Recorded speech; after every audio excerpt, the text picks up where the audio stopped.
Hey, good afternoon, everybody. Happy Tuesday. Happy Tuesday. Hey, Spins and Henny, and Spins and Morgana. Lauren's back. Hey, Lauren. Hi, you guys. It's good to see you guys. Hey, Gail. So, today is a bit of a wonky day. I got up today and I was like, I don't know what to do today. And I was kind of him and hawing around trying to figure and took it easy. We're on spring break this week. So I'm like, just kind of lay low this week. And then all of a sudden I start seeing all this news about the bridge in Baltimore. Oh my goodness. You guys, I'm sure you've already done it, but please throw all of the love and the hearts, prayers, everything that you can muster to people that are involved in the whole situation. That is tragic. I sat and watched that video like over and over and over, like in slow motion and then in like regular timing. It was just awful. And the kooky thing is I got a message from my dear Joanna whenever when Grace and I were visiting Joanna back in the summer. Oh, you didn't see it, Spins? Wow, I'll have to show you. There was back in the summer when Grace and I were visiting with Joanna, we drove across that bridge. And yeah, super scary. Super, super scary. So this like cargo ship, something happened. They lost control.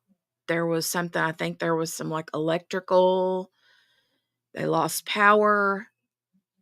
Navigation went off. Something happened.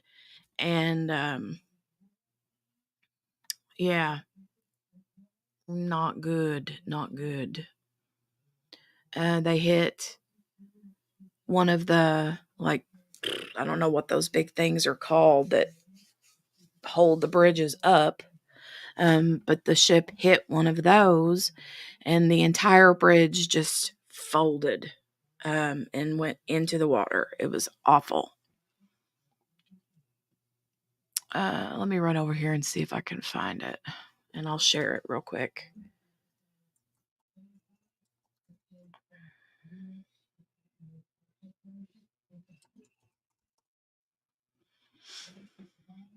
Hmm.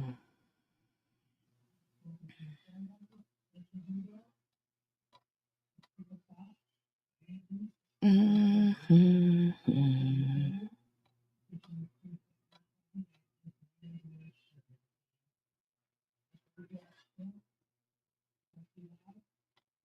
Um.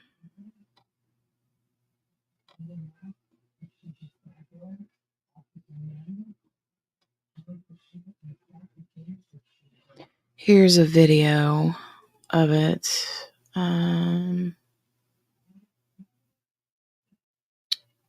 Let me open this up, make it big.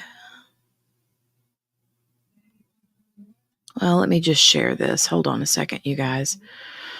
Hey, Sherry. Let me stop that one because I had a trial thing set to go. Hold on, let me share this my Twitter tab.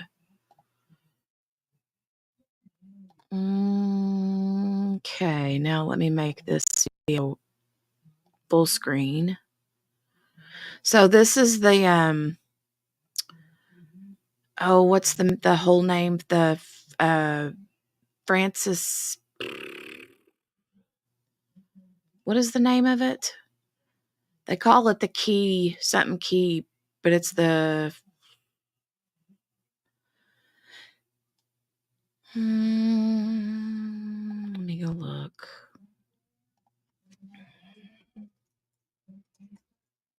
Francis Scott Key Bridge in Baltimore, Maryland. Okay. So there you go. Thank you, Morgana. Thank you. Hey, Shay. It's good to see you, honey. How are you? So we have they're showing here, there's like you can watch. They've got it in this video here.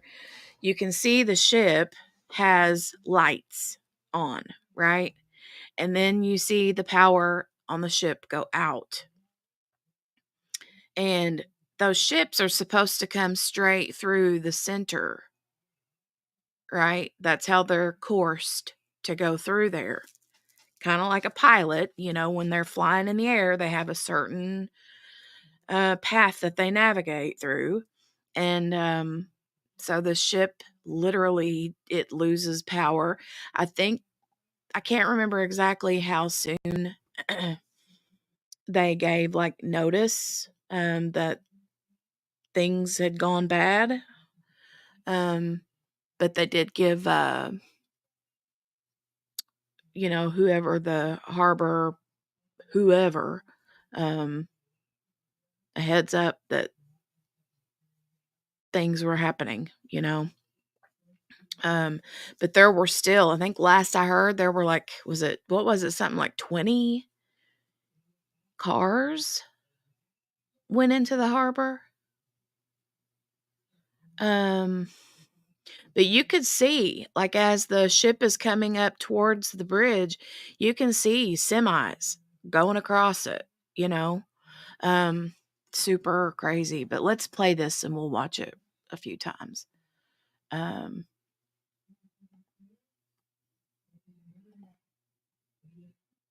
So they've got it. I don't know. You can tell that it's sped up. But the lights, so you can see the lights go. Hold on. Let me make sure I don't have this on.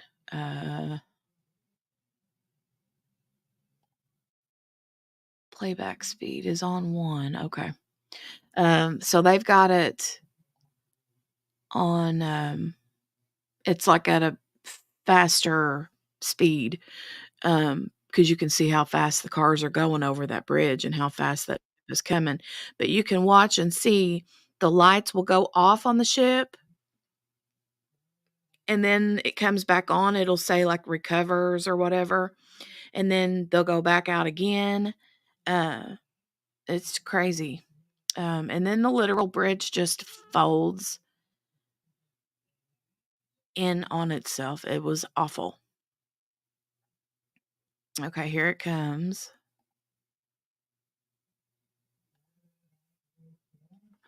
Again, keep in mind, I think this is at a sped up, maybe like 2 times speed or something.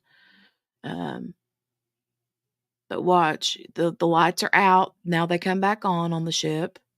You can see the thick black smoke coming out of the top of that boat where they're like trying their best. Okay, the lights go out again. They come back on again right there. And it's like just headlong aiming for that, whatever that big beam in the center. You can see it, that water, there it goes. And there were vehicles on that bridge when that happened. There were vehicles on that bridge. You can see the vehicles going across. There's like 2 or 3 semis that went by. There goes a car right here. Here comes some more semis. There's one. There goes a car. There's a semi. They're already like, there's the smoke. Here comes more semis. Here comes another semi. Here comes more cars, more semis. They hit it.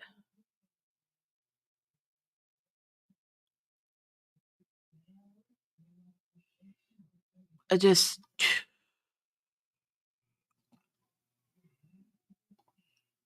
Wow. Insanity. Ooh, I have Morgana here. Hold on just a second. Hey, Morgana. Hi. Hey, good to see you. Good to see you or hear you. I can't see you. Yeah, good to hear you. That was But yeah, horrible.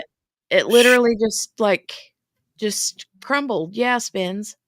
It just crumbled like Hmm. nothing.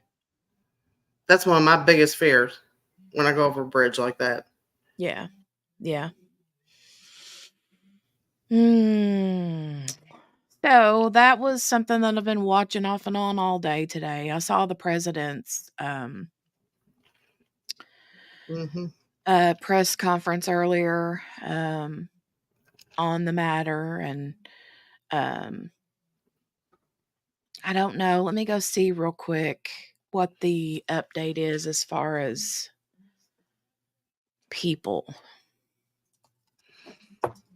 And there were people working on that bridge too. Mm, There was like 6 people up there working, doing some concrete work or something up there. wow. Yeah. Last I heard, they had found 2 people, and one was okay, and one was like in critical or condition. 53 minutes ago from this place says 8 people were on the bridge at the time and 6 remained unaccounted for. The state's transportation secretary said um, cargo ship lost power before colliding with Baltimore Bridge. I mean, how scary would that be to be up there standing, working, and Oh then God, can you imagine? I fall can't. out? There's no way. Mm-mm. Mm-mm. No. No, not at all. No. Mm-mm. That's, Um, and then here's something from the AP News. Let me click on this real quick and see. Um,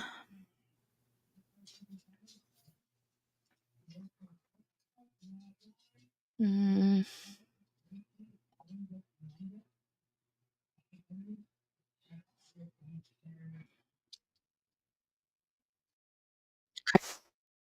live. Let me share this tab.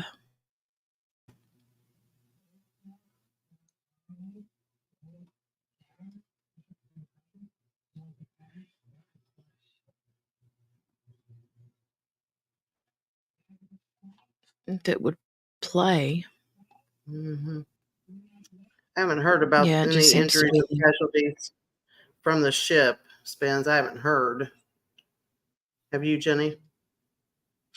No, I did hear that somebody had reported an injury that was on the ship, some sort of an eye injury or something, but I don't Yeah. know. That was earlier today. Um, yeah, I would rather. Let me see if I can just watch this on YouTube. Um, okay, this is a live feed. Hmm. Uh, um,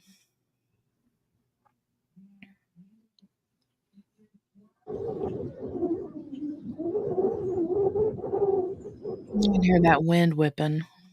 Yeah, and that water's cold. Mm-hmm. Yeah.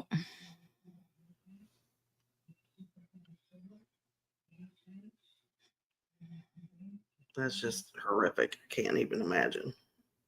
Yeah, no. Very scary.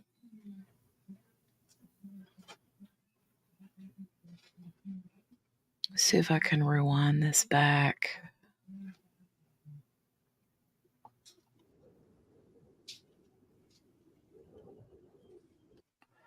So they really haven't had anything. Looks like there was a little bit of something here.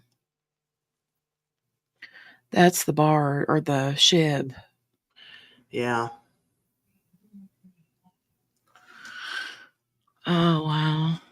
I guess that ship had some kind of collision a few years back. Oh, really? Yeah, somewhere different country though. It collided into Mm. a dock or something, I heard. Same ship.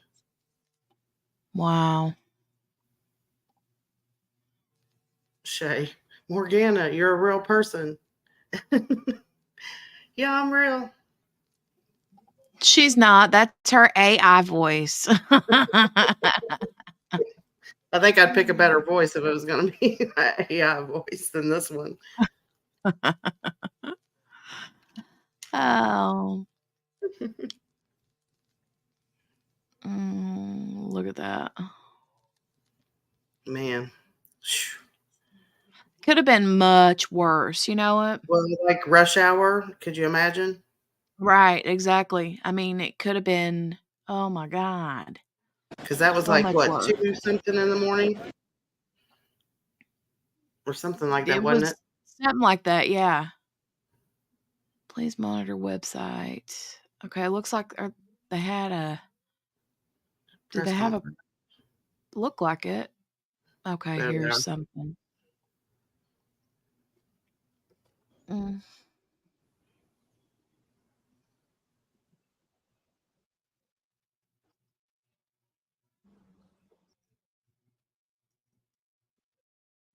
come on. Inside and outside of Whoa, whoa, government, whoa, whoa. I know this has been a long night. We started coordinating our divers.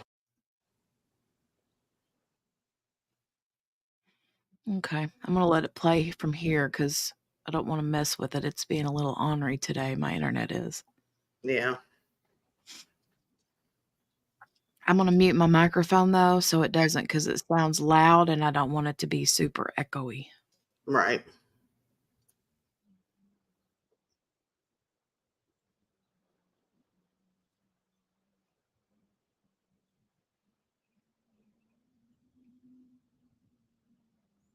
Our divers, our air assets, people who our air assets, people who right now are working to save lives and are doing it because the state asked.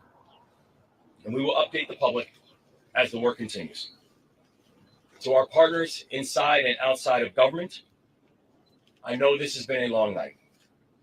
We started coordinating immediately after the Key Bridge collapsed. We've been standing together every step of the way, from our county leadership to our city leadership to our state leadership to our federal leadership. And I'm grateful to call each and every one of you not just colleagues, but I'm grateful to call you friends. And to the people of Baltimore and each and every one of the 6.3 million Marylanders who call our state home, I recognize that many of us are hurting right now. I recognize that many of us are scared right now. And so I want to be very clear about where everything stands. We are still investigating what happened, but we are quickly gathering details. The preliminary investigation points to an accident. We haven't seen any credible evidence of a terrorist attack. Our administration is working closely with leaders from all levels of government and society to respond to this crisis, and not but just by addressing the immediate aftermath, but also by building a state that is more resilient and a state that's more safe. That is our pledge, and that's our commitment, and we're going to keep that commitment. And lastly, to the victims of this tragedy and their loved ones, all of our hearts are broken. We feel your loss, we're thinking of you, and we will always be thinking of you. We pray for the construction workers who are on the Key Bridge, and we pray for everyone who has been touched by this tragedy and their families and all of their loved ones. But Maryland, we will get through this, because that is the Maryland spirit, and that's what Maryland was made of. We are Maryland tough, and we are Baltimore strong. So in the face of heartbreak, we come together. We embrace one another, and we come back strong. That's what we've always done. That's what we'll continue to do. And that's what we're going to get done together. And we're going to pray for Baltimore. And I'd like to turn this over to Senator Van Hollen, who's done a remarkable job in our fellow delegation in providing support. So thank you, Senator. Thank you, Governor. As the governor said, we come together. We come together in Baltimore. We come together in Maryland. First of all, our hearts go out to all those who are on the bridge and their loved ones. We pray for them. Our gratitude goes out to the first responders who, as we speak, are out there continuing to conduct search and rescue operations. I want to thank the governor, the mayor, county executive, all the people gathered here as part of Team Baltimore and Team Maryland. And the federal government is with them as a partner. The Coast Guard, as we speak, is also part of this mission. Coast Guard cutters, Coast Guard aviation assets. I spoke twice today with Secretary of Transportation Pete Buttigieg. Holland, who's done a remarkable job in our fellow delegation in providing support. So thank you, Senator. Thank you, Governor. As the governor said, we come together. We come together in Baltimore. We come together in Maryland. First of all, our hearts go out to all those who are on the bridge and their loved ones. We pray for them. Our gratitude goes out to the first responders who, as we speak, are out there continuing to conduct search and rescue operations. I want to thank the governor, the mayor, county executive, all the people gathered here as part of Team Baltimore and Team Maryland. And the federal government is with them as a partner. The Coast Guard, as we speak, is also part of this mission. Coast Guard cutters, Coast Guard aviation assets. I spoke twice today with Secretary of Transportation Pete Buttigieg. Pete Buttigieg has pledged that they will do everything they can to very quickly release emergency response funds for this important project. The National Highway Transportation Administrator is on his way to Baltimore if he's not here already. They will be releasing those early funds once all the parties are fully engaged. Second, the National Transportation Safety Board. I talked to the chair this morning. She and her team will be conducting an investigation of what happened. And finally, the Army Corps of Engineers, naval assets for looking below the surface and clearing. All of this is going to be part of the effort. The governor is leading Team Maryland, the mayor and the county executive, of course, Team Baltimore. But I'm just here to say, together with Ben Cardin, Senator Cardin, and Congressman Fume and others, the federal government is your partner in this effort. Thank you. And again, to the people of our state and the people of this great city, we're with you. We love you. We will get through this together. Thank you.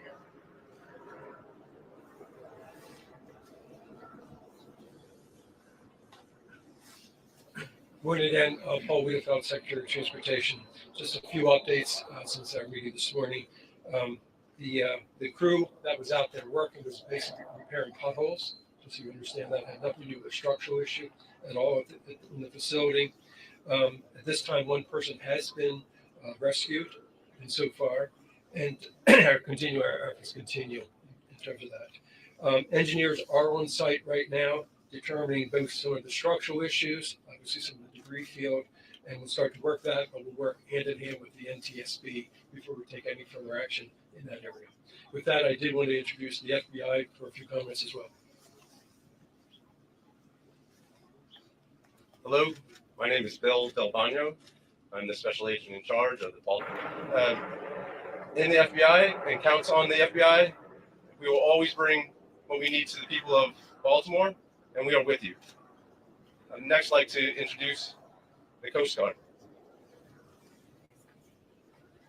Good morning. The Coast Guard is still actively searching at this time. We are using response boat crews from 2 of our local Coast Guard stations, one of our helo crews from at Air Station Atlantic City, and also one of our cutter crews on one of our 87-foot patrol boats. We will continue to work with our local, state, and federal partners during this tragedy. Thank you.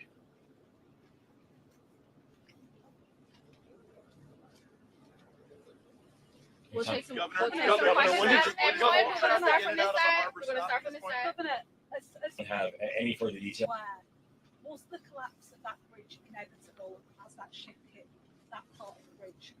No, we're still in the process of investigating exactly what happened. Don't have any further details about whether or not it was inevitable or not. But no structural issue with the bridge. No, there was. In fact, the bridge was actually fully up to code, so we had no further information about what happened. Governor, is all shipping in and out of the port now stopped completely? And do you have any estimate very early on as to how long it will be before shipping can resume to the port of Baltimore? Yeah, we don't have any estimates on timeline because right now our exclusive focus is on saving lives. Our exclusive focus is on search and rescue. Everyone, let's move over to the middle. Could you give us a better sense for the number? Because we'd heard, I know Mr. Wiedefeld said one had been rescued, but earlier from Baltimore we heard that 2 had been rescued. Can you tell us the total numbers we're talking about that maybe that you're searching for, and how many have been rescued? Well, There are 8 individuals. 6 are being searched for right now.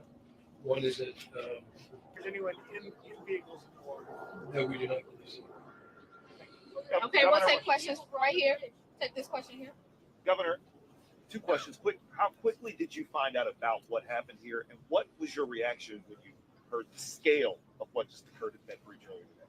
well, I mean, I think it was probably within minutes of everything, less than an hour, when I know that my phone first rang. And first from the mayor of Baltimore, also from our chief of staff, and it was we know the Key Bridge. I've ridden over the Key Bridge countless times.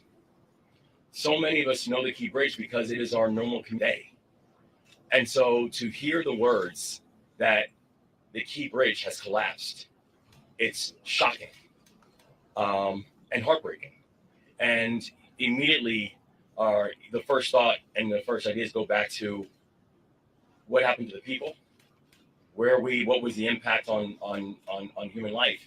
But for every single one of us who are Marylanders, the words that the Key Bridge is gone, it still shakes us because for 47 years, that's all we've known. And so this is not just unprecedented from what we're seeing, from what we're looking at today.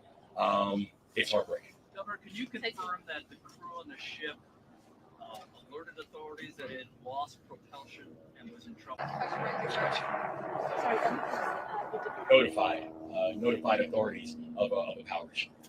And that they had lost power on the ship. Was there any ability to shut down the question right there?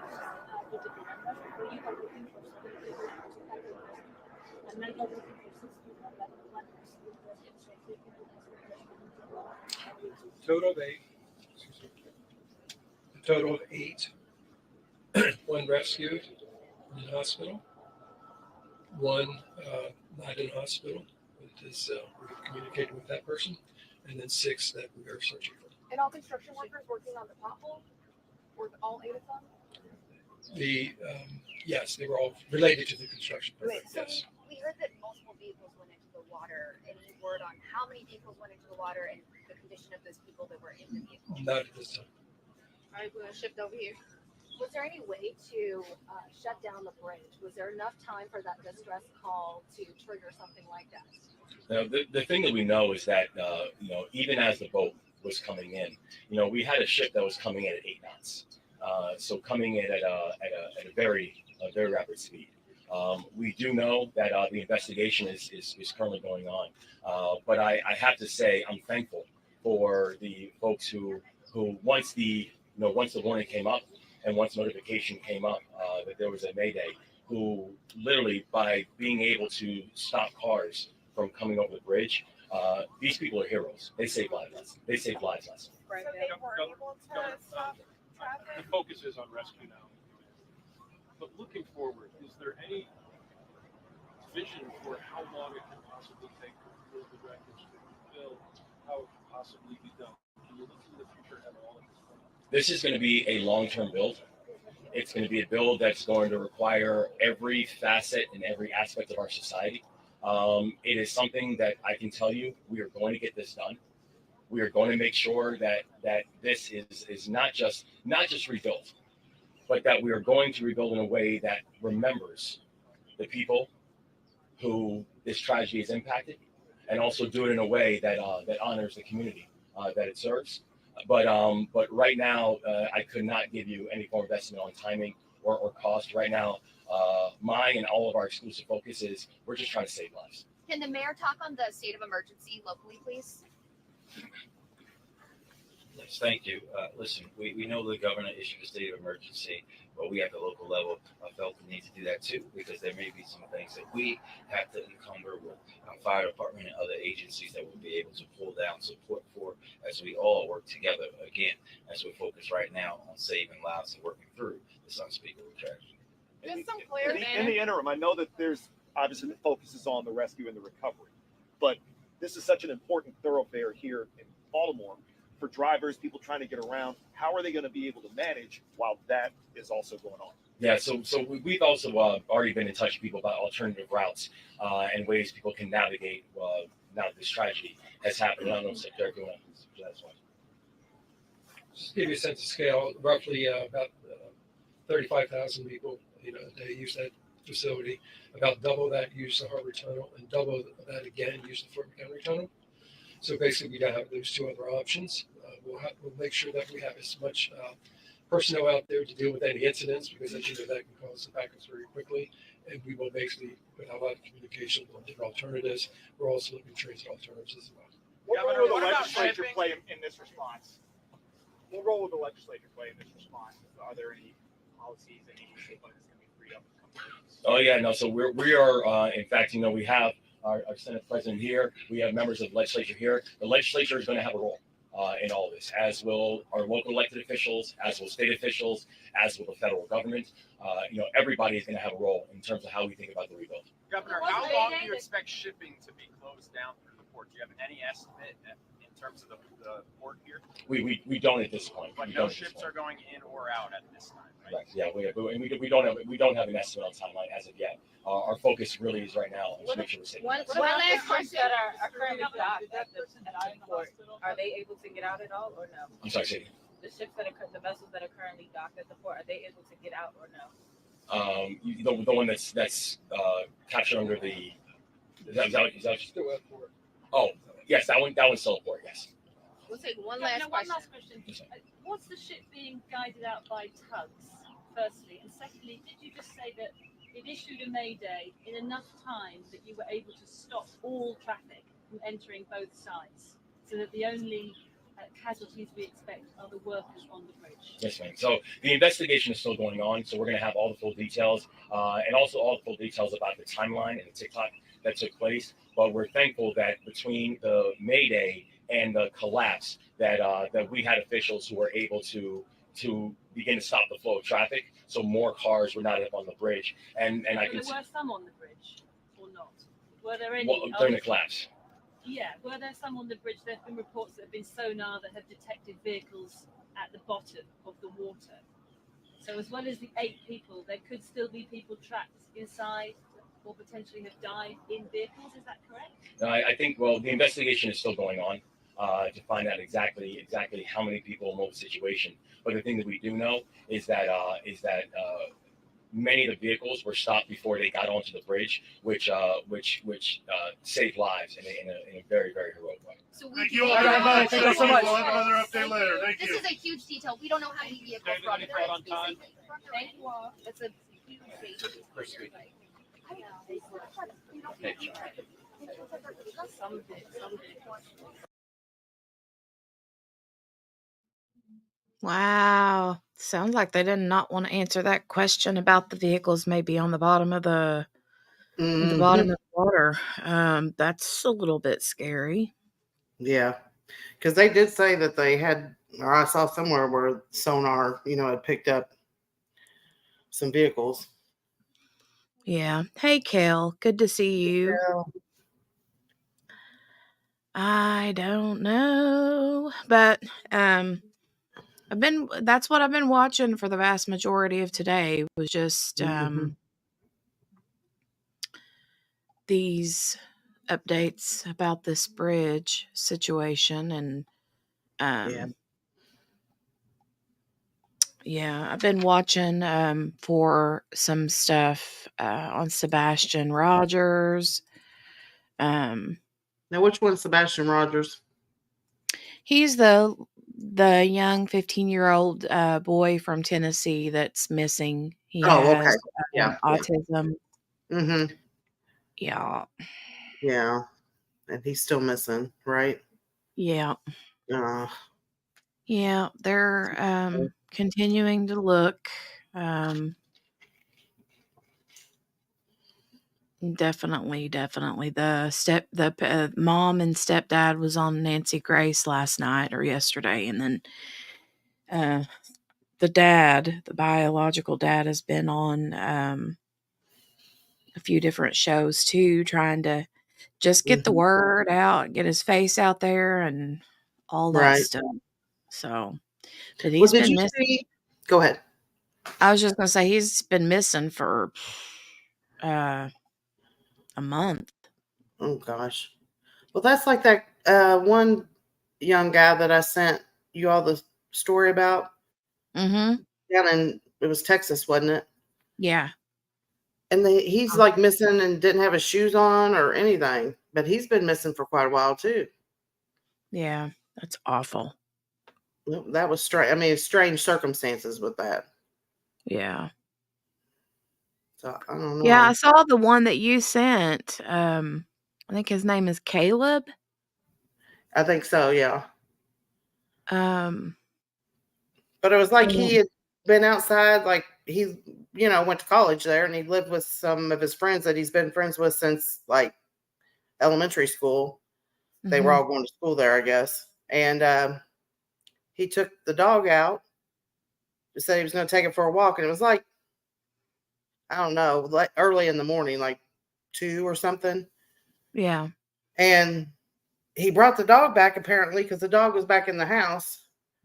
And he ordered some DoorDash and that was delivered, but it was never brought in the house. And he Mm, just like disappeared. Like no, his shoes were not missing. Had to be somewhere barefoot. His phone, I think he might have had his phone, but it was just strange. And just kind of like he disappeared into thin air. that's weird. Yeah. Oh, hi JB. Hey, JB. Hey, Margaret. Margaret. It has been a day, right, Margaret? I'm just kind of like, Yeah. bleh. I'm Yeah. not feeling it today. I don't know. It's been a long week already. It feels like it has been a long week already. Yeah. uh, um, but I was kind of scrolling across through some different trials and stuff, and I came across this one. I think it was yesterday was when it started, Yeah. and I was just kind of like, let me check this one out. And it's kind of a sad, um, interesting story situation here. This Blake Scanlon Mm-hmm. I haven't heard had of yeah, I hadn't heard of this either, but he's a young kid, and let me go see if I can find. Hold on a second, real quick, and let me Mm-hmm. run over here to Google and see if I can find a quick story just to kind of Yeah. give a Blake Backstory. Scanlon. Yeah. Um, his girlfriend, her name is Alexis Avery. Mm-hmm. Um, How old of a kid? How old are we talking? Do you know? he I think was in his like 19. I think he was 19 or 20 when he killed her, and Mm-hmm. she was about the same age. Um, um,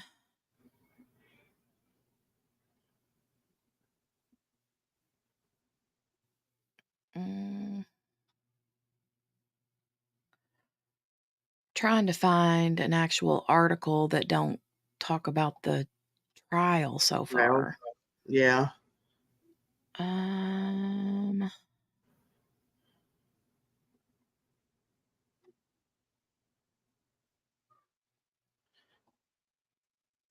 see if this is one.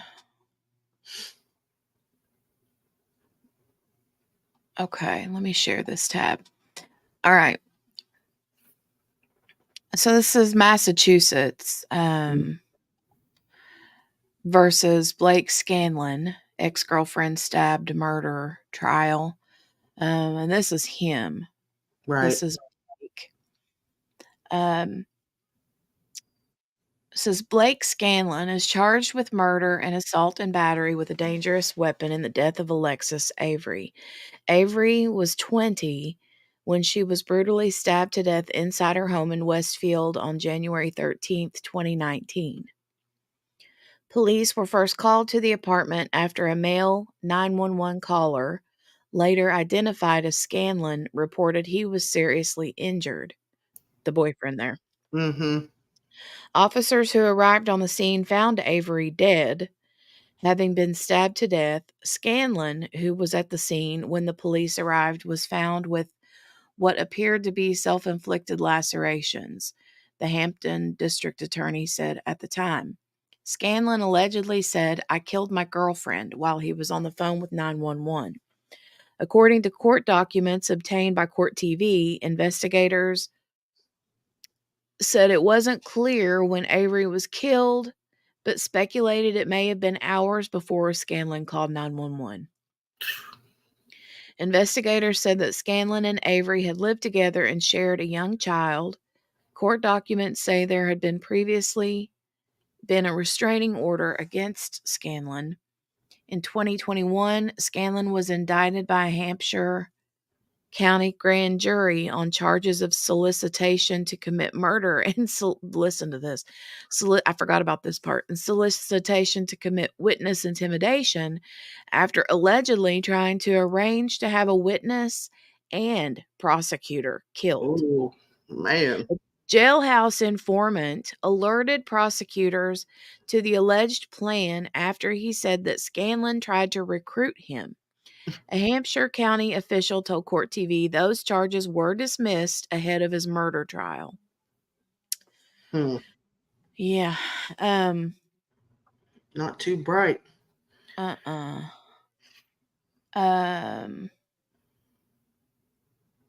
Definitely not too bright.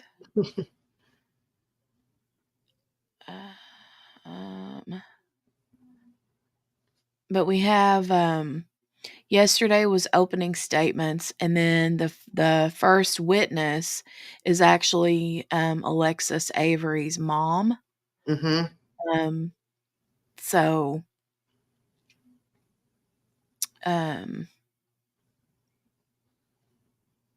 and I think as far as the actual like charges, the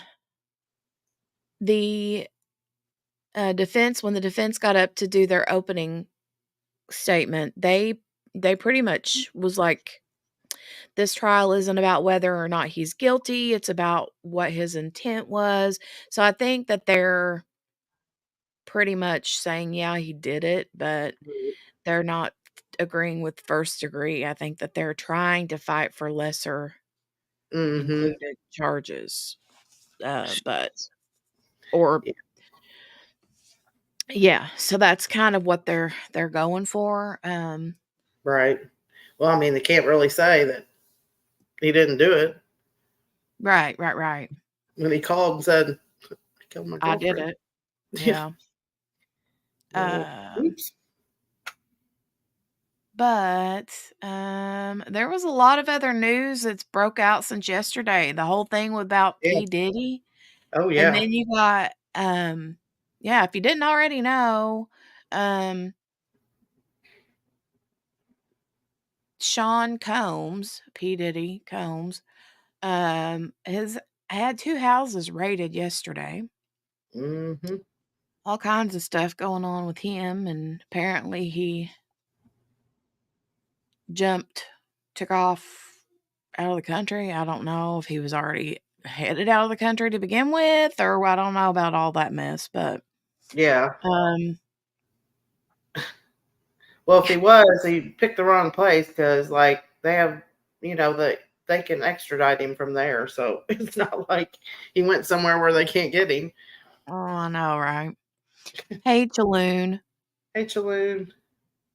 Good to see you. How you feeling, So, Chaloon? yeah, how are you feeling, Chaloon? Oh, thank you, Kel.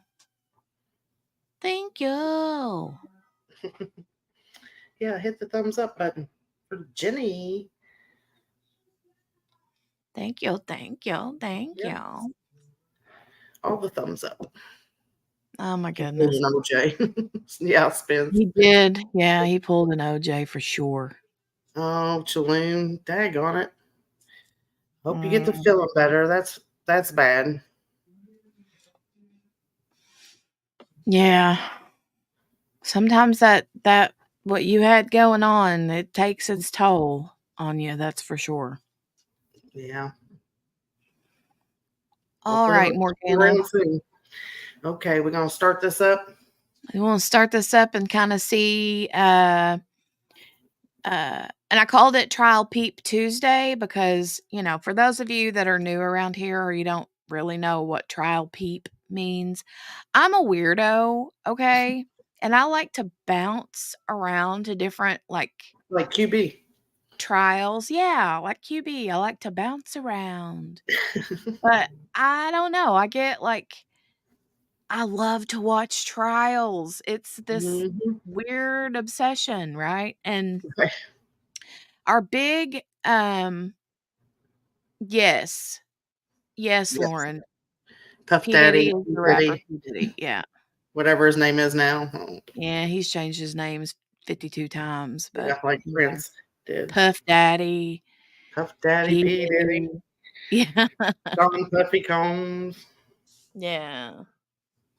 But what was I gonna say? You Oh, like? the trial watching. We have a big trial coming up April 1st. Mm-hmm. His name is B Trouble now. Um, that's cute. But we have Chad Daybell's trial Mm-hmm. starts April 1st. And we'll be covering that one. And in the meantime, we don't really have any other trials going on. I'm assuming this one is going to be kind of a short and sweet one. Yeah, mine's But that one. I don't know if it's one that we'll like cover day to day to day. I think it depends on what I like to do is start one Mm-hmm. and then kind of like see how I feel about it, Right, right. and Yeah. then it might be one that we watch, might be one that we kind of speed watch together, or Mm-hmm. That's a good depends. But and I have that day off too to watch Chad. What's his name? Said Margaret. What's his name? I hope we actually get started on the 1st because they are supposed to be having jury selection already, but a lot of times they'll start jury selection on the day that on like day 1. Right. But hopefully they've already got that out of the way. So we'll have Yeah. to wait Let's and hope so. see. But so Morgana, what have you been spying any true crime since yesterday? Not a lot. I've been busy just around the house trying to get things done, laundry, getting prep for supper tonight and making bacon this morning and cleaning all that up. So just not fun stuff. Yeah. Not fun. Not Trying to fun. keep mom from doing anything. That's hard. Yeah. Can't You keep can't her keep down. her shit down. I know. No. No. She's wild. Now I know where you get it from. She's probably more wild than I am. She's fun. I know that much. She's a mess. Hot mess. All right. All right. We'll go ahead and get this started. I've kind of scrolled through to get to the actual like opening statements, and we'll kind of see what this story is about. It's kind of a I don't know, kind of your love story gone bad situation, you know? So Right. Really it's bad. really sad, sad, sad. But here we go. So I'll pause. I'll I'll probably mute take myself. a potty break. So, but I'll take my phone with me and I'll be back. Okie doke. Okay. All right. Sounds good. All right.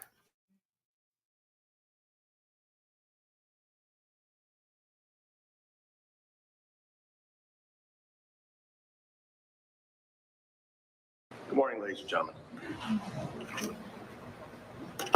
It was over. I'm going to ask you to keep that phrase in mind throughout the course of this trial. It was over. On January 1st of 2019, New Year's Day, Alexis Avery told the defendant, Mr. Scanlon, that their relationship was over. They had dated off and on again for several years and tried to make it work. In June of 2018, they got an apartment together at 92 White Street in the city of Westfield, and they moved in. Alexis was pregnant at the time with the defendant's baby, and in August of 2018, a baby girl, Darla, was born. Still, things weren't working out between the two of them. And on New Year's Day, Alexis told the defendant that their relationship had come to an end. On Friday, January 11th, 2019, so just about 10 or 11 so days later, Alexis made plans that night to go out with her close friend, Caitlin Avery, who's also her cousin, and you will hear from Caitlin during the course of this trial. They were going to have a girls' night out. It had been a long time. Alexis dropped her baby off at her grandmother's house and borrowed her mother's car, Jessica's car. And you'll hear from Jessica as well. Alexis and Caitlin went back to their apartment on White Street to get ready for the night. So it's about 7 or 8 o'clock. They are doing their makeup and getting dressed and just doing normal things, getting ready for the evening. The defendant, Mr. Scanlon, was there at first, and he was, as you will hear, described by the witnesses, acting mopey and sad and saying things like, "I can't believe my family is leaving." Around 8 o'clock, the defendant went over to his friend's house. Alexis and Caitlin didn't make plans with the defendant. They didn't intend to meet up with him that night. She was looking forward to spending the night with Caitlin. Now, about the same time, Alexis actually changed her Facebook profile to single and started talking to a guy at work that she had a crush on. His name, you will hear, is Scott Burns. And Scott Burns will testify in this case as well. Scott and Alexis worked together, and that night, Alexis and Scott made plans to meet up and have a drink. About 9 p.m. Friday night, Alexis and Caitlin go to a bar in Westfield called the Maple Leaf Cafe. And things are going fine. Scott, the guy she was interested in, and one of his co-workers showed up about an hour or so after Alexis got there. and they were hitting it off. Alexis and Scott were flirting and talking to each other. He was buying them drinks. But you'll hear from Alexis's cousin, Caitlin, that she kept checking her cell phone and was vigilant to see where the defendant physically was, because they shared their location together.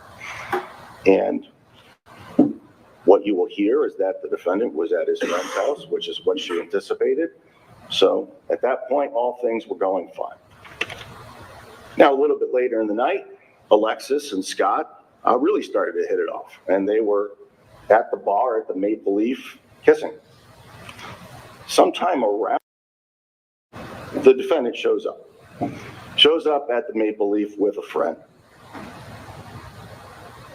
Caitlin went over to Alexis immediately and said, "Hey, cool it. Blake just got here." They decided they wanted to go someplace else. So they paid their tabs and they went over to another bar in town. This is probably around 11 now, called Whip City Brewery, or the Whip. So they paid their tabs, they went over to the Whip. They told Scott and his friend where they were going so they could meet up with them. And as they began to walk outside, the defendant rushed after Alexis, and there was a conversation that Caitlin couldn't hear. But again, things seemed. Around 11:30 at night, Alexis and Caitlin drove over to the second bar, the Whip, and Scott and his friend showed up shortly thereafter, as was planned. 30 minutes or so after that, the defendant once again showed up at the Whip. And this time he was alone. His friend wasn't there. Caitlin Avery will describe the defendant to you, standing in the corner alone, staring at Alexis and Scott, who were still flirting. And I expect you'll see some pictures of the inside of these two bars. They're not big. I don't know if you're familiar with them, but you'll hear from a Westfield detective who is familiar with both places, obviously, who took some pictures. These are small venues, so it's fair to say that the defendant saw what was happening with Alexis and Scott. At some point in the night, Caitlin Avery actually grabbed the defendant, Blake, who she obviously knew, and brought him outside and said something to him like, "What are you doing? You know you're breaking up." And then the defendant said something like, "How could she do this to me? And why the fuck is that dude hugging her?" Caitlin goes, "Listen, they're co-workers, don't worry about it, it's not a big deal." But again, they're breaking up, so it shouldn't have been. The defendant says, "If I see that shit again, I'm gonna fuck him up." Caitlin goes back inside, finds Alexis, kind of gives her the lowdown. "Hey, maybe you want to cool it a little bit with Scott." At some point in the night, Alexis, who you'll hear drove her mother's car to the bar that night, misplaced her key fob. And so she was trying to find her key fob. Caitlin was trying to help her find her key fob. Even the defendant at some point was trying to help her find this key fob for Jessica's mother's car, a Mazda. Now, 1 o'clock in the morning, Alexis kind of disappears from the bar. The defendant was still there. Caitlin was still there. The defendant was asking Caitlin, "Where is she? Where is she? I can't find her." And as it got later and closer to closing time, Caitlin became more paranoid because Alexis was her ride home and she couldn't find her. Alexis and Scott had gone out into the parking. They got into the back of his truck and they were having sex, Alexis and Scott Burns. The defendant walked up to Scott Burns' truck, saw what was happening, opened the door, and according to what I expect you'll hear from Scott Burns, in an oddly calm demeanor for what he is seeing, he simply says to Alexis, "Get your things, let's go." But not before she tells Blake Scanlon, "I don't want to be with you. I want to be with him, Scott." The defendant barely acknowledged Scott. He certainly did not fuck him up. He simply asked Alexis to get her things. They got into her car and they drove home to their apartment on White Street in Westfield. Caitlin did get home that night, but she never saw Alexis Avery alive. Nobody did. Because that night, Blake Scanlon murdered her. He waited until they were alone, back at their apartment. Then he got a kitchen knife and he stabbed Alexis Avery 28 times. He stabbed her in the neck, piercing her jugular. He stabbed her over and over again during her midsection. Some of those wounds were so deep that they lacerated and damaged many of her major organs. He slashed her face. He stabbed her in the back. And Alexis had what the medical examiner will describe as defensive wounds, wounds all up and down her arms. The medical examiner will tell you that there was actually literally no blood left in Alexis Avery's heart.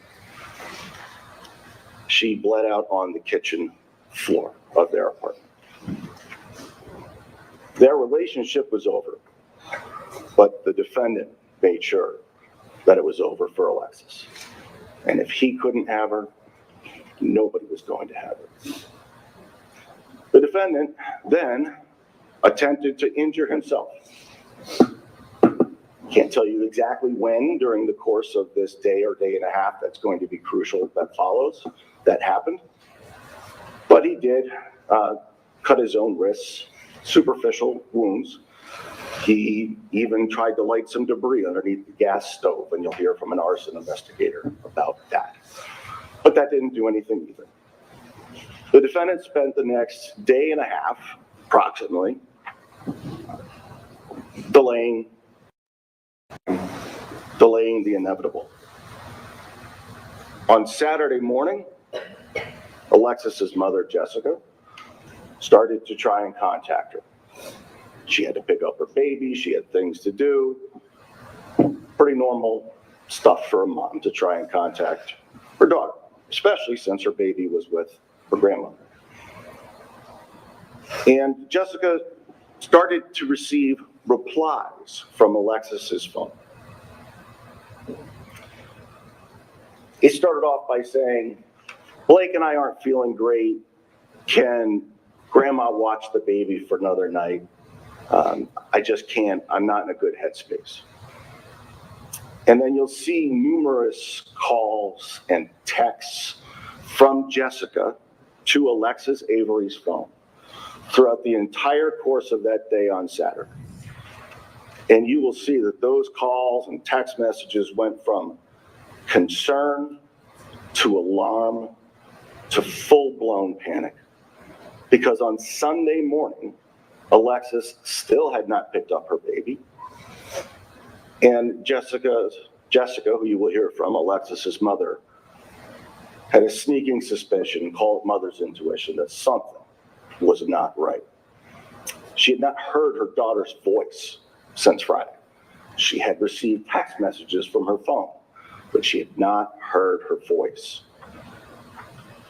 At this point in time, Alexis's mother, Jessica, in a last desperate attempt, sends a message at about 11 in the morning to Alexis's phone.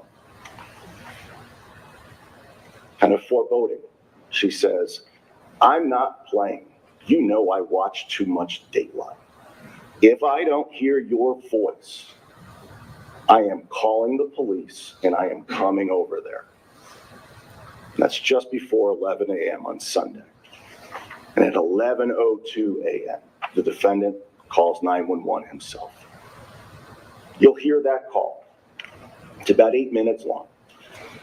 The defendant calls 911 and tells the 911 dispatcher that he needs help because he had tried to cut his wrists and he was bleeding. And then he volunteers to the 911 dispatcher, I stabbed my girlfriend on Friday. after I caught her cheating on me. Police and paramedics, of course, as they do, when you call 911, show up. The defendant is still holding the phone that he's on the 911 call with at the time. The first officer who responds tells him to put the phone down and make sure that the area is safe and secure. That officer will tell you that he noticed Alexis Avery's body in the kitchen. This is a very small apartment, and you'll see pictures of it. You'll see Alexis Avery was on the kitchen floor, and it was a fairly bloody, gruesome crime scene. The officer approaches the defendant on the couch, who's holding this phone, realizes that he's not in any danger, holsters his weapon, and says to the defendant, essentially, what happened? And the defendant, once again, openly admits to Officer Bradley, I stabbed her on Friday after I caught her cheating. The defendant is evaluated on the scene by paramedics, transported to Noble Hospital, where he is treated and released that same day for superficial lacerations to his wrists. And then a very thorough, as you would expect, investigation ensued. State police became involved in the investigation, Westfield police, the crime scene analysis unit from the state police came and processed the scene. You're going to hear from all of the witnesses about all the work that went into this investigation. And I'm going to suggest to you that the evidence is going to be quite substantial. There will be no question in your minds at the conclusion of this trial as to who killed Alexis Avery in the early morning hours of January 12th of 2019. There will be no question at all about how Alexis Avery died. The medical examiner will tell you 28 sharp force wounds, any number of which were potentially fatal in and of themselves. Once you hear all the facts, listen to all the witnesses, and see all of the evidence in this case, I suggest to you that you will also have no doubts in your mind, no questions at all left, that the defendant committed first-degree murder when he stabbed Alexis Avery 28 times. Thank you. Okay, Mr. Green.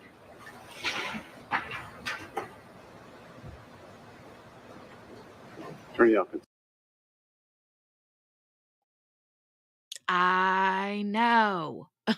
You guys are like, what? So, I took just a handful of notes. The whole like rendezvous, outside in the back of the dude's truck. Blake happens upon it, finds what he finds in the back of it, opens up the door, tells her to get her things. Let's go. Calmly, right? It's when they're calm. It's when, the fact that he calmly tells her to get her things and to go. That's when I think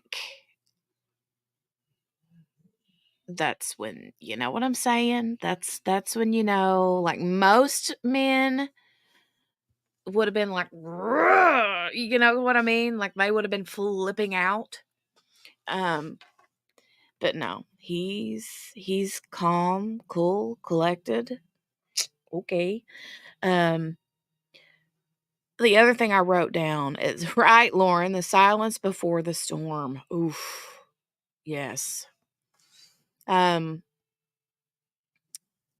He takes her, they go, home.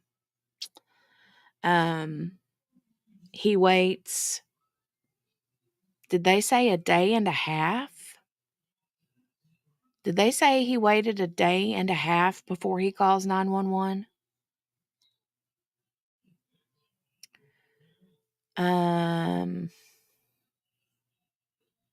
I might have misunderstood that part. Dawn said the same thing, the calm before the storm, right? Oh my goodness. So the part where he says that when the mom is like, I need to hear your voice. I watch too much Dateline. I have said that before. I'm like, I watch too much true crime. If I don't hear from you, then yeah. Oh, it was on Sunday was when he called 911. Okay, Kel. Stabbed her on Friday, called 911 on Sunday. Okay. As far as the cheating, Lauren was talking about what cheating if they were already over. I think that, well, we'll hear it. We'll hear it in a minute when the defense stands up to do their opening statement. Is that it wasn't just as open and shut like that as far as the relationship, because there was a lot of, I guess, on again, off again. They had an apartment together. They had a kiddo together. That kind of thing. And then Kel, as far as I think it was Kel that said something about it being an open and shut case. Let me see. I think that's what she said. Yeah. So again, I've thought the same thing, but then we'll hear, and it is an open and shut case, in my opinion. The Yeah. defense, though, she is like trying to, she agrees that he's guilty, but they're trying to say that it's not necessarily first degree murder. So, welcome back, Morgana. Thanks. I had to get the laundry, so that's what took me a minute. Oh, no worries. Yeah, this is crazy. Yeah, I know. Friday night until Sunday. Yeah. Okay. I think he planned it for days, and when he had the chance, he took it, said Lauren. Or was it just Heat of the moment? Yeah, mad kind of thing. Yeah. I don't know. But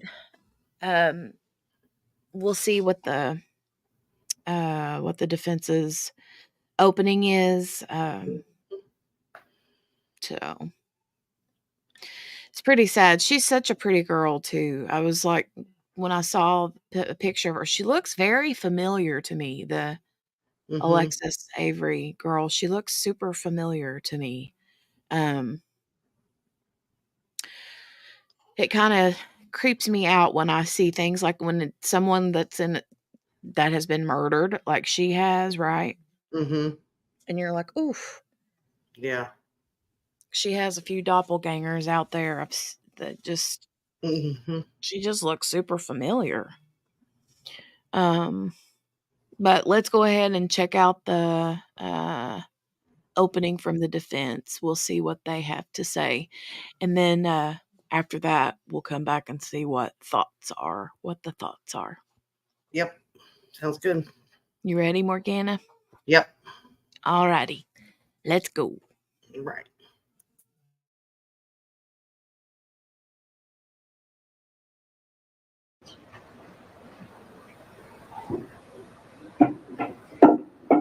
Good morning.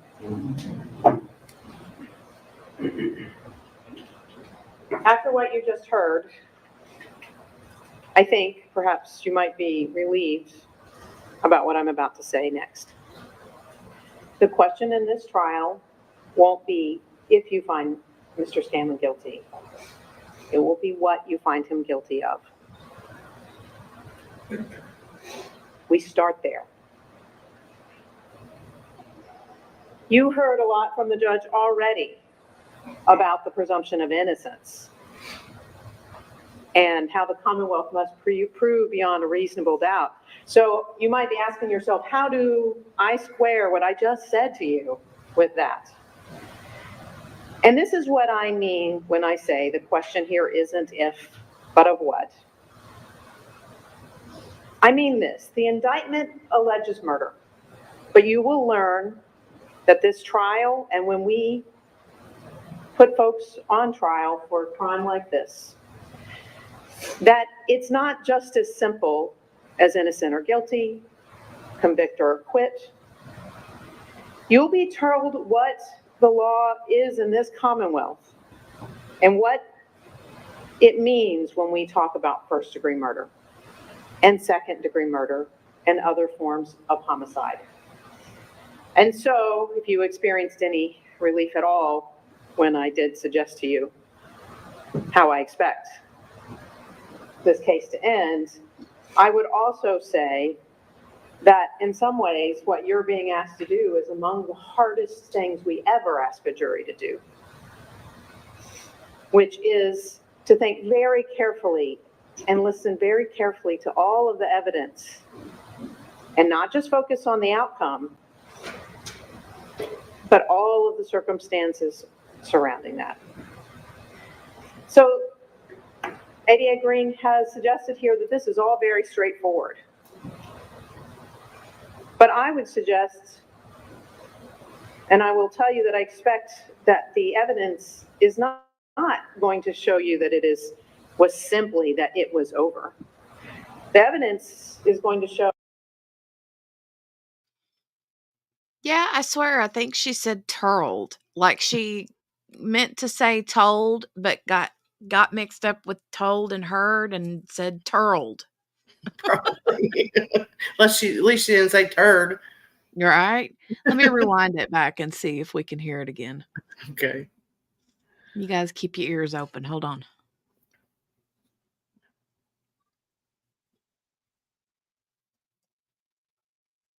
Okay, let's see. To think very carefully and listen very carefully to all of the evidence and not just focus on the outcome, but all of the circumstances surrounding that. So ADA Green has suggested here that this is all very straightforward. I might not have gone back far enough. But I would suggest, and I will tell you that I expect that the evidence is not going to show you that was simply that it was over. The evidence is going to show that Miss Avery and Mr. Scanlon, in fact, had a lengthy on-again, off-again. Daggone it. Okay, hold on. The indictment alleges murder, but you will learn that this trial, and when we put folks on trial for a crime like this, that it's not just as simple as innocent or guilty, convict or acquit. You'll be told what the law is in this Commonwealth and what it means when we talk about first-degree murder. And what is as simple as innocent or guilty, convict or acquit. You'll be told what the law is in this. You'll be told what the law is. There's a new word. Margaret's going to use it at work. Turled. Turled. You've been turled. I told you this meeting was a poop fest, Margaret said.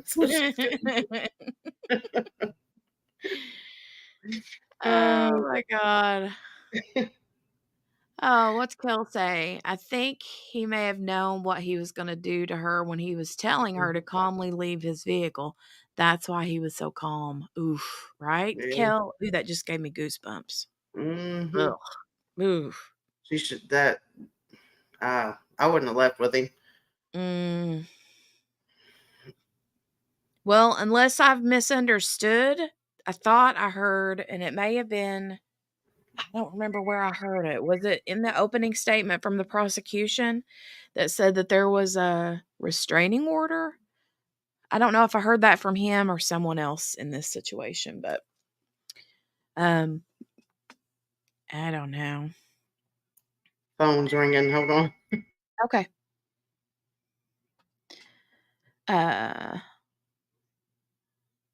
Yeah. Spins, that's because I rewound it. I rewound it and played it. Unless she did say it like 3 times and I just didn't notice it, but that's a new accent. Yeah. New level of accent. Yeah, you've been told. Okay. All right, we'll go ahead and start it from here. And I'm going to have to go take a potty break, so I'll be Okay. right back. All righty.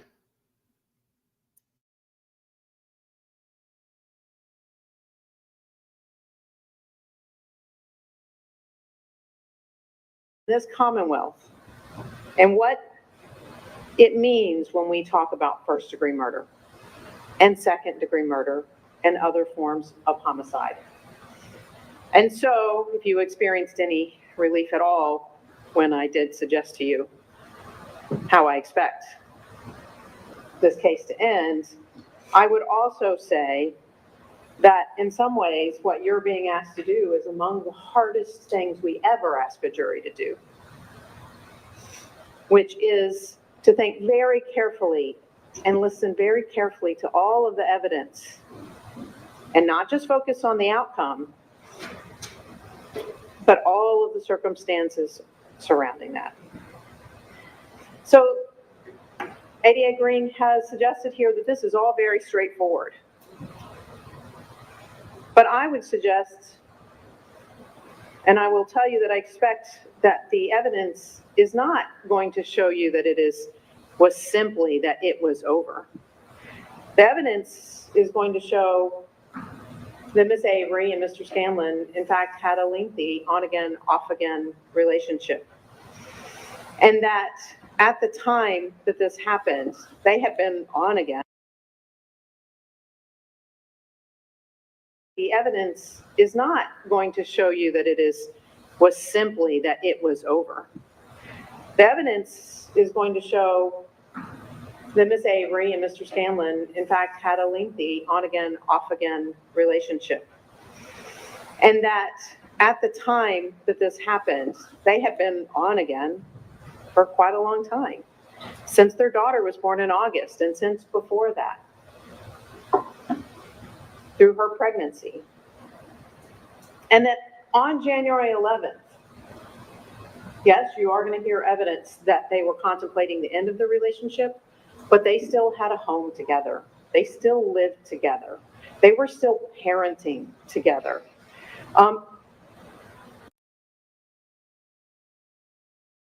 Can appreciate that the evidence is going to show that as young people who had been together a long time and as brand new parents, so the evidence is going to show had both hoped and had every expectation of parenting that child together, that even if they weren't together, that as long as they were still living in the same home and until they were not, that they were still operating with this certain kind of relationship. Now here's what's not in dispute. Ms. Avery hooked up that night with a coworker, a man that she had not been out with previously. She wasn't carrying on a long-term affair with this young man. That was the first night that they had been together. And it's not in dispute that when Mr. Scanlon came to the whip, they weren't just flirting, but that she was making out. Miss Avery was making out with Mr. Burns. And then, knowing full well that he was at the bar, went directly outside and had sex with Mr. Burns in his truck. Now, you're also going to be asked to think about the evidence about what happened after Mr. Scanlon discovered them in the truck. There are going to be questions that I'm asking you to pay attention to.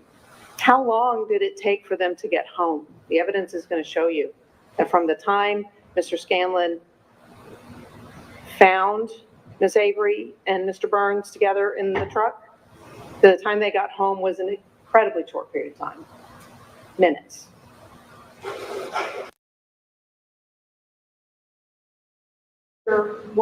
How that discussion continued after they were in the truck, after they were on the ride home, and what happened in the moments after they got home.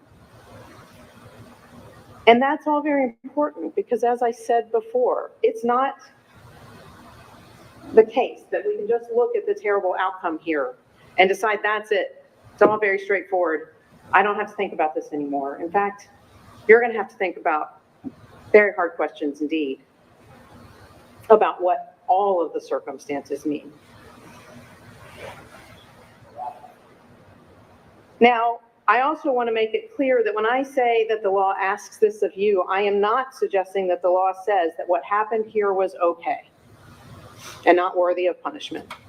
It's that the law says that you must presume Mr. Scanlon innocent, and the Commonwealth must prove him guilty beyond a reasonable doubt before you convict him of any crime. So that brings us back to where I started, which is to say, to put what I said at the beginning of my remarks another way, and because the law says, and you must presume Blake Scanlon innocent, I will be asking you to find that the Commonwealth has not proven beyond a reasonable doubt Blake Scanlon guilty of some of not guilty of first-degree murder. I ask you to listen carefully. I ask you to keep to all the questions and to be prepared to do and apply the law at the end of this case the judge tells you must be applied. It's not easy, but after speaking with all of you to select this jury, I'm very confident that you can, and I trust you with this job. Thank you very much, Attorney Elkins. I'm going to have her take our morning break now because there's a few matters I need to talk about. So remember I said when we pick, we'll take our morning break at kind of usually 11 o'clock, but at a point in time that might be logical. It's a logical time. I don't know. I kind of feel like she was completely victim blaming I definitely feel Alexis. that way. I don't care if she was having intercourse with this man on a table inside the bar. Yeah, or 10 in men. front of his face. That doesn't mean that he gets to murder her. Right. I mean, God almighty. She's kind of like, oh, well, because that she did it and she knew that he was there in Right. the area, that's not first degree murder. She, yeah. Okay. Sorry, lady. It is. Totally, Dawn. Yeah. Definitely. Kel says, I wonder how the prosecutor plans on proving premeditation. I don't know. We'll find out. Yeah. We will find out. I was like, what did she just say? Right? Oh, Lord have mercy. Okay, so I'm going to skip through. They have their early morning break. This is the, Is this her mom coming on? Yeah, this is her mom on the witness stand. I see, baby. You want me to take the thing off of it? Yeah. She has opened up the gifts, you guys. Morgana, JB, and QB, you guys. She, oh my God, is obsessed with everything that you guys sent. Here you go, baby. Oh, I'm glad. Do you want this little tag too? Here, you want that little tag? Yeah. Okay. So, she is loving her stuff. Thank you so much, you guys. Oh, you're welcome. Let's see. Hi, Lee. Welcome back. Hey, Lee. Welcome back. Kel, for sure. I know, right, Kel? She basically did. And Mhm. I'm like, oh, and what if she is? Yeah, I mean, Yeah. Still doesn't mean you can kill her. right? I mean, I feel like that it's kind of the same thing where, kind of the same concept of, oh, well, if she wasn't wearing what she was wearing, he wouldn't have, Yeah. done what he done to her, because she had on something super cute and low cut and short. You know what I'm saying? Right. Mm-hmm. No. Mm-mm. So I think she went really wrong there in doing that. Mm-hmm. Yeah. That was low. Margaret said, I just told my husband, don't tell me what to do. Margaret, she cracks me up. Oh, definitely, Lauren. Not a reason. Nope. Right. Not a reason. Never a reason. No, that was just disgusting. That was gross to me. Exactly. All right, we're gonna see what this mama has to say. I Mhm. watched part of this, but not all of it. So Kel says, yes, I hate that. If you didn't wear that short skirt and make him lose control, right? I know. Mm-hmm. Man. I know it. Sometimes. All right, I'm gonna pause, Mama. Are we ready, Morgan? Are you ready to hear this, Mama? Yep, I'm ready. Yeah, me too. I'm gonna hear from her. And keep in mind, we do find out in this Mm-hmm. testimony that the mom Right. adopted the grandbaby. So I don't that's- know if it was beforehand or after the fact. Right. I'm not positive. But I do know that during the prosecution opening, he was basically, saying the mom was like, yo, when you gonna come get this kid? Mhm. And then she's like, okay, I ain't heard your voice, so it must have been afterwards. Must have. Yeah, but I'm not positive. Okay, let's go. Let's go. Let's go.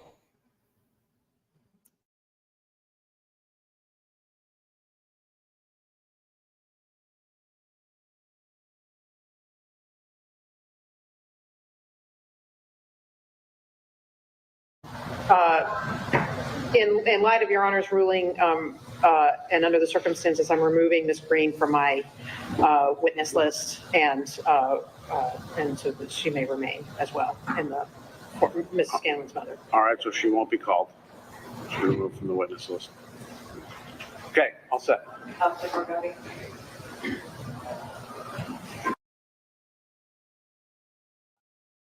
And they mean from the defense's witness list, not the prosecution's. That did kind of sound confusing right there, but they had a sequestration order basically in place where they were trying to discuss during one of the breaks earlier that because the mom was testifying, Right. would she be under the sequestration order because she would want to stay and sit through the whole trial, right? Right. So they just was, taking care of that. But then also I've got this up as high as I can volume wise, and also on what is this called? Um the quality. And I've got it on I had it on 720. But even on 720, it's not great. Yeah. It gets really fuzzy, and the Probably about the something like there. yeah, and it does this like pausing, but it Yeah. was doing it earlier too when we were watching the live stream of the press conference with the in Baltimore with the Mhm. bridge collapse. So I don't know if it's a YouTube issue or if there's an issue on my end. Right. I don't know, but Oh well. either way, we'll get through it. So Yeah. We can manage. yeah, thank you, JB. Thank you. Yes, you guys hit the thumbs up button if you're here and are enjoying the stream. Let me give you my radio voice Your here voice. at the Crime Cafe. Yeah. Here Okay. she goes. So. Look out. Morgana is my co-host today. Yes, the hostess, co-hostess with the mostest. The co-hostess with the mostest. Oh my gosh. Oh, okay. All right, Morgana. Let's Okay. go. Let's do Here we this. go. Wee.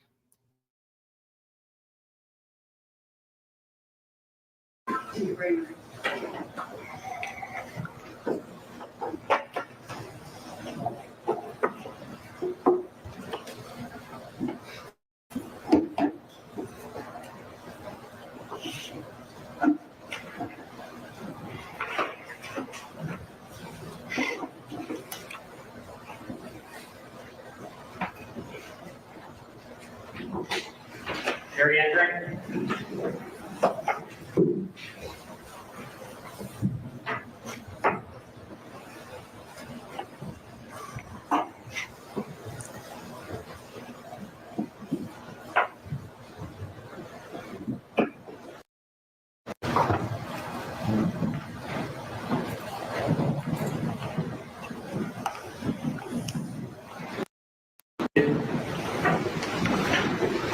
Okay, we are prepared to start with the evidence in the trial.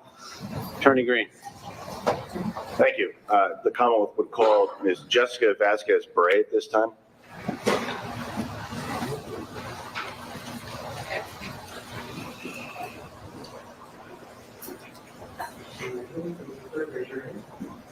Do you solemnly swear that the evidence you will give this court and jury in the case now on trial shall be the truth, the whole truth, and nothing but the truth, so help you God? Thank you. Please take the witness stand.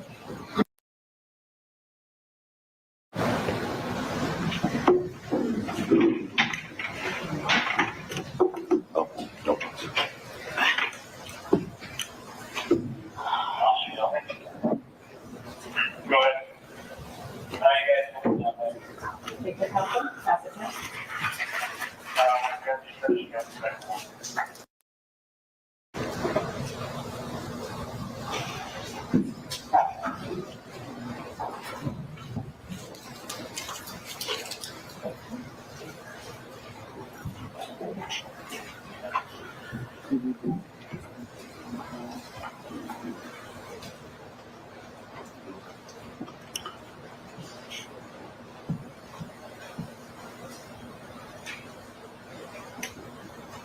Okay, whenever you're ready, Attorney Green. Thank you. Good morning. Good morning. I know it's difficult, but in a loud, clear voice as you can you please tell everybody your full name and spell your last name? Yes, Jessica Vasquez Bray, B-R-A-Y. And how old are you, ma'am? 42. What town? Mass. How long have you lived in Westfield? Oh gosh, since I was 11. Do you work? I do. Where do you work? I work at Westfield Bank. How long have you worked? Who was Alexis Avery? She's my daughter. And what was her date of birth? April 20th, 1998.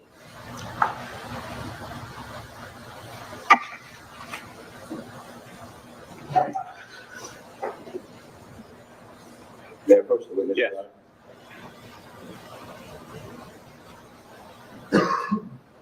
Tell me who's depicted in that photograph. Alexis.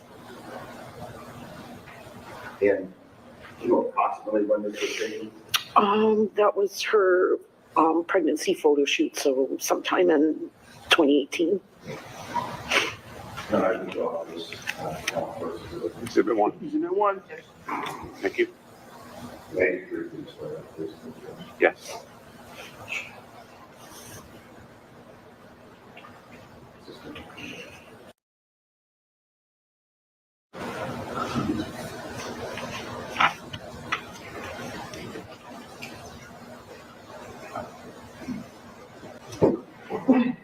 Displaying exhibit number 1.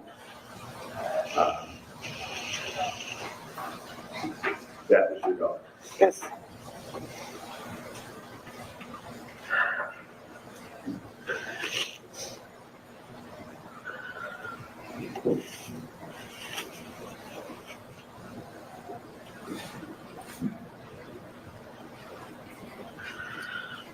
Is your daughter still with us? She's not. Do you know who Blake Scanlon is? I do. And how do you know him? He dated my daughter on and off. Do you see him in the courtroom? I do. Could you just point to him, describe color shirt he's wearing? It's right over there. The jacket. Thank you. Your Honor, may the record reflect in-court identification of the defendant? She pointed in the defendant's direction, yes. Thank you. Who is Darla? Darla's my granddaughter. We adopted her, but yes, Alexis had a baby with Blake. And when was Darla born? She was born August 1st, 2018. Do you know approximately how long Alexis and the defendant had dated off and on? I want to say I remember 2016, we did like a family vacation. I remember him being there. So I would say around that time through January 1st. And in June of 2018, where were your daughter and the defendant living? On White Street in Westfield, an apartment.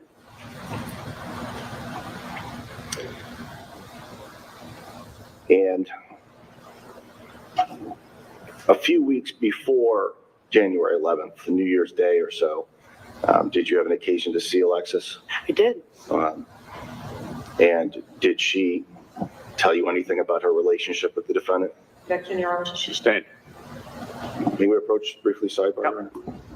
Yep. So during the course of the trial, we have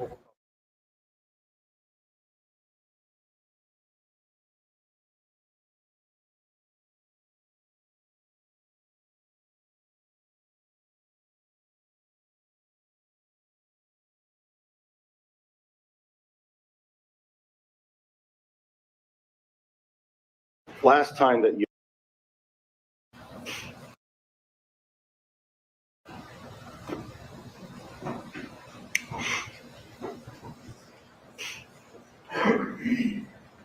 When was the last time that you actually saw Alexis, if you remember? Yes, it was the evening of January 11th, Friday, And where did you see her? at my house. And why was she at your house? She came to borrow the car with Caitlin. Okay. Borrow whose car? My car. All right. And what kind of car was that? It was a 2007 Mazda CX-9. Do you know why she was borrowing your car that night, if you know? Yeah, like their car didn't, Caitlin's car didn't run well, and they just wanted to have like a safe, decent car for the evening. Okay. Do you recall approximately what time she came over to borrow your car? It was in the evening. I don't remember the exact time. Okay. And then Saturday, what did you do? I was at work, and I was trying to get a hold of her, so I was texting her. Okay. And where was Darla on Friday night, the baby? She was at my mom's house. Okay. And does mom have a name or nickname that you called her? Wella. Okay. Saturday morning, if you know, did Alexis pick up Wella? Saturday morning, no. Okay. Was she supposed to? She was supposed to pick up the baby. Okay. At some point in time, you mentioned you tried to get in touch with Alexis. Is that right? Yes. And what is your phone number, if you know? It's 413. Is that the same number you would have had back in 2018, 2019? Yes. And did you have Alexis's phone number programmed into your phone? I did. Do you happen to recall that number offhand? No, because I don't remember anybody's. Just go right to the name and dial it. It's unfortunate. If you saw it, you think it would help jog your Yes. memory? May I approach the witness, Your Honor? Yes.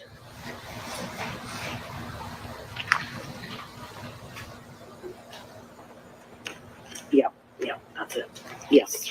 Did that help your memory? Yes. And what do you recall your daughter's phone number being? The 55. And 557? Yeah.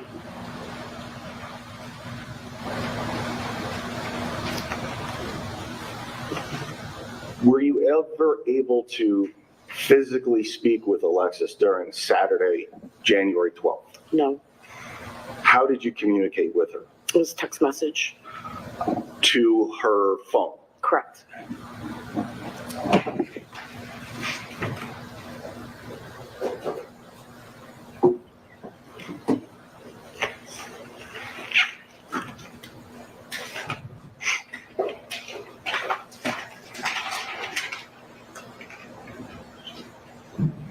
May I approach again, Your Honor? Yes. I'm going to show you this item. Do you recognize that item? I do. What do you recognize the item to be? Alexis's phone. White iPhone with gold sparkly case? Yes.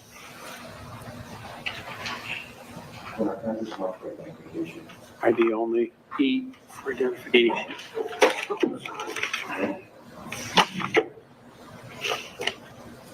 And you mentioned. Explain to the jury, matters marked for identification are not exhibits, evidence in the case at this time. All right? You mentioned that Alexis borrowed your car. Yes. You recognize what this is? It's the key fob for my car. And the key's actually in here? Correct. So this is like your spare set? Yeah, that was the spare. I just marked that identification as well. ID only. Yeah. Beth.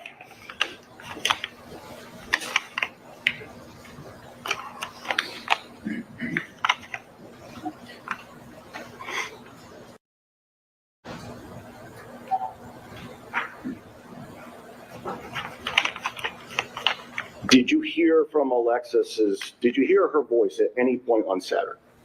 I never heard her voice again since she picked up the car. And you continued to try and communicate with her? I did. Did you call? I did. Did you text? Yeah.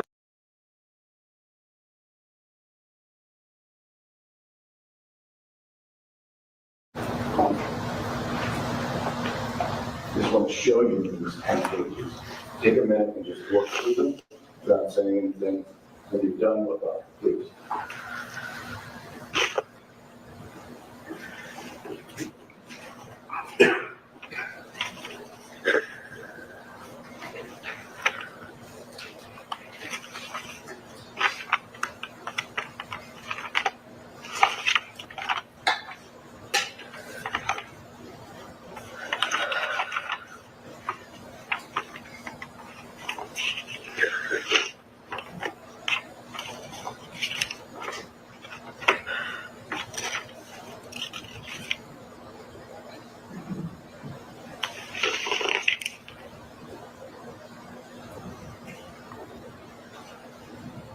Can you just tell me what those pictures are of generally? The text messages that I was sending out and text messages I was getting back. And just so we're all clear, there's blue messages. Yeah, those are. Who's if you know, who's sending the blue messages? I am. And there's actually a picture of you right next to it. Correct. So that was programmed into a phone, presumably. Yes. And messages are to Alexis at the top. Alexis's, yeah. I have the ID G. G.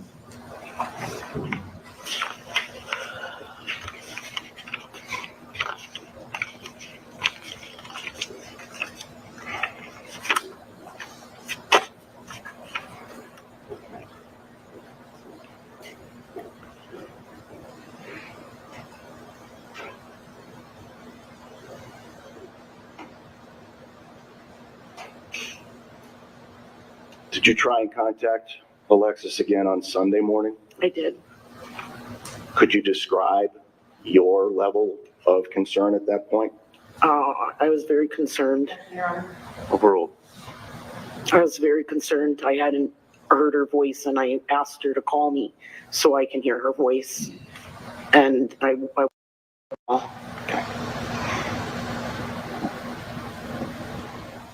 And where was Darla Sunday morning? She was with me at the time. I went to pick her up instead. I just wasn't. Would it be unlike Alexis to leave her baby for 2 days? Absolutely.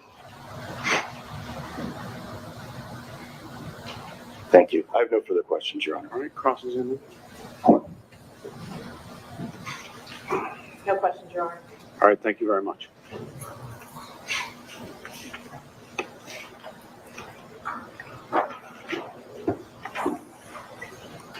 Attorney Green. Your Honor, at this time the call would call Margaret Turkelson.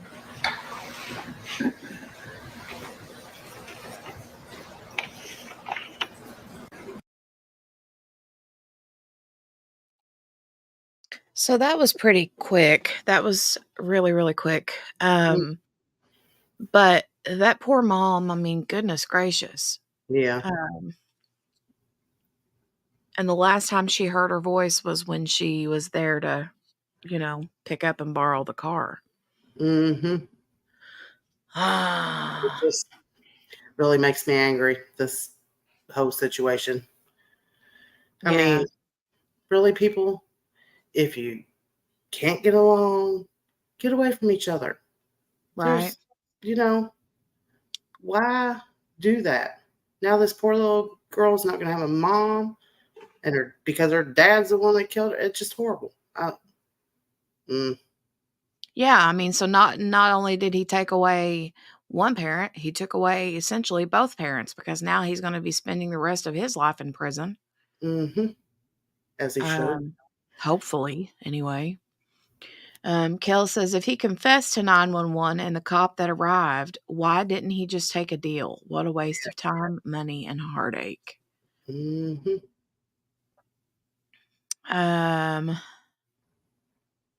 They did not cross-examine.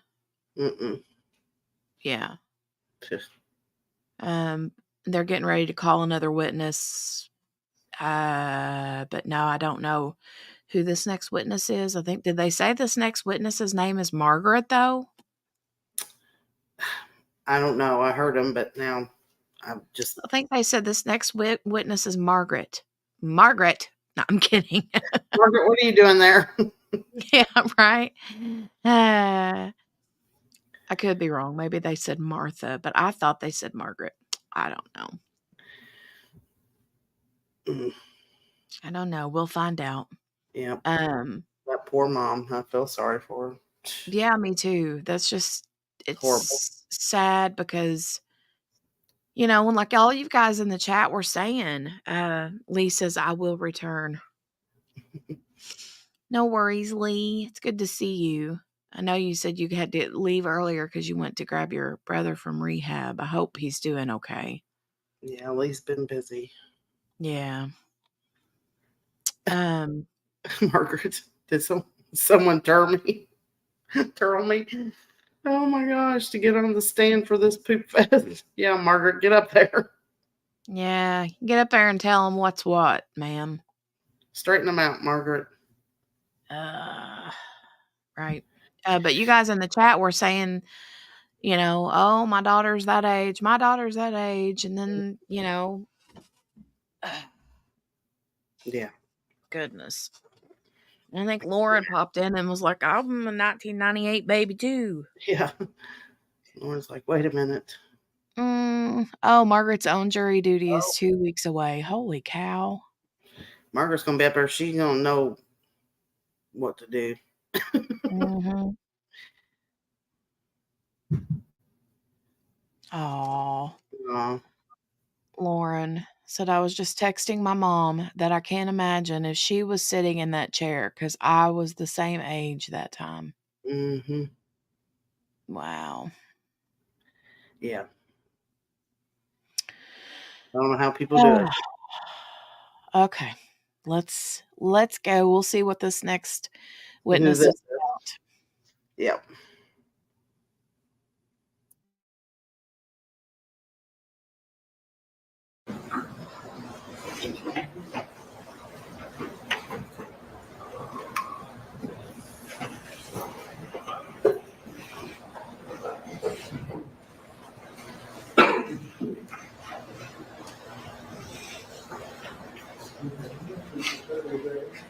Do you solemnly swear that the evidence you will give the court and jury in the case now on trial shall be the truth, the whole truth, and nothing but the truth, so help you God?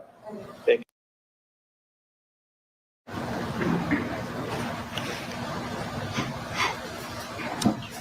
May I inquire, Your Honor? Yes. Thank you. Good morning. Good morning. In a loud and clear voice, as best you can you just introduce yourself to the jurors by name and spell your last name? Yep, my name is Margaret Turkelson. It's Terkelsen. Thank you. And are you currently employed? Yes. And in what capacity are you currently employed? I work for the Animal Control Department at the City of Westfield. All right. And now I'm going to go back in time a little bit to 2019, did you work for the town of Westfield in a different capacity at that time? I did. And did you work at that time? I was a dispatcher. All right. And what are your general job responsibilities as a dispatcher? Answering business line and emergency 911 calls that the public make. Okay. And did you receive any training on how to be a 911 dispatcher? Yeah, we receive training in person, and then we get sent out for certification. So we get certified to answer 911 calls. And did you go through that process? I did. Okay. I want to direct your attention to January 13 of 2019. Were you working as a dispatcher that morning? I was. All right. And are you aware, just generally based on your job, are 911 calls recorded? They are, yes. And what's the first thing you usually say when somebody calls 911? We explain that the line is recorded, and then we ask usually for the address of the emergency. All right. And did you take a approximately 8-minute phone call that morning around 11 o'clock? I did. May I approach the witness, Your Honor? Yes.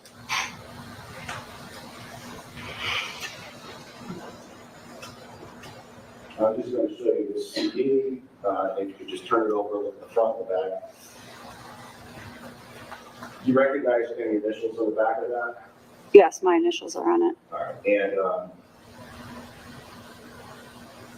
what's the date that you wrote your initials on it? March 12th of this year. And on March 12th of this year, did you have an opportunity to review this 8-minute phone call? I did.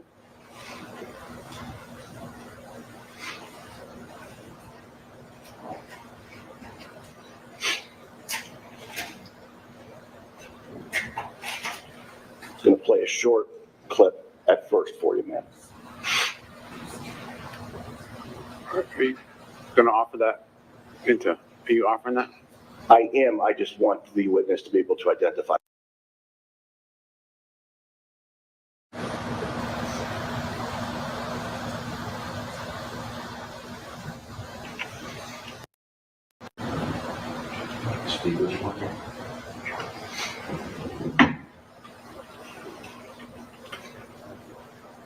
So I'm just going to ask you to listen like the first 10, 15 seconds.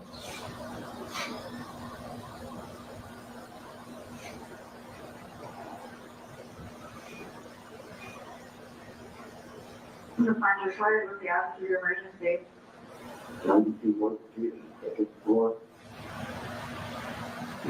Do you recognize anybody's voice in that call? Yeah, my voice. Okay. And you've recently reviewed this entire 8-minute call? Yes. Is this a fair and accurate duplicate of the actual call that you took on January 13th, 2019 at about 11 a.m.? Yes. And I would offer this at this time. All right. Objection. Without objection, it'll be 2.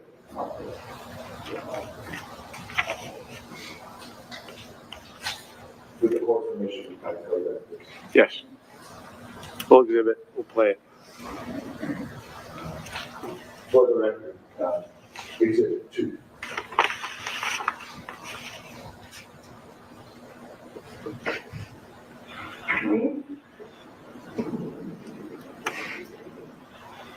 And what the phone number you're calling from?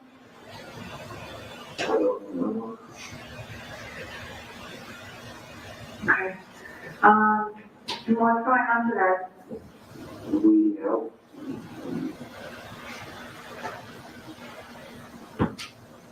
I killed my girlfriend after I talked to you.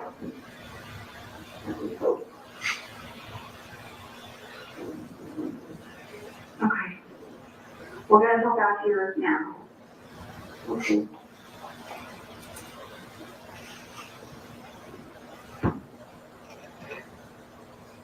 Okay, how old are you, sir?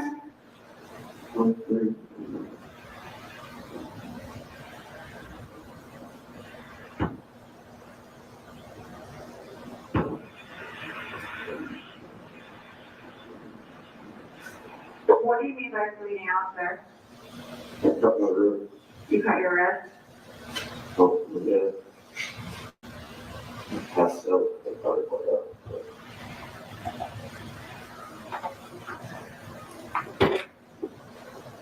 Okay, are you feeling violent? No, Do you have weapons with you? no, it needs no, that's all.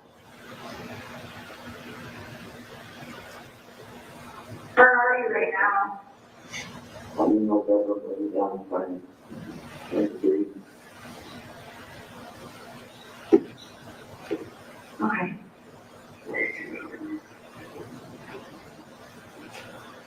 Is this a suicide attempt? Yeah, Okay, and you're...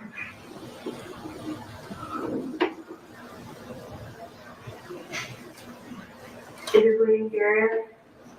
yeah. Body lost a lot of blood. Okay. Alright. Alright, I'm sending paramedics to help you now. Stay in line, I'll tell you exactly what to do next. Okay. I'm gonna tell you how to stop the bleeding. Listen carefully to make sure we do it right, okay? Okay, you already started the clock, so. Okay, well, we're just gonna do this though, okay? Okay. If you can get a clean, dry cloth or towel and place it right on the wound and press down firmly and don't lift it up to look. Okay. Okay, have you done that? Yeah, I got a blanket. Okay. Alright. Is the bleeding controlled now? Yeah. Thanks, Bill.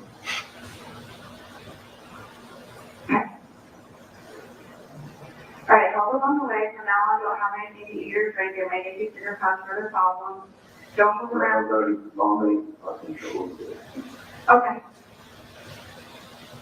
Just rest it on the rope for you, okay? Okay.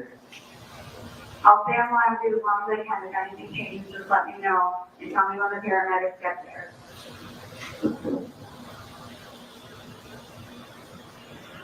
Okay. So are you still laying on bed? Yeah. Okay. Okay, what's your name, sir? Blake. What's your last name, Blake? Scanlon? Okay, Blake. Blake, what happened to your girlfriend?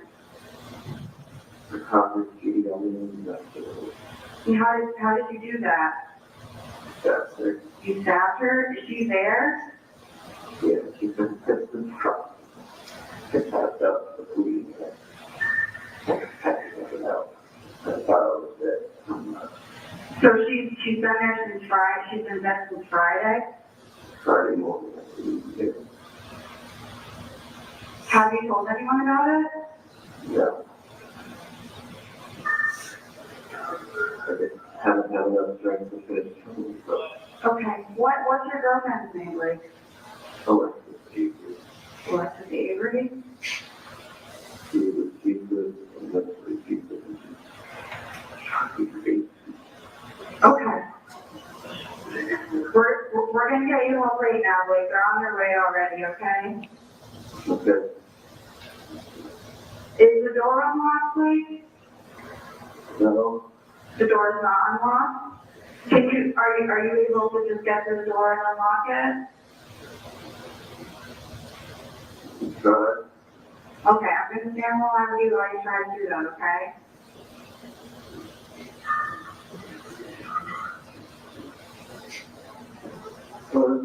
Alright.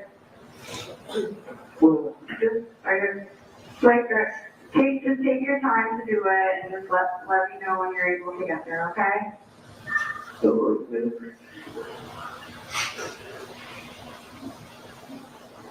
Okay, The door's unlocked, okay, you just rest and you just keep breathing for me, okay, Blake? Okay. You're doing a good job. We have people up there almost there. Okay? So, do you still have your wounds covered? You do still have it covered?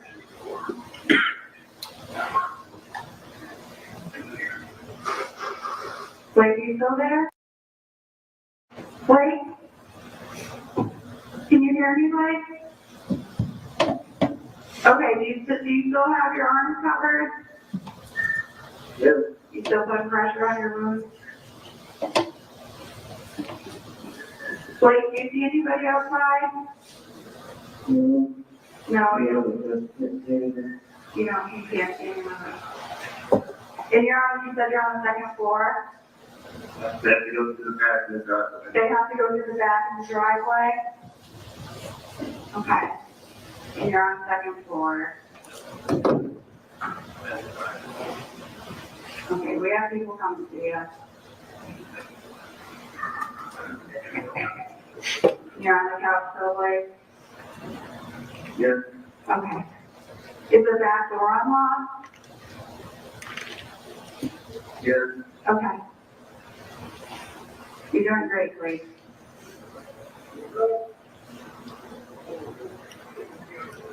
All right, they're here? Okay.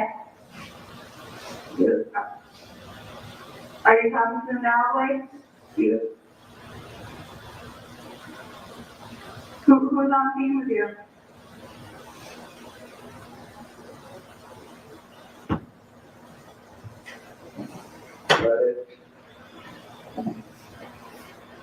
That's mostly my blood.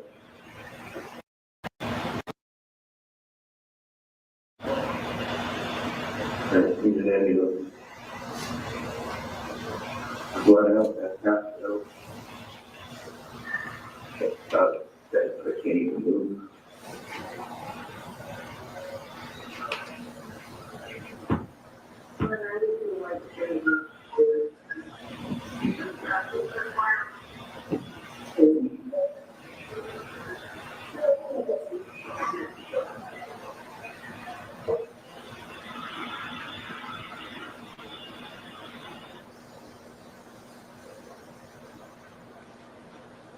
Is that the end of the recording? Yes.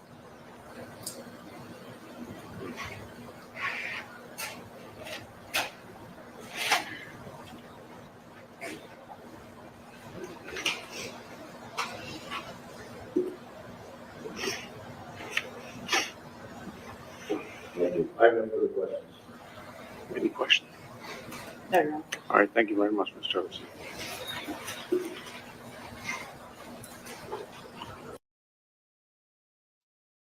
That was super creepy. I'm just going to be full on honest. Yeah. As calm as he was. Oh.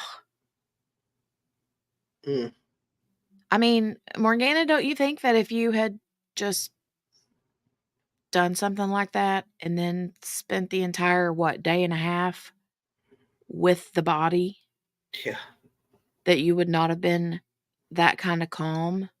Unless he was like in shock himself. You know what I mean? Like did it in a rage and then came out of it and was kind of like, what did I just do? Right. I don't know. Yeah, and then I don't kind of either. been in shock from the whole thing, but it was weird though. Like Do you you said. think that we'll hear from, like, if the defense is really going to try to put on a defense that has to do with, we know he did it, but it was not first degree because of this reason, and this reason, Right. then I would think that they would have some sort of experts to explain why it wasn't, what his Yeah. frame of mind was. I would think they're gonna have to do something, because otherwise you can't just say, "Oh, that's what happened." You know what I mean? They got to have something to back it up. Right. Spence says, I wonder if there will be a psych defense. I know, Dawn, a day and a half. Yeah. I don't know. Go, Kel. He was calling. First thing he said was he was bleeding. Mm-hmm. Yep. Yeah.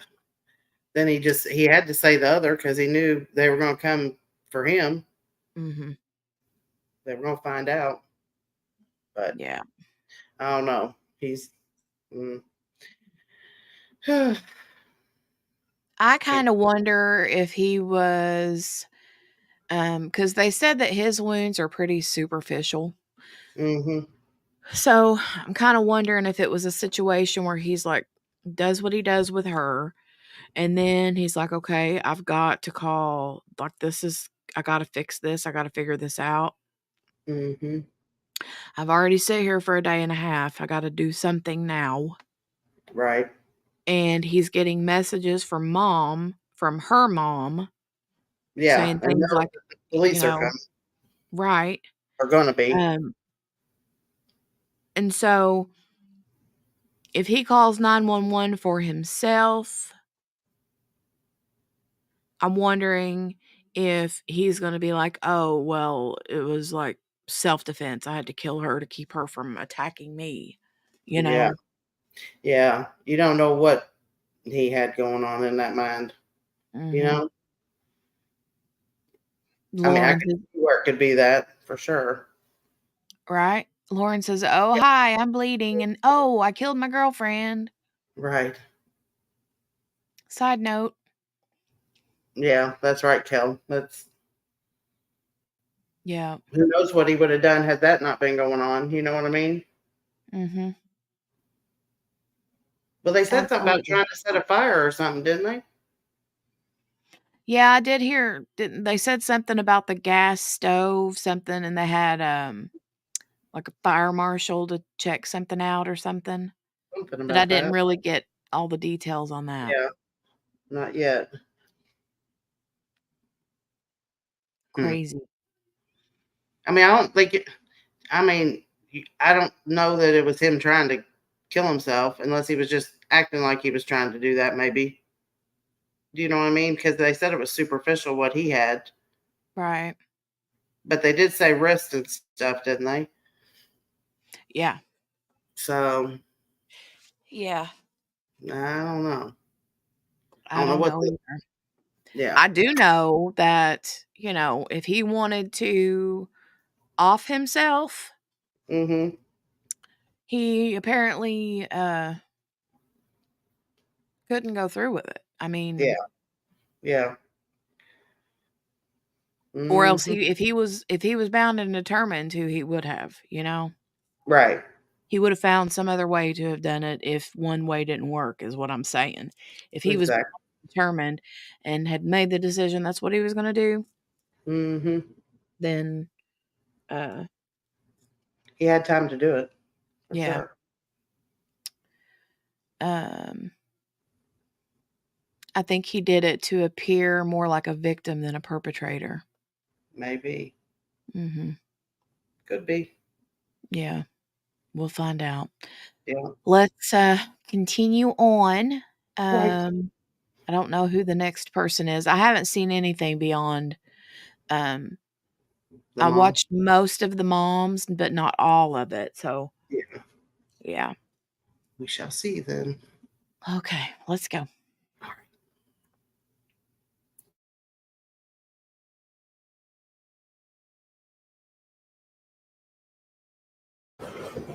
How was it called? Officer Bradley, Westfield Police Department.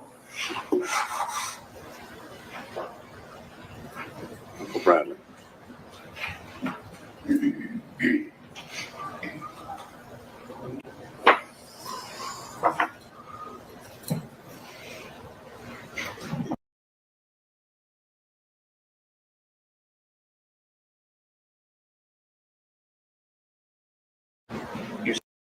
Evidence you will give this court and jury in the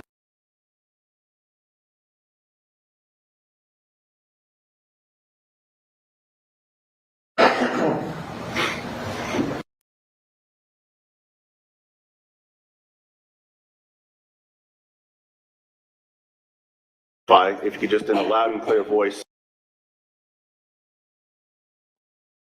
See how it keeps starting and stopping? That is not me. I'm not doing that. That is the feed. and it's super annoying. But I just wanted you guys to know that that is not me. It's not me doing that. I'm not touching it. Unless I come on and specifically speak to you guys, that is not me touching it. So just an FYI. Okay, let's go. Introduce yourselves.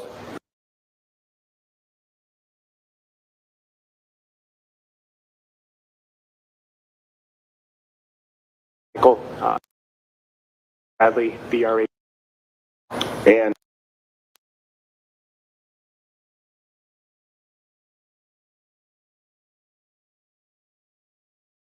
Westfield. 32 years.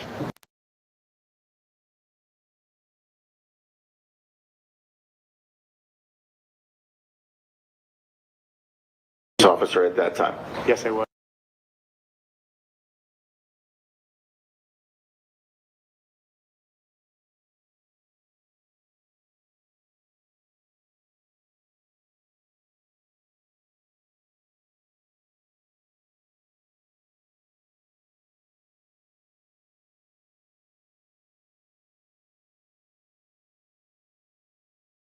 Meadow Street.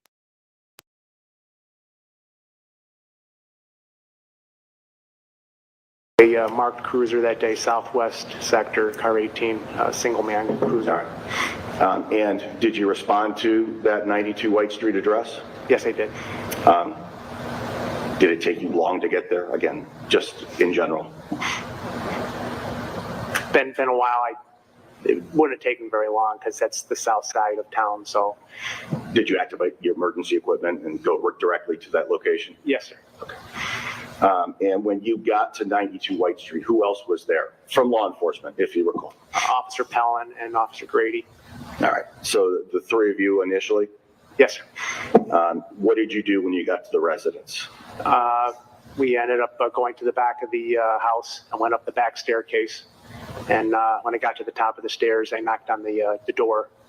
I found the door ajar, knocked, announced that police.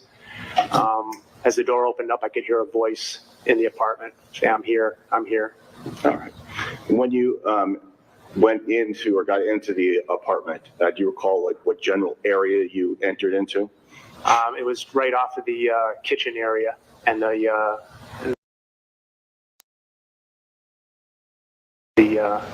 back of the apartment. As you entered into the apartment and went, did you have to go through the kitchen to get to the other location? Yes. Did you make any immediate observations in the kitchen? Yes. As I walked through the kitchen, on the floor, observed a female body laying on the floor face up, covered in blood, blood on the cabinets, blood on the floor. And observing her, she was deceased and beyond care. I also observed a knife, a bloody knife on the counter in the kitchen. After you made those observations, did you go towards the voice? I did. And there was a drape covering the doorway. Pulled my service weapon, pulled the drape back, observed a male laying on a couch, asked the male to show me his hands, which he did. He complied. I entered into the back room, holstered my weapon, gloved up, came over to the male. He was still on a cell phone at the time, kind of cradling it between his neck and his shoulder. Took that from him, put it on the couch, and I looked at his wrists because that was the initial call.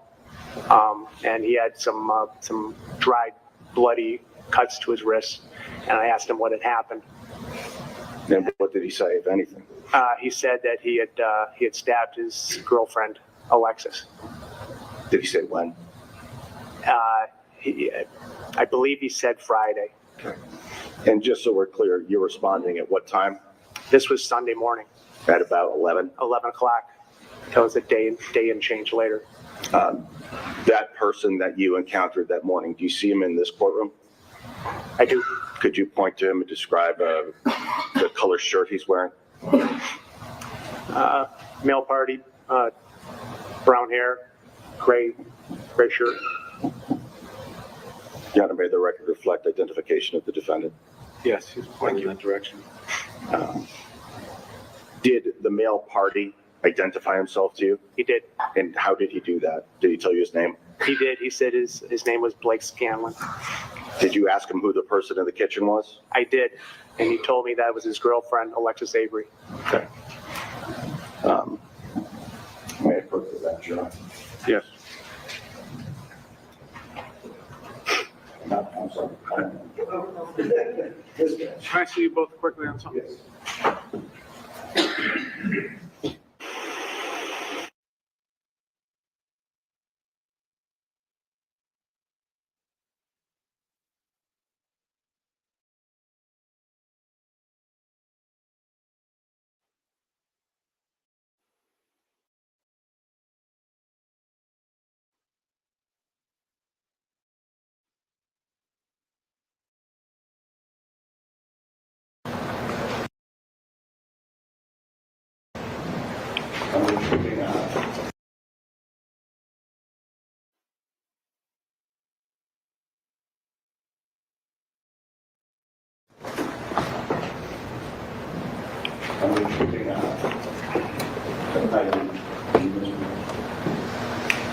Yes. Yes. You mentioned, Officer Bradley, that when you encountered Mr. Scanlon, you saw a column. Yes. Do you recognize that item? Yes. And what do you recognize this item is? The cell phone that Blake was speaking on at the time. And you told him to put this down? I took it from him. Where did you put it? On the couch right next to us.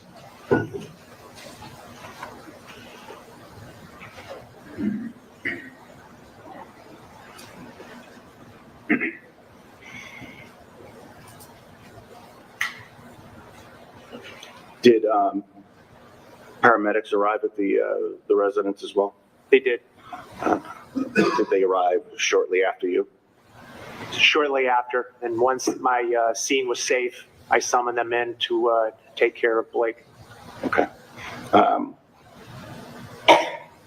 After the paramedics went in and did their thing, what was the rest of your role, kind of, at that moment? Once they tended to him, they took him outside to the ambulance. Myself and Officer Pellin secured the apartment until state police was notified and showed up on scene. When you say security department, you made sure that nobody came or went in? Correct. Yeah, thank you. Thank you. I have no more questions for Officer Bradley. Just a couple here, officer. So when, just want to make sure we're very clear on some things. So when you came into the apartment that day, Mr. Scanlon did have wounds on his wrists, is that correct? Yes. And by the time you arrived, if they weren't actively bleeding anymore? They didn't appear to be, no. Okay. But you did bring the ambulance workers in once they arrived because it appeared he needed care, correct? That was the initial call, yes. And when you came in, he didn't get up from the couch in any way? No. And he certainly didn't threaten you or argue with you or become violent in any way? No. No further questions? Anything further, Mr. Green? No, thank you. All right, thank you, officer. Thank you. Your Honor, the count will call paramedic Ben Hogan. Ben Hogan.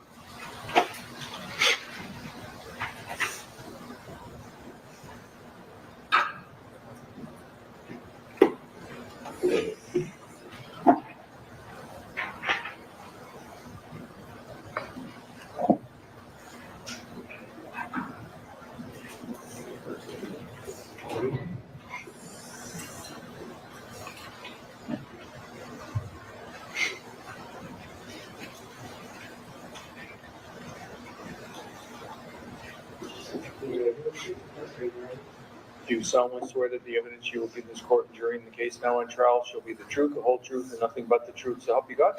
Thank you. Please take the witness stand.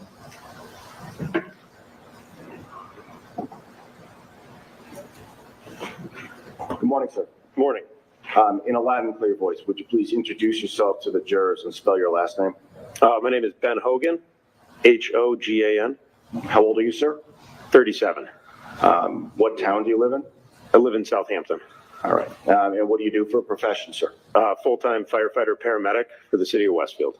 All right. And how long have you been a firefighter paramedic in Westfield?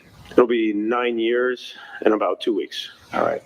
Prior to being a paramedic in Westfield, do you have any other medical training or experience?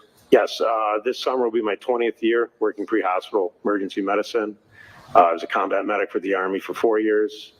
Worked as a EMT and paramedic in the cities of Springfield and Holyoke, as well as in Virginia.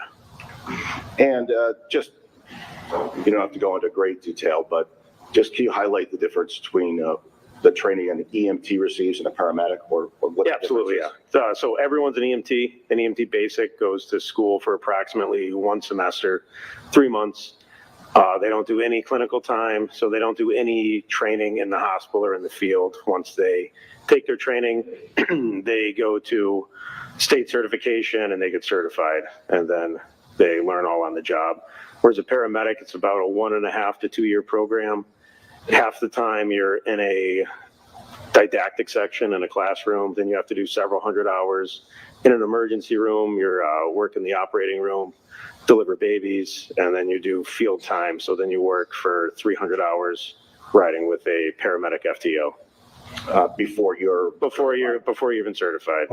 And you went through all those steps? Yes. I want to direct your attention now to, did you receive a call on January 13th, 2019, shortly after 11 a.m.?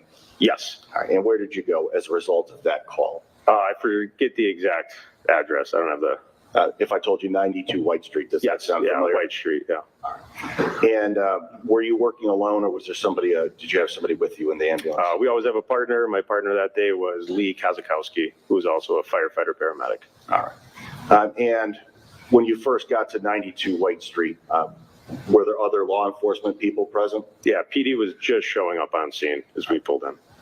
What did you do when you got there? Did you wait for the police? Yeah, initially we always wait if there's potentially anything dangerous on scene. We let the police department clear it prior to us going and seeing. Did they do that in this case? Yes, they did. And did at some point they tell you? Yeah, scene is safe and we go in. What'd you do? Sorry. We went in the back staircase. PD was in the living room time, and when we walked in, we saw a deceased body in the kitchen, and then our patient was in the back living room sitting on a couch with an officer with him. Your focus, did you focus more on the person in the kitchen or the person on the couch? Since we're a two-person team with training, we both split. My partner initially went to the deceased female in the kitchen, and I went to the back room to the other patient. All right. And where was that patient located? On a couch, sitting on a couch. All right. Do you see that person in the courtroom here today? Yes, sir. Could you point to him and just describe our clothing he's wearing? Right over there is a shirt and suit on. Thank you. Coat. Your Honor, may the record reflect identification of the... Thank you. Did you make an initial assessment, a medical assessment? Yeah, our initial call was for self-inflicted knife wounds or self-inflicted cuts. So we assessed the patient real quick, and then the bleeding was already self-controlled, self-clotted off, so we bandaged the wounds. Okay. Did that person say anything to you while he was on the couch and you were looking at him? Yeah, he kept profusely apologizing. Okay. And could you describe in any more detail the lacerations that you observed? They were more or less superficial horizontal cuts bilaterally on the wrists. Okay. And you mentioned that was he actively bleeding? No, there's no active bleeding when we were there. What did you do after you made that initial assessment? Did you transport him somewhere? Yeah, we moved him from upstairs, put him in the back of the ambulance. Sorry. We gave him IVs, put him on a cardiac monitor, administered IV fluid, and transported him to Noble. Okay. Once you transport, Get to the hospital, we do a changeover, or just give the nurse and the doctor the report of the patient. And I know your primary focus wasn't the female in the kitchen, but did you see her, make observations of her? Yes, after my partner, he went.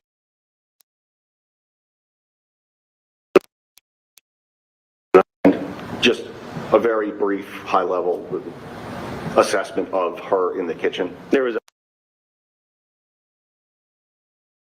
a for present. Did you or your partner even attempt life-saving measures? No. Okay. So fair to say, was she transported?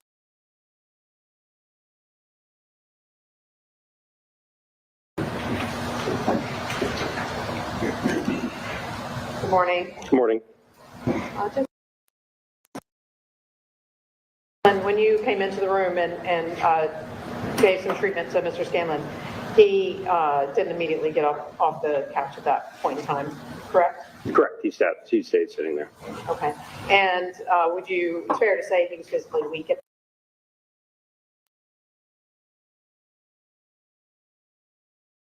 Thoughts, they appear to be stable. My question was, did he appear to be physically weak at that point? I don't believe so. I don't recall. Okay. But he wasn't getting up off the couch, correct? There was a police officer keeping him there. Okay. And he had wounds that obviously needed. Now, you did a quick assessment of Miss Avery in this case, is that correct? Yes, after I attended to him. That she had clear signs. She was in a state of rigor mortis at that point in time. Correct. All right. I interrupted you. Yeah, correct. Yeah. Okay.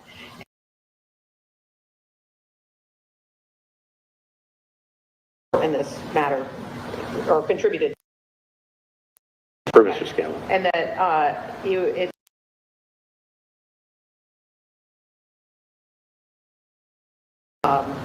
relative to Miss Avery's body. Is that fair? I believe I wrote that. You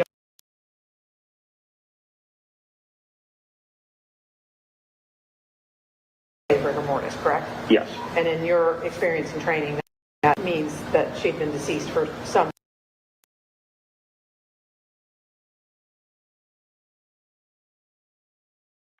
So I can't speak expertly on that. Okay, but in your onset doesn't happen immediately. Correct. Correct. No further questions. Nothing further. Thank you very much, Mr. Hogan. You're all set. Thank you. The call Trooper Christofori, please. Christofori. They do need to get their life together. Oh my God, they're killing me. Yeah.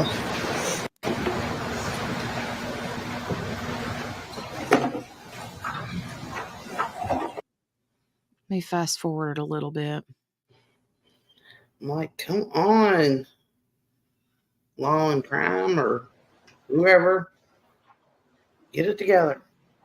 Right.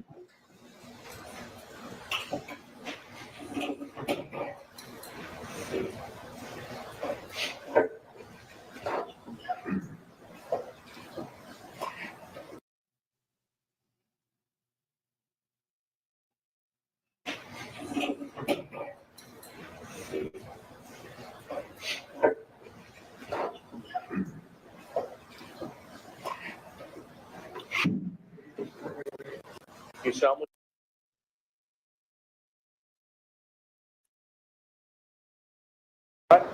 Thank you. Please take the witness stand.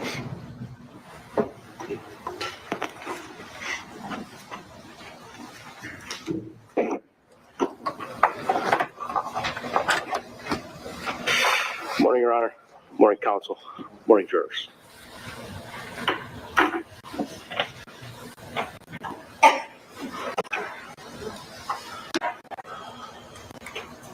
I'm sorry. We just need to have something in my office.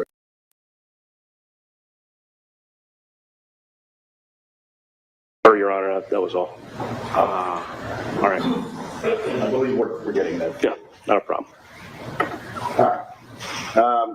Let's start off with you just introducing yourself to the jurors, please. Certainly. My name is Jason Christofori. Last name is spelled Christofori.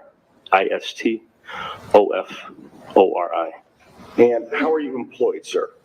I'm employed by the Massachusetts State Police, and I'm currently assigned to the Office of the Hamden District Attorney, State Police Detective Unit. And how long have you been a trooper in total? Approximately 8 years. About 6. Working as a detective in the role you're in now? Certainly. So we are known as a homicide and major case unit. So our primary focus is homicide investigations, but we certainly provide support assistance for major violent crimes, missing and exploited children, property crimes, and so on. So were you working on January 13th of 2019 in this same capacity as a detective in the State Police Detective Unit? I was. All right. And is part of your job or general job responsibilities to assist local agencies, law enforcement agencies with fatal investigations? It is. All right. And were you assigned a specific role in this investigation?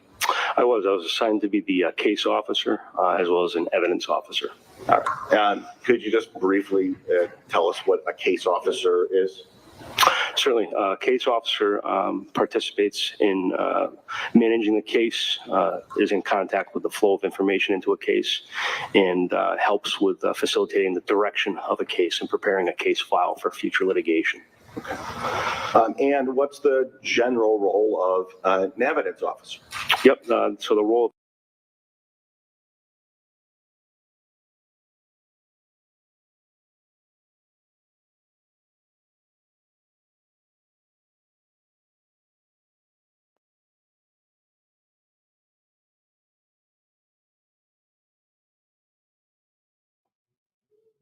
Okay, so maybe they have now figured out that their feed sucks and they're fixing it. I don't know. Well, if that's the case. Jeez. Pay attention, people.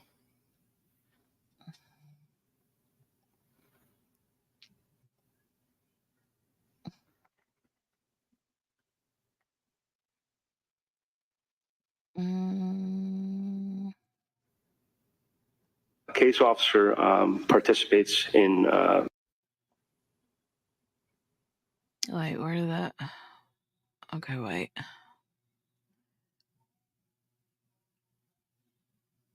Let me go back. Hold on. Okay, this was where they had their little. When you know people from the state police or the lab that assist. We do. Yes. And did you do that in this case? We did. Yes.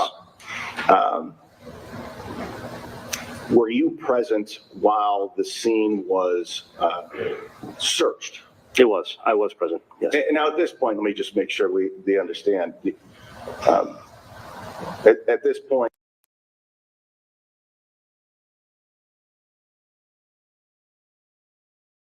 word is no longer on scene, correct? Correct. And is the processing of a crime scene somewhat time consuming? It is. All right. And so you were present throughout that process? I was. All right. And as part of that process, are what they're called crime scene photographs taken? Correct, they were. All right. And were you present at the time these crime scene photographs were taken? I was. All right. And what's the purpose of the crime scene photograph, just in general? Certainly. To document the scene as it presents.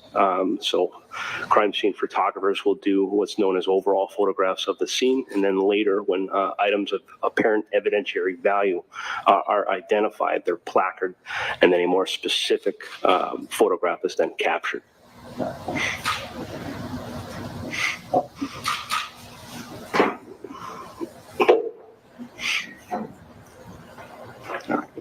May I approach the witness, Your Honor? Yes. I'm just going to do these in groups. Just 6 images. Just look through them briefly and tell me if you recognize what they are. If you do.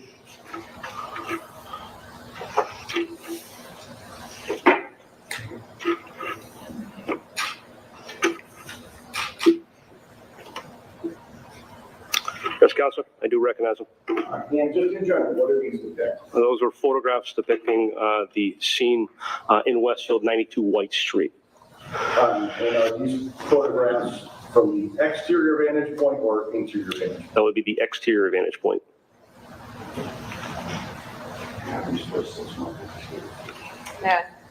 Yeah, I need to see him too. So why don't you show him to Attorney Elkins first?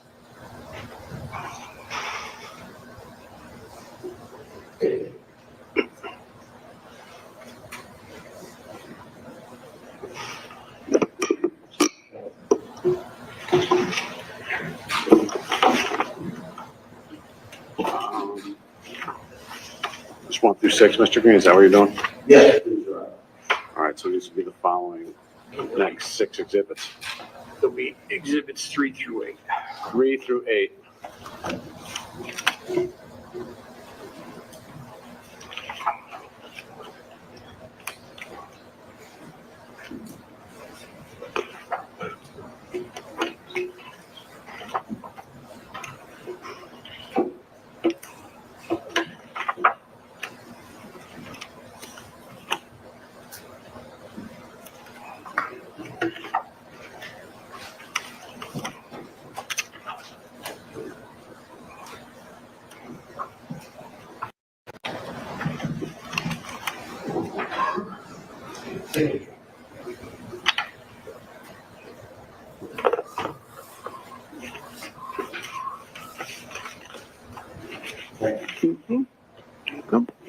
May I publish these, Your Honor? Yes. You're going to publish them on the screen? Yes, please. Okay, let's publish them on the screen. W210. I'll start off by showing you exhibit number 5. Can you see that, sir? I can, Counselor, thank you. And just what is this generally depicting? Yep, that's the cross street of East Bartlett and White Street.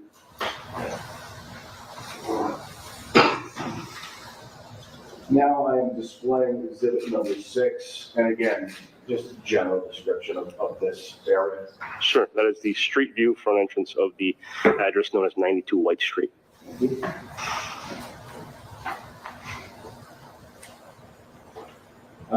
Trooper, this is exhibit 7. Can you just tell me what we're looking at here? Certainly, that's the same image as previously depicted. However, it's a little bit closer, depicting the number 92 to the right doorway of 92 White Street.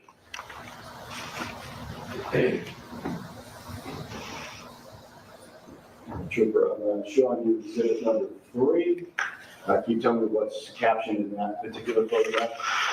Yes, sir. So that is an exterior view taken from the rear of 92 White Street. In the foreground are 2 vehicles, and then a little bit further in the background is the rear exterior of 92 White Street.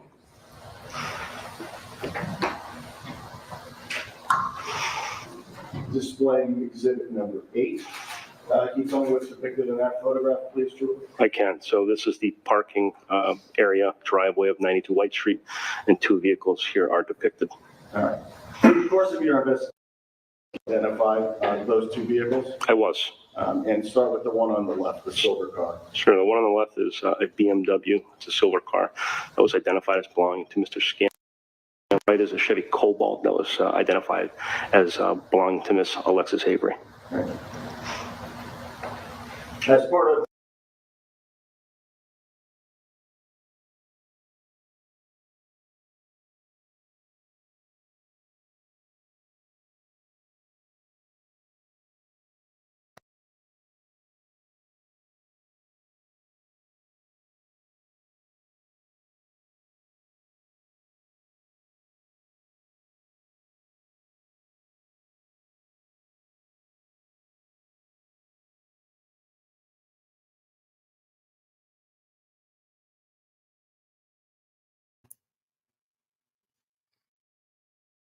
Are we sure the QB's not up there? The way this video is going. I know, right? QB's like, don't even. Ma'am, she said, ma'am.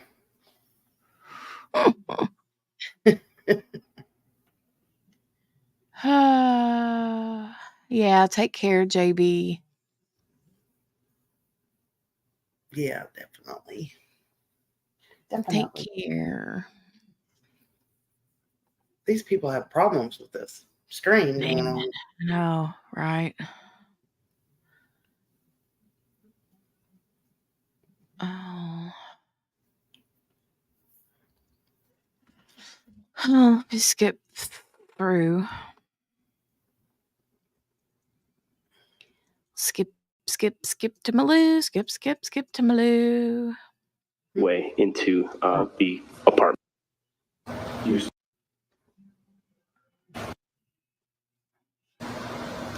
Let me go back. Okay. Here we go. Yep. No spins. And keep in mind,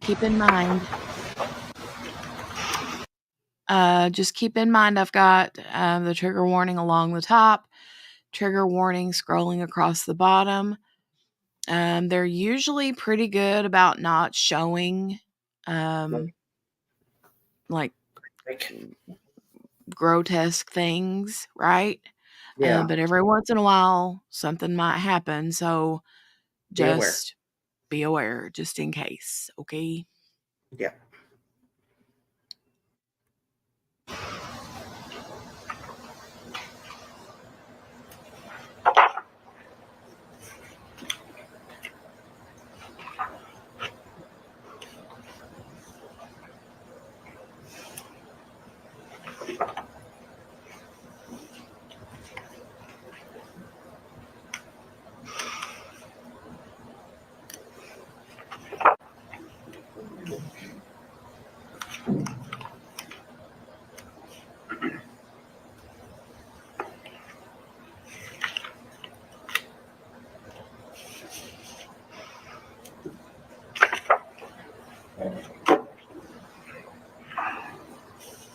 And I'll just ask you a few brief questions about some of these, Trooper. This is Exhibit 9. Can you just tell me what's depicted there?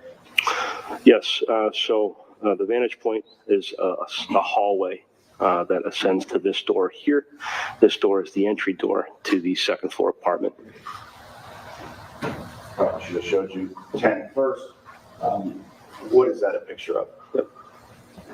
That is a picture of the entryway into the apartment. So that would lead up to? Correct. 9, which is the door. Very good. Yes, sir.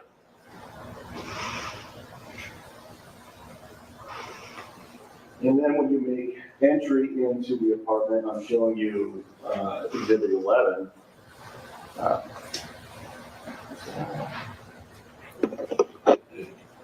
Sorry. Not a problem. Can you tell me just generally what this image depicts? Certainly, as you just entered into the apartment, this is sort of the common area that combines with the kitchen and a small table for an eatery type table. This is Exhibit 12, Trooper. Can you tell me what that depicts? Certainly. So again, this is a continuance of that kitchen living space. To the right is that small table just previously mentioned. And the primary focus here is the back end of the stove with some paneling that is protruding and removed from the back end of the stove. Now I'm showing you 13. Again, can you just tell me what's significant about this particular picture? Sure. So what's most significant is that at the bottom of the backside of the stove here, the paneling that was just mentioned was removed for further analysis here. And our attention was drawn to the base of this stove, the pilot area, the gas intake line area of the stove. And number 14, Trooper. What is that? Right. So that's a small hallway behind where those previous images were depicting. And most notable here is the briefcase. Briefcase, suitcase? Suitcase, yeah, thank you. My apologies.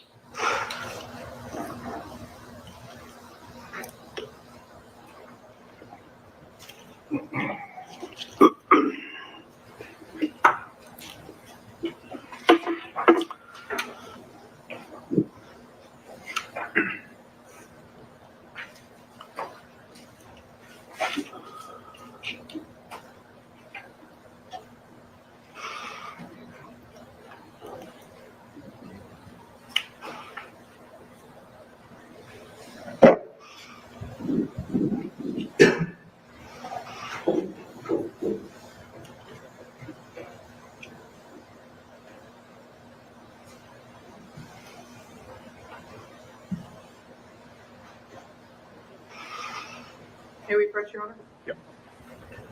Can I get the bill? I need the.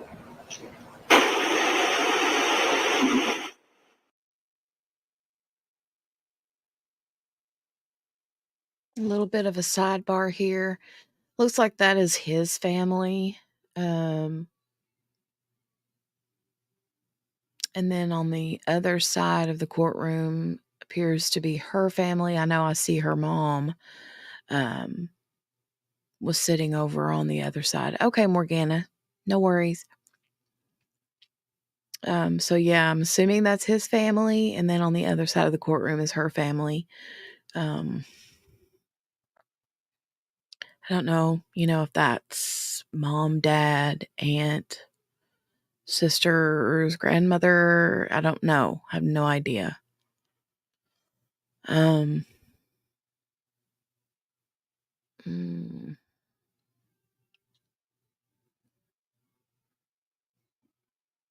No idea.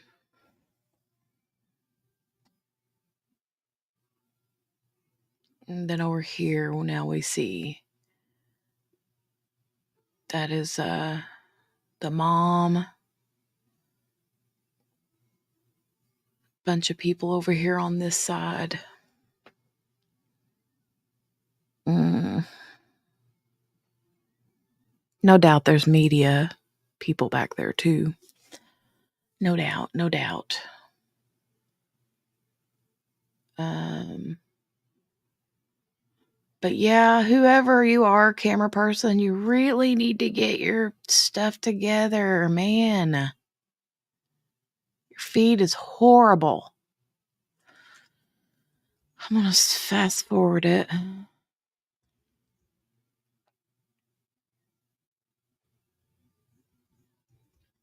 On a brief little sidebar.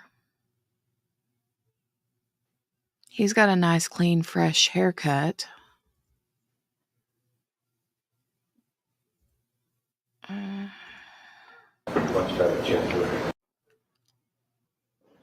Okay. Gentlemen, much better chance.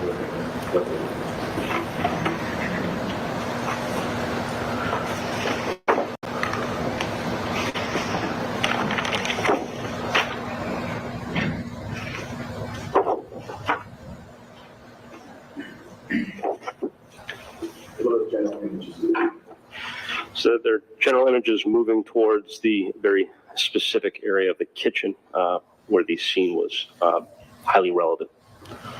These fair and accurate copies of the crime scene that you observed that day? They are. I'd offer these next door, please. I want to make sure that I understand. Exactly what we're doing. Yeah, hand them to Attorney Elkins, please, first.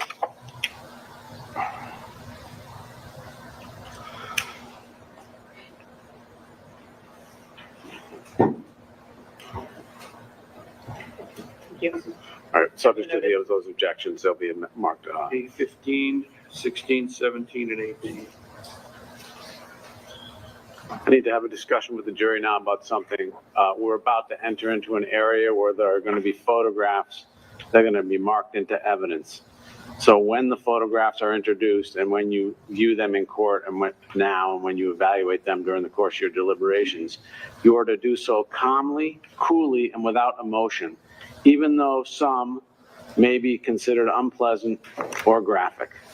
You must not at any point allow sympathy or pity which might be occasioned by an exhibit to interfere with your sworn task of rationally considering all of the evidence. Consider these exhibits only as they may draw attention to a clinical medical status, to the nature of the injuries, the position of the body, the positioning of any entry or of any projectile, or at the color of any clothing. All right, but they are not to be considered by you now or at any point with any emotion. Okay. Here's what I'm showing you now, exhibit 15. Can you just take a quick look at that? I mean, what's depicted there? Certainly. So the vantage point is standing in that common area. As we discussed, to the left is the kitchenette area. And then moving farther into the background is the entryway into like the television room. Now displaying exhibit 16. Can you tell me what's depicted in this image, Chief? I can. So predominantly our eye is drawn to the floor area. We see some red-brown staining. We see some other items, clothing, and belongings that are on the floor.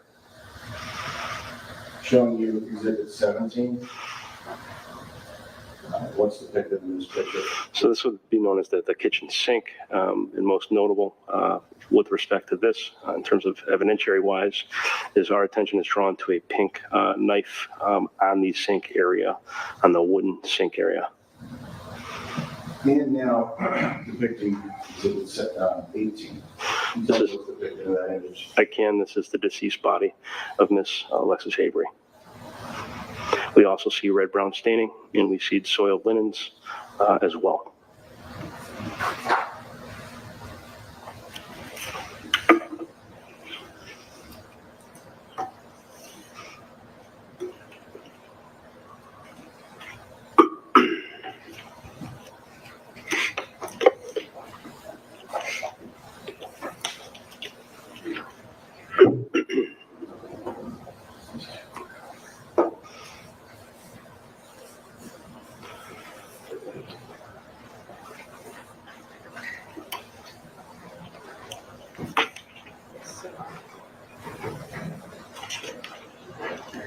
Want to be seen? You want to be seen?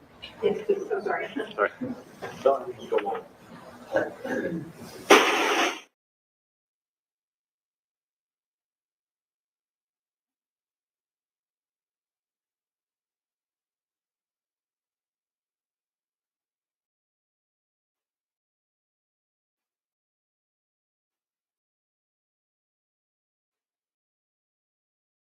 Recognize that. What is one image? Please tell me if you recognize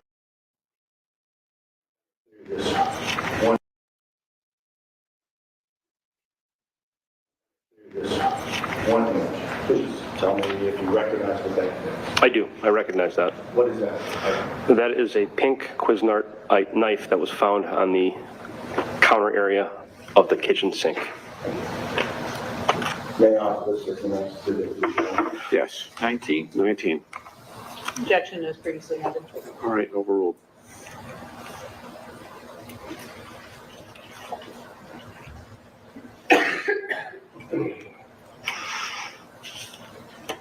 Provide displaying Exhibit 19. Can you tell me what's depicted in this image? I can, sir. That would be the pink Cuisinart knife that I just previously mentioned. Again, it's on the counter area of that sink that was in the kitchen. And were you also the evidence officer in this case? I was. Did you collect certain items of evidence? I collected two items personally, but I cataloged and logged the items that were collected in its totality. Can we take Exhibit 19 down, Mr. Green, please? Oh, sorry.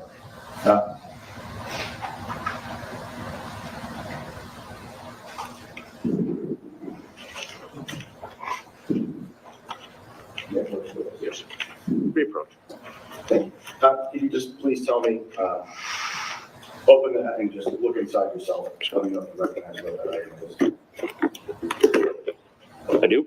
And what do you recognize that item is? That is the same item that I just previously spoke about that was on the screen. It's the pink Cuisinart knife. All right. And this was collected as evidence at the scene? Correct. Cataloged by you as the evidence officer? Also correct, sir. So this is the item that we were just discussing? Correct. I don't know if this is how it's 20 without objection.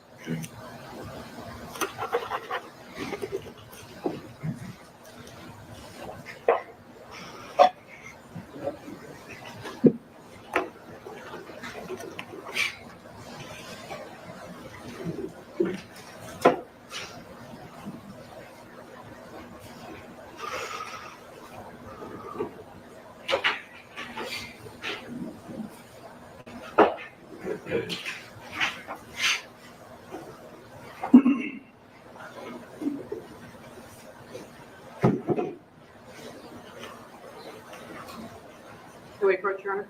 Yes.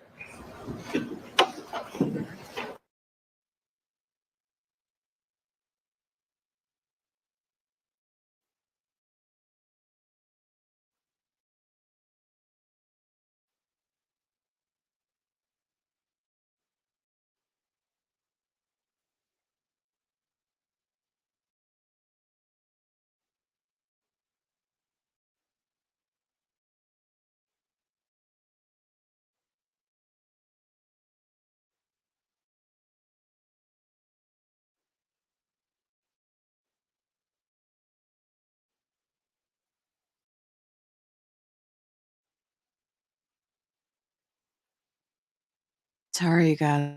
I'm trying to skip through these long sidebars. They're taking some, aren't they? Mm-hmm. Yeah, I was like, Kel, I'd never heard him give that instruction either. Oh, me either. And how can you do that? Really? I know. No. Yeah, you might try, but Well, I kind of wonder if during jury selection, if they don't kind of go through that with them and tell them ahead of time, like, yeah, they as a probably do. juror, yeah, would you be able to contain your emotion outbursts, that kind of thing? Right. But yeah, But as a human, it'll be hard to do. I know it. Gail, right? Turn on your robot mode, right? Definitely. Excuse me, sorry. They also, the only time I've heard them when you brought that up about that, never heard that instruction before. Mm-hmm. The only time I've really heard them say that is like when they're getting ready to read a verdict, like Yeah, at the end. no loud outbursts, that kind of thing, but yeah, Right. that's kind of weird. Did you see Steph just put it back in the chat thing, but did you see about the Adam Montgomery thing where they're trying to make him come to the sentencing, or the Oh, prosecutor yeah. came there? Yeah. They filed a motion. Prosecution filed a motion to force Adam Montgomery to be at the sentencing. So Yeah, let's hope.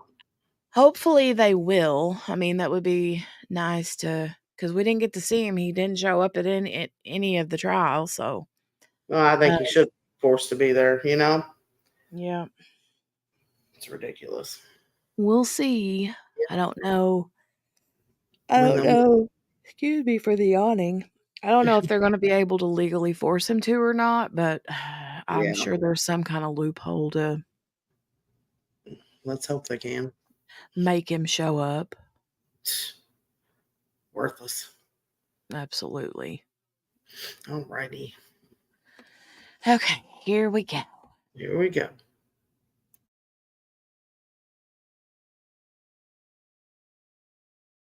Actually, I'll start with 22. 22, you said? Yes. 22. Trooper, what's depicted in image or exhibit number 22? Certainly, this is a closer image. Miss Avery's presenting in the kitchen. She is supine on the floor. Next to her would be some bed linens, a pillow, also what appears to be some trash. She's observed wearing dark-colored pants and a pink-colored outer garment. Thank you. And Trooper 21, just tell me what's depicted in that image. This is a close-up image of the abdominal area of Miss Avery. Thank you. You're welcome. All right. So we're going to take a brief 5-minute timeout, okay? We're going to suspend for 5 minutes. We'll be on a break. Keep my instructions firmly in mind that I've given you at the end of the day.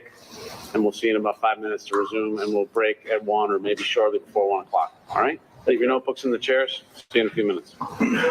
Your notebooks on the chairs.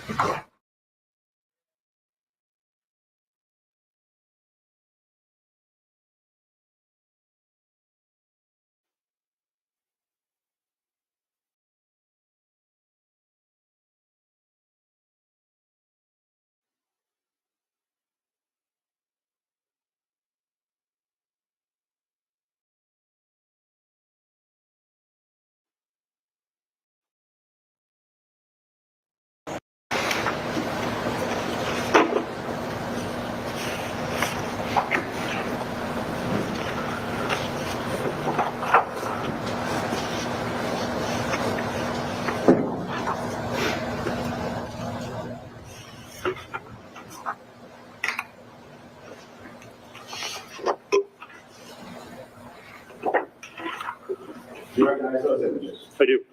Those are very accurate representations of other areas in that apartment that morning. They are. Thank you. Well, That all produces the next 7. With the objection as noted, looks like it's 23 through 29. Looks like it's 26 through 30 on ID. Okay.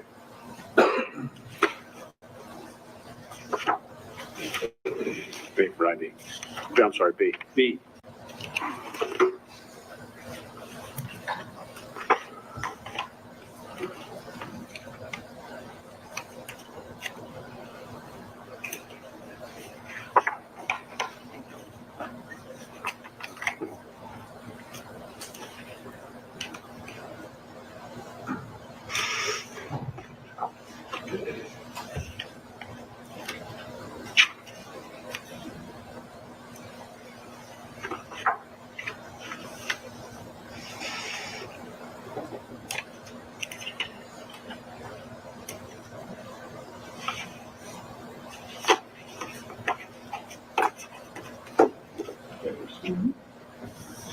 Jim, we have a display for you marked as exhibit number 23.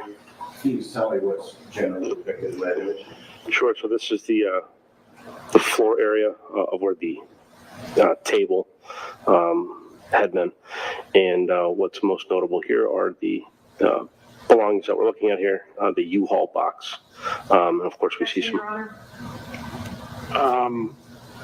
Overruled. Ask another question, Mr. Green. That's fine. Sure, we don't have to describe everything in the photograph, but what if you know, where does this area lead into? Yes, I do know. So we also see the carpeted area. There's red-brown stains leading into the footstep there, a wooden footstep also presenting with red-brown stains. And then beyond that would be the television room. Yep. Now showing you exhibit 24. Can you tell me what we're looking at in that image? Again, this is the television room. We have a sofa, a small table.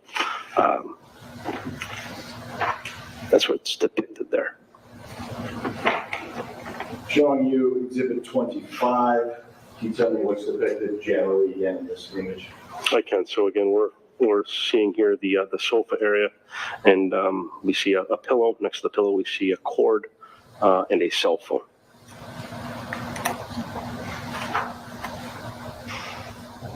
Exhibit number 26. Can you tell me what's depicted there? Up close more. Certainly, this is a closer examination of the pillow region. We see a part of the sofa here that has red-brown staining. We see that same pillow. We see a cord and a cell phone. All right, Trooper. This is exhibit 27. Can you tell me what we're looking at there? Sure. So we're back in the kitchen common area again, and we're looking at the back side of the stove. Showing you 28. Can you tell me what we're looking at there? Sure. So that's a closer image of the base of the stove, and that's the gas intake area of the stove. And exhibit 29. Can you tell me what we're looking at there? It's a closer up image. What we do see here is what appears to be a rolled. And Your Honor. It's a closer up image, sustained. A closer up image of what we just spoke about moments ago, the gas intake area. Correct. And again, I'm not going to ask you questions about that, but I will ask you this one question. When you were present on scene, did you make any initial observations of any smells or odors when you came? We did. So upon executing the search warrant, making entry to do our analysis, collectively the investigators were drawn to a noxious odor consistent with the smell of gas. We determined the scene was needed to be safe, so we exited and called in additional resources to make the scene safe. And additional resources, who do you mean by that? Fire department, and it was a member of the gas company as well. Okay. You're welcome.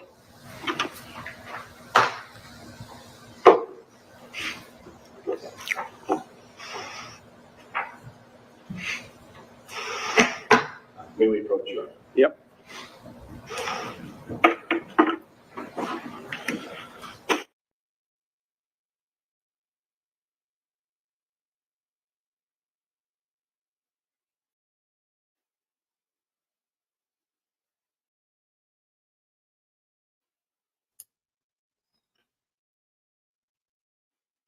What'd you hear, QB? I didn't hear nothing.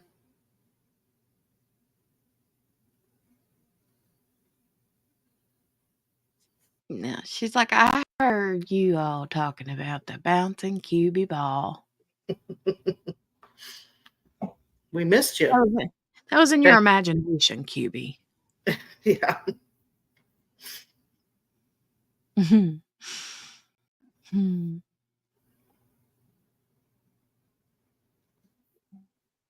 Trying to get to the right spot. Yeah. He looks like a cop, don't he? He looks totally like a cop. You know how some people you're like, yeah, he's a cop. Yeah, This definitely. is one. He's one of them. Yep. Mm-hmm.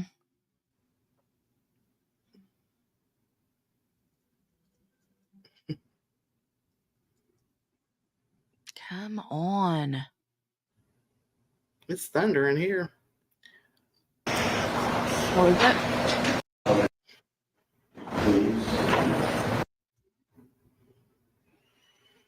Okay.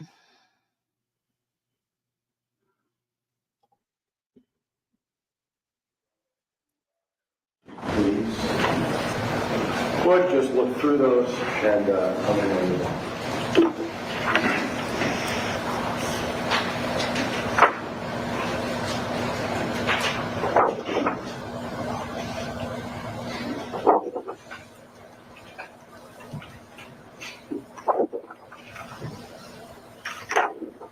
Okay. And just tell me what's generally depicted in those images. Certainly. So generally depicted here is a close-up, a series of close-up photographs of items of apparent evidentiary value. And are they signified with any sort of markers? They are. They're signified with a placard, evidence marker, and it's a numeric placard. Is that fairly common? It is. Yeah, move to off the basis of the next 5 exhibits. I just see those to make sure, subject to those objections which are overruled. Mark. The next 5, yes. 30 to 34.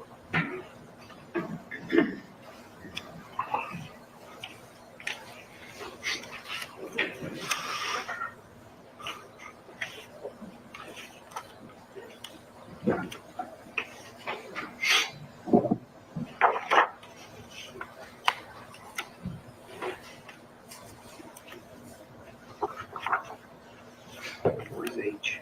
Said one. Why did I mark H? Morgana, they're wearing me out. No doubt.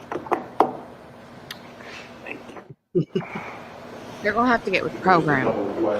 Yeah. Exhibits. Sure. Get with it, people. Exhibit 30, can you tell me what's depicted in Exhibit 30?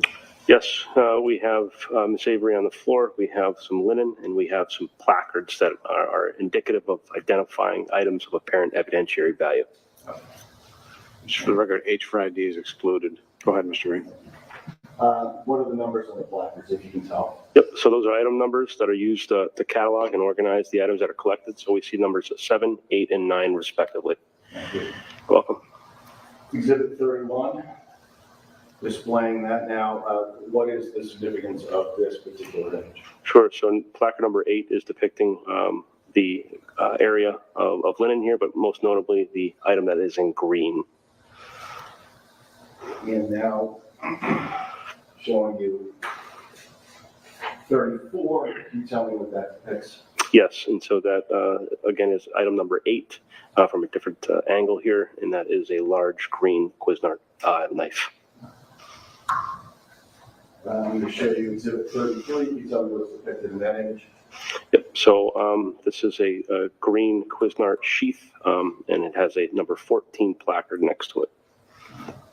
And Exhibit 32, what's the significance of that 9 placard? Yep, number 9 placard is depicting the pink previously mentioned Cuisinart knife. Maybe report just briefly, please. Yep.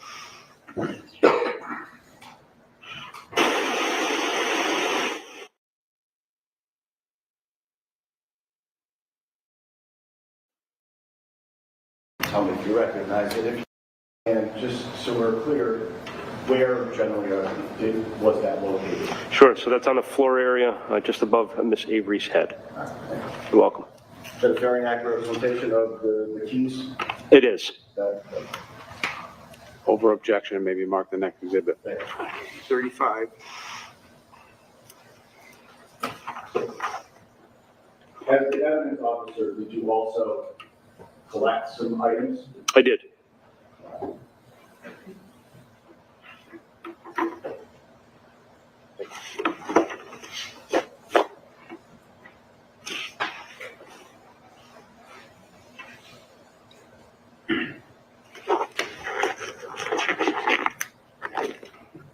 Yes.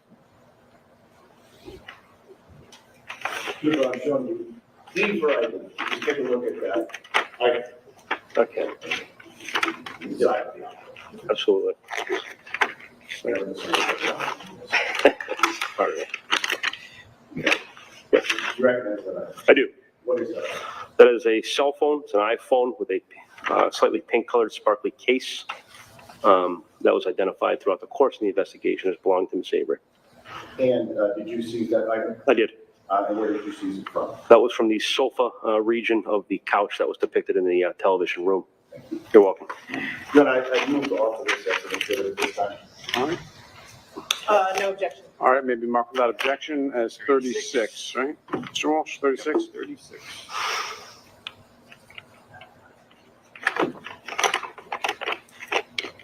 Super, I'm showing you what previously marked F for identification. Got it. Small.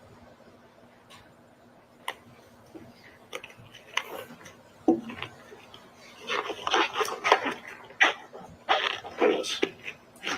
Okay. Forgive me.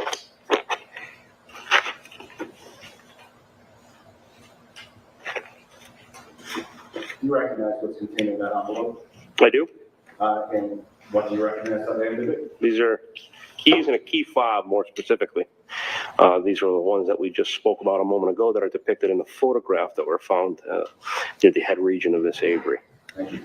I move to offer these as the next exhibit, Your Honor, from my identification. Objection. F for ID, it'll be 37.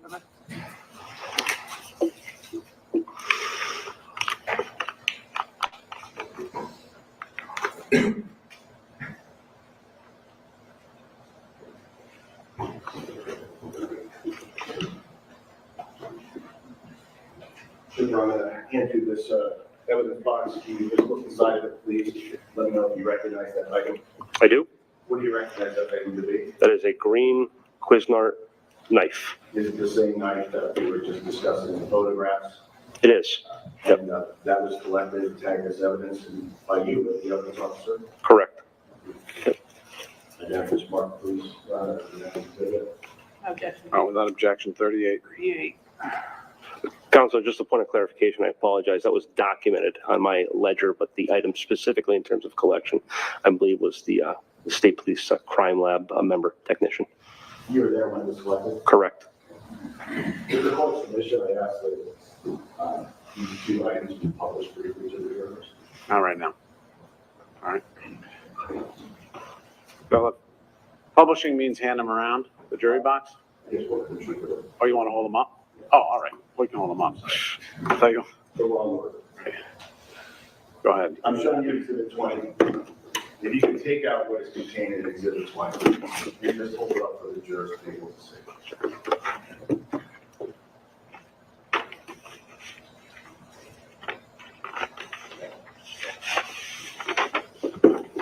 And similarly, this is exhibit 13. Could you just take that out? Sure.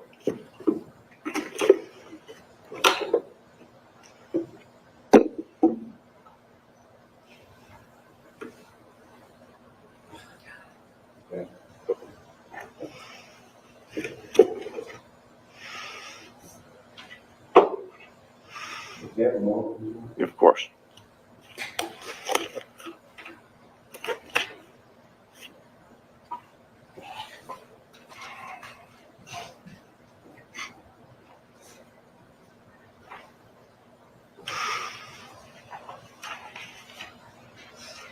Just a couple of more general questions. Are you familiar with the term canvas? I am. What is that? Just is that fancy cop talk for something? Certainly. So canvas is a term we use for a video and or witness canvas, an attempt to identify additional evidence, and also an attempt to identify individuals in and around a scene to question them as to whether or not they heard something or saw something. Do you know if a canvas was attempted in this particular situation? It was.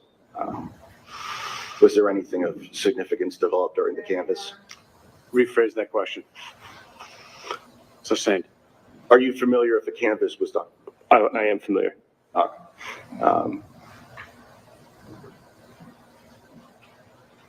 As a result of that canvas, did you need to follow up with any other aspects of the investigation? Objection, Your Honor. No, that's overruled. Yes or no? Yes, we conducted a canvas, and by we, the collective police investigators. Nothing was gleaned other than... Your Honor. Sustained. Next question. That's fine. Go ahead, Mr. Green.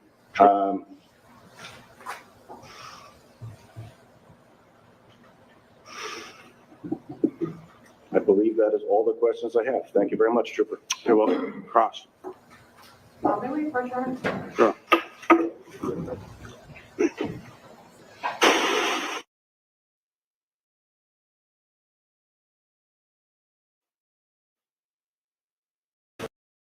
That I gave you Wednesday, and so we're going to break early for our lunch hour and resume at 2 o'clock. So there's instructions that I gave you Wednesday, and I want to talk them over with you now. They are, first, keep an open mind. We've only heard some of the evidence in this case, and you're not to form any judgment as to any aspect of this case. Keep your open mind throughout the entirety of this particular case. The last witness, the last piece of evidence is just as important as any other piece of evidence in this case.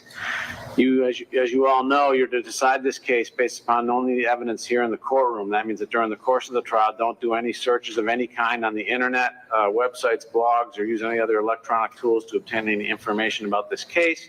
Conduct any legal research or do anything else to help you decide the case.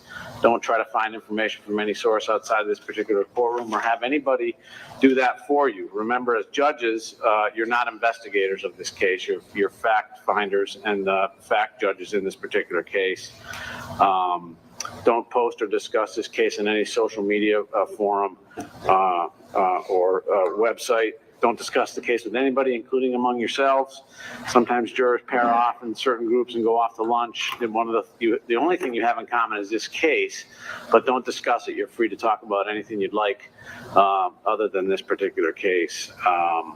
Avoid people that you see involved in the trial in the hallways. I'm sure the court officers will show you the stairwell to get out, but unfortunately there's only one way into the building and everybody uses this. And just avoid those particular folks. I'd also remind you, as you've probably seen, there's been some media coverage of this particular case and photographers that come in during the course of the case.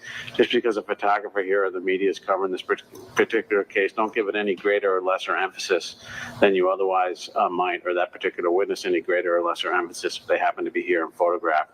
And again, I remind you that your prohibition, the court order prohibiting you from seeking any information about this case specifically includes trying to seek any aspect of any media coverage about this case. Finding out or looking at that or having somebody else look at it and talk to you about it would be completely improper and would cause a big problem for this particular trial. So I know and trust that you've been abiding by my instructions and you're ordered to follow those instructions during the lunch hour and every evening when we break. Enjoy the lunch period. We'll see you at 2 o'clock to continue.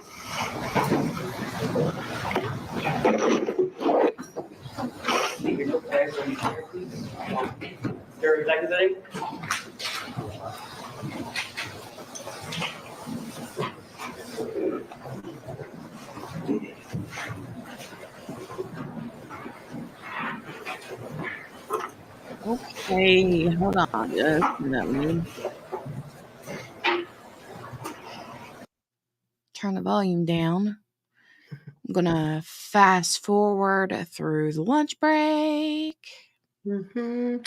I may have to hop off here and get supper going, but No I'll stay in worries. chat. No worries. They're I gonna be like how you said his name should be totally is a cop. for sure. All right. Mm, But I'll get the all supper right. going so I don't have a revolt going on my hands. What are you having for dinner, for supper? I'm gonna grill chicken on my little grill thing. I've got it and soaking in some zesty Italian. So I'm gonna grill Mm, that and have some loaded baked potatoes that are just, frozen. hmm And salad. Yummy. Sounds really good. Yeah, I'm getting hungry. I ate breakfast Mm, late though. I didn't eat breakfast till like noon. And I yeah. don't have lunch ever, so Yeah. but some of them ate earlier, so they're gonna be hungry. Hungry. Angry, maybe. Henny says lunch warp. Like a time warp, you know? Oh yeah. That's a good Whoop. Fly through it really quick. one. Hmm. Oh, Now QB she's is behind. She says, yeah, "Aw, Joey." behind. Oh, oh. All right. Well, I'm gonna hop off here before you start back up, but I'll be in chat listening. All right. Thanks for joining me today. It's always good having you up here with me. Thanks for having me. And I'll talk to you all later. All right. Bye. Oh, Kayleen says, I jumped off during the 911 call, and now you jumping back on right when we're getting ready to go for a lunch break. I mean, we're fast forwarding through the lunch break, right? We're going to fast forward through the lunch break. And, yeah. Beep, beep. Okay. So here we go. Scooch, scooch, scooch, scooch, scooch. Turn the volume back up.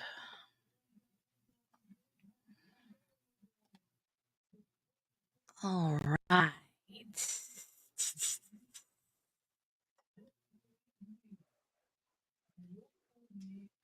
Dude just does not look like, I mean, he's got like a baby face. You know what I mean? Just does not look like he could harm a fly. I mean, look at that face. Look at that face, right? What in the world? Mm, mm, mm, mm.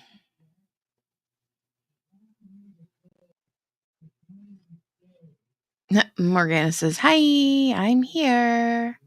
See, look at this face. Does it look like the face of someone that could do what he did?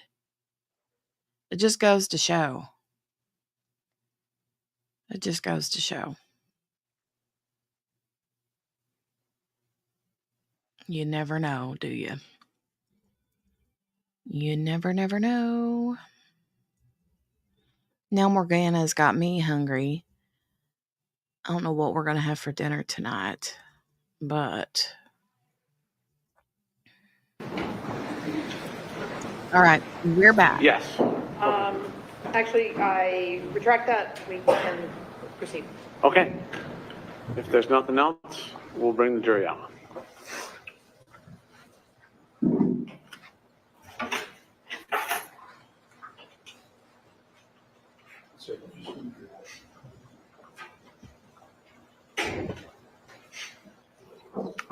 The trooper can take the stand if he's here. He is.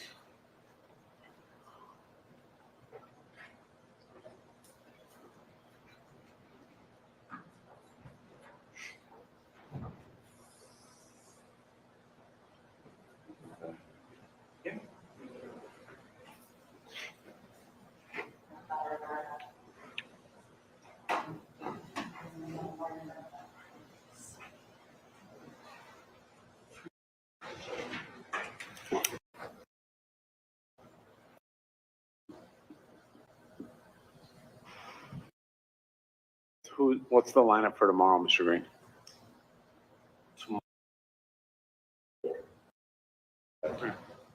They had difficulty whatsoever adhering strictly to my instructions that I gave you before we broke, so you know affirmative response. Does any member of the jury know of anybody on the jury who has had any difficulty following any of my instructions throughout this trial? So you know affirmative response. So we'll continue now, and I believe it's the cross of Trooper Cristofori. All right, go ahead, Counsel. Actually, don't have very much for you this afternoon. Not a problem, Counsel.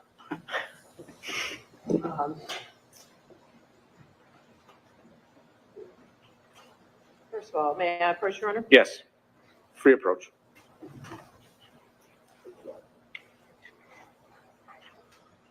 You're right, Kel. He totally does look like that.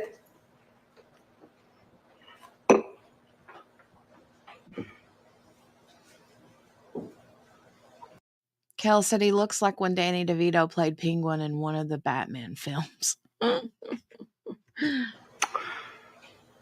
Not specifically. Well, let me ask you this. Sure. As part of the investigation of this, photos were taken of the apartment there, right? Yes. And you didn't personally take all of the photos and videos? No, I didn't. But you were in the apartment and you recognized the inside of that apartment? I do. Does this appear to be a fair and accurate depiction of the bedroom in that apartment? I don't specifically, Counsel, ever recall going into the bedroom. These appear to be overalls, and that would have been done by a different crime scene trooper. Okay. So as part of your investigation, you did not go into the...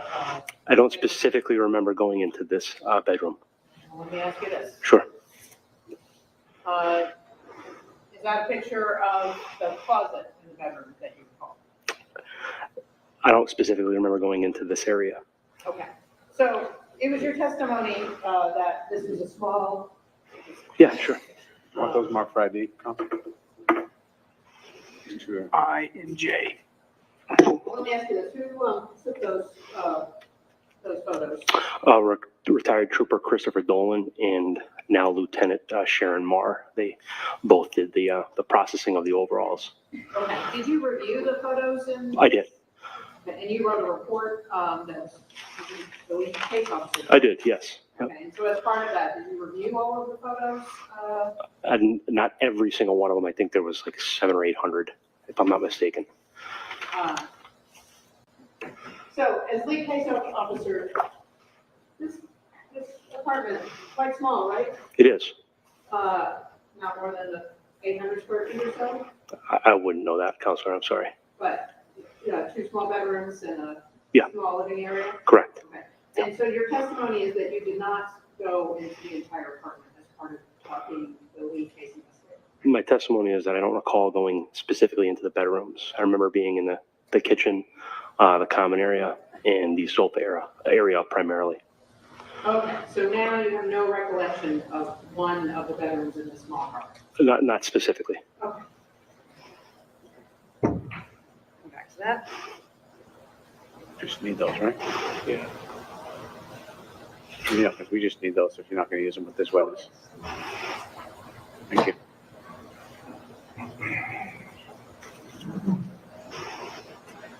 Can I see those again, Bill?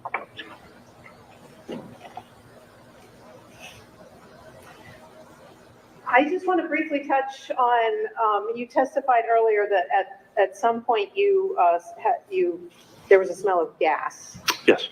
And that was when you executed the search warrant, is that correct? When we were making entry, correct. Okay, so it wasn't, you weren't there upon the first entry of officers on the scene? No, yeah, we were called after. Okay. And in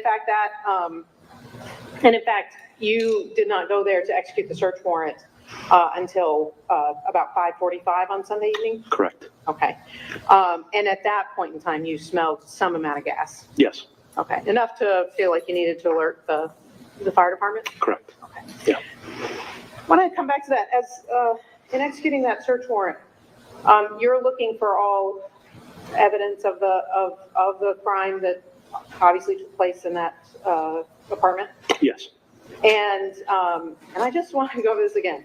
So you wrote the affidavit in support of the search warrant, is that correct? Yeah.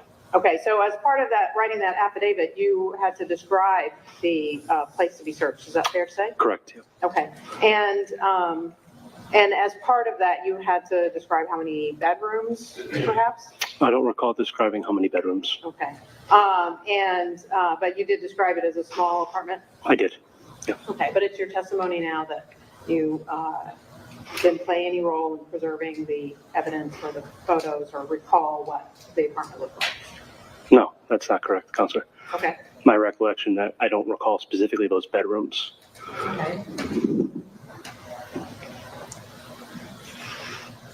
Well, if I suggest to you that this is a photo taken during the investigation of the bedroom and the closet. Sure. Yeah, then I could logically conclude that would be the case, right?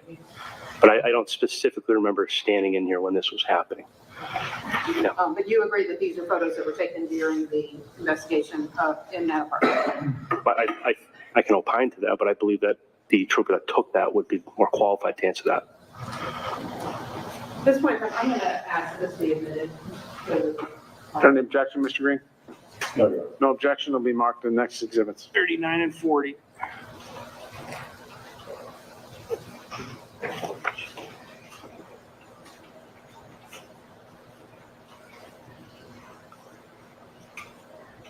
I have no further questions. All right, Mr. Green, anything further? No, thank you. All right, thank you very much, Trooper. Thank you, Your Honor. Thank you, Counsel. Thank you, jurors. The Commonwealth would call Trooper Reedy, Sergeant Reedy.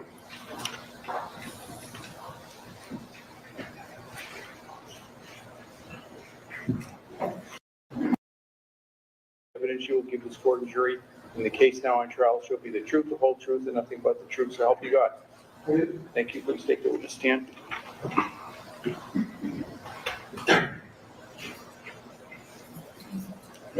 Yes. Good afternoon, sir. Afternoon, sir. Would you please introduce yourself to the jurors and spell your last name? Good afternoon. My name is Mark Reedy. Spelling is R-E-I-D-Y. And are you employed, sir? Yes, sir. I'm employed by the Massachusetts State Police. I'm currently a sergeant assigned to the Fire Marshal's Office of the West Team. How long have you been a trooper in total, sir?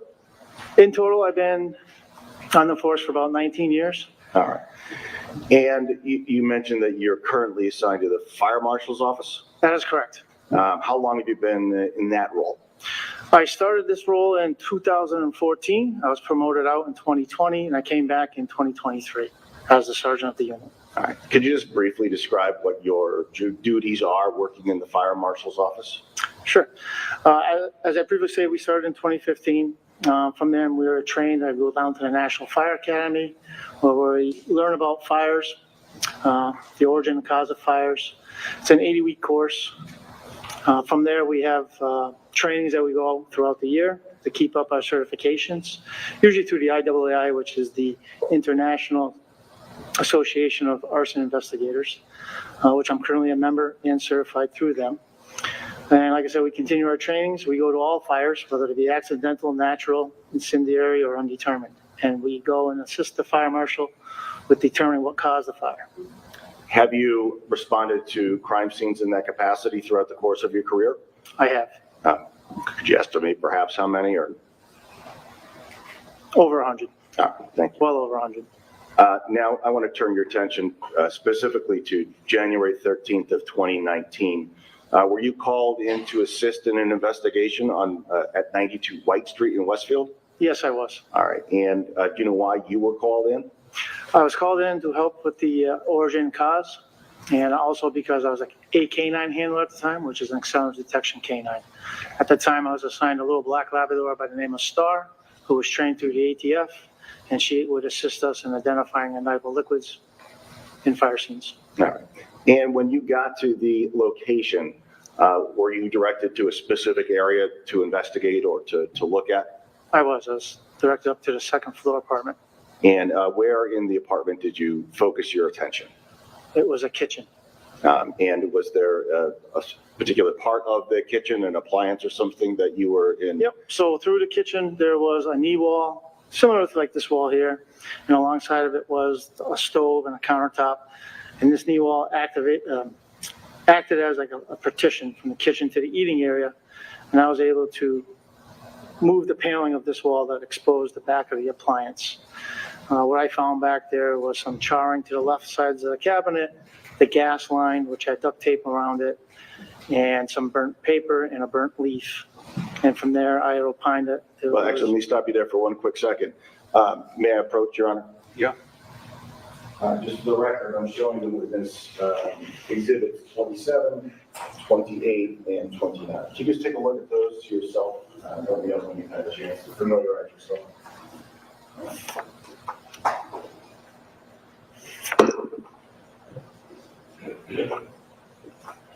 I'm good, Counselor. And have you seen those images before? Yes. In preparation for your testimony here today? Yes. You had a chance to review the crime scene photographs? Yes, sir. And just displaying exhibit number 27, when you say you were looking at a stove in that apartment, is that the stove you were looking at? Correct. All right. And what, if anything, in your, what's significant about the stove in your part of this investigation? Other things that I noted that were important to me was the electrical tape that you can see on the connection. I don't know if you can see in that photo, but gas stoves also have an electrical component to it, which operate your electronics. That was unplugged from the wall.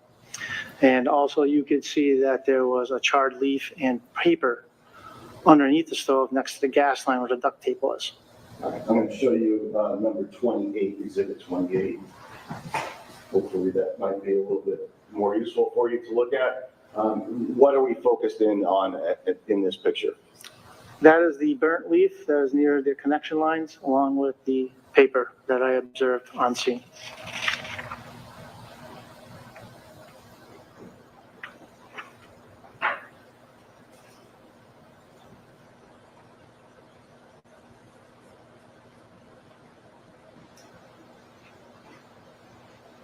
Based upon your training, experience, and examination at the scene, were you able to form any opinions about what might have happened with that stove? Yeah, excuse me, I have formulated the opinion that the stove had been tampered with and trying to attempt a fire within the apartment. Make it seem like there was some type of explosion and or fire via the gas stove. Okay. But that stove did not actually catch fire? No. All right. Thank you. Those are all the questions I have for Sergeant Reedy. Can I see counsel sidebar really quickly, please? Yes.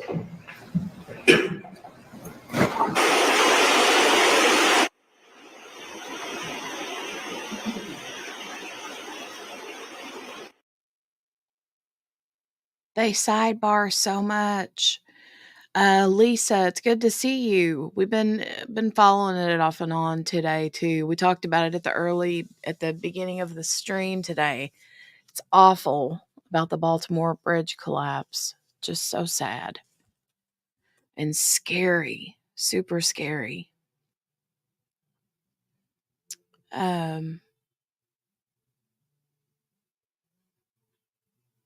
Yeah, super duper scary. Get back, Poppy. Go, go, go. Poppy's nervous because it's storming here right From now. Sergeant Reedy, as we all just heard, Mr. Scanlon is not charged with any other crimes other than the indictments that were read to you at the beginning of this particular trial. So you're not to take that evidence, if you credit the testimony, as evidence of his criminal character or his criminal propensity. You may, if you believe the evidence, use it to assess his state of mind at some point in time during the sequence of events, okay? So any cross-examination? No, Your Honor. All right, thank you very much, Sergeant. Thank you, Your Honor. Thank you. Your Honor, at this time, the call will call Detective Mazza.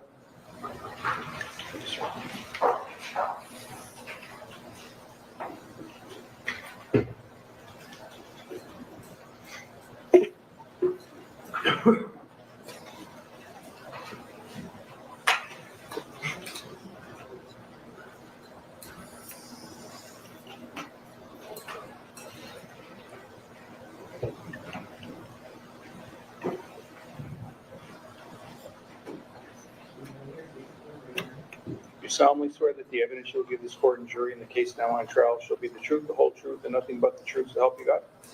Thank you. Please take the witness stand. Whenever you're ready, Attorney Green. Thank you.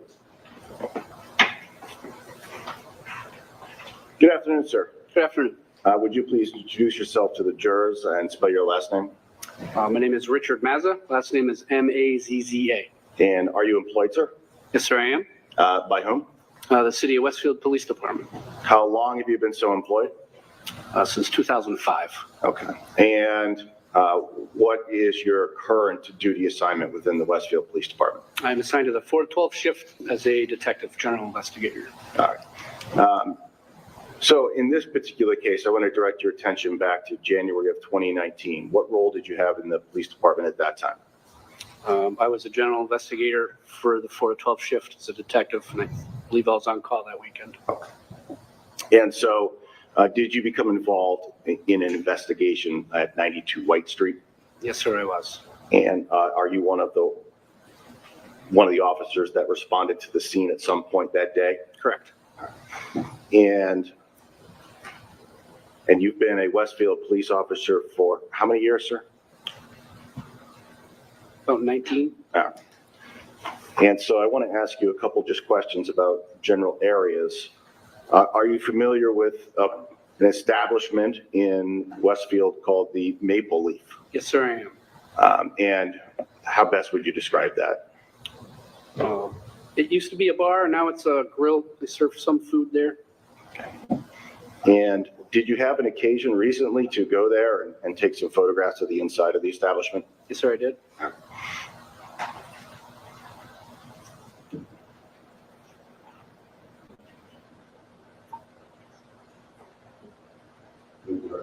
Yes.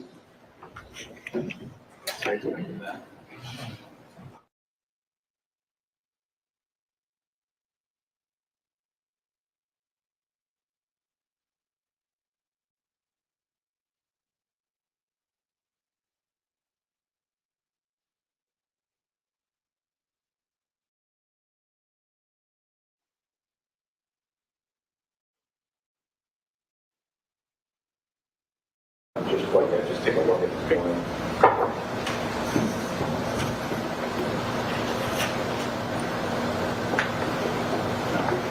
Did you have a chance to look at those? Yes, sir. Are those pictures that you took? Yes, sir, they are. And this incident obviously occurred 5 years ago or so in 2019. Are you familiar with what the establishment looked like back in 2019? Yes, sir. Are there any significant changes between then and when you took these pictures as to the layout? Very. Back in the day, it was filled with pool tables. There wasn't any real table seating in the middle. It was basically isolated to the sides of the room. Okay. So it does look somewhat different today than it did in 2019. Correct. And approximately what time of day did you take these photographs, if you recall? Would have been right about 4 p.m. Okay. Are these very accurate representations of the way this place looks recently at about 4 p.m.? Yes, sir, they are. Your Honor, I would move off of these two exhibits. Objection. Abstain. Did you have an occasion to also go to another establishment in this investigation called the Whip? The Whip, correct. And could you describe that establishment in general? That's a bar that has 2 different entrances and a little dance floor right in front of the bar. And was that establishment in operation in 2019? It was. Is it still in operation today? It is. Have there been significant changes, if you know, to the inside of that establishment between 2019 and now? No major changes. Okay. And may I approach the witness? Yes.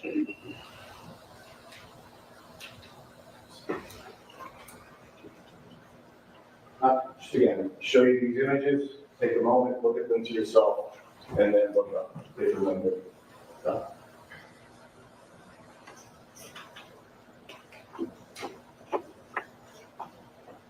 Are you familiar with those images? Yes, I am.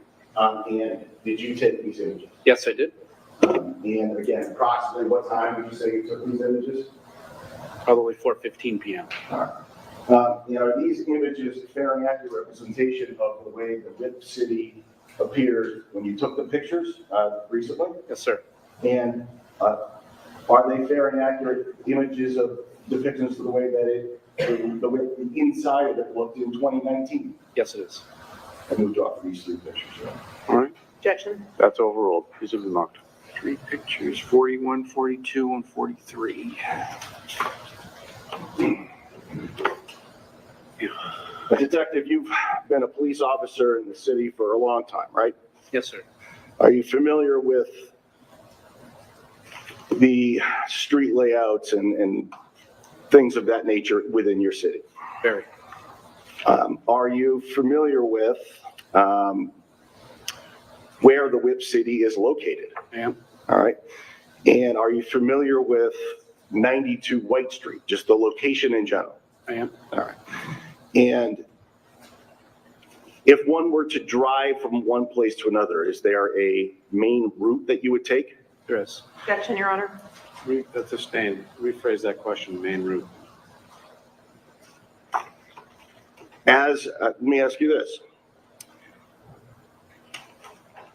As part of this investigation, did you personally drive from from Whip City to 92 White Street? Objection, Your Honor. No, this is overruled. I'm sorry, what the answer was? Several times. Okay. And if you know, is there more than one way to go to get between the two places?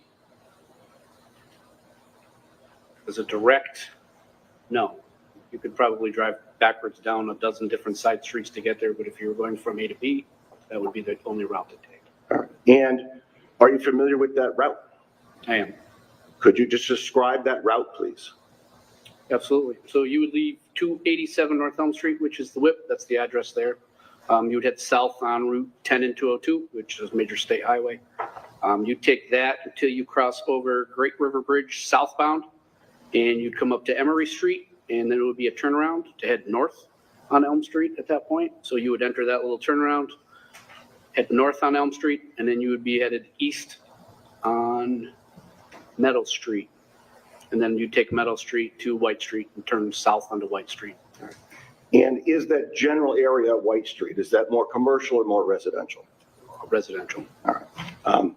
The area where the Whip is located in Elm Street, is that more commercial or residential? Commercial. Commercial. Commercial. Did you have an occasion to measure the distance between those two locations at some point in time? I did. And if you recall, what was the distance between the two locations? It's about 1.3 miles. All right. Let me ask you this. Have you ever worked a shift in Westfield that required you to be on duty between 1 and 2 o'clock in the morning? Many shifts, yes. And could you just describe in general what, if any, the traffic is like at 1 in the morning in Westfield on a Friday night? Objection. In general, what the traffic is overruled, the objection is overruled. In general, given that area, it's the only access to the Mass Pike for most hill towns. So while the traffic might be quite a bit less, it's always there. You always notice traffic. So it may not be bumper to bumper, and it might not be 2-3 cars at a time, but there's always traffic down that road. And are there more than one, let me ask this, is there more than one bar or restaurant in that commercial area of Westfield?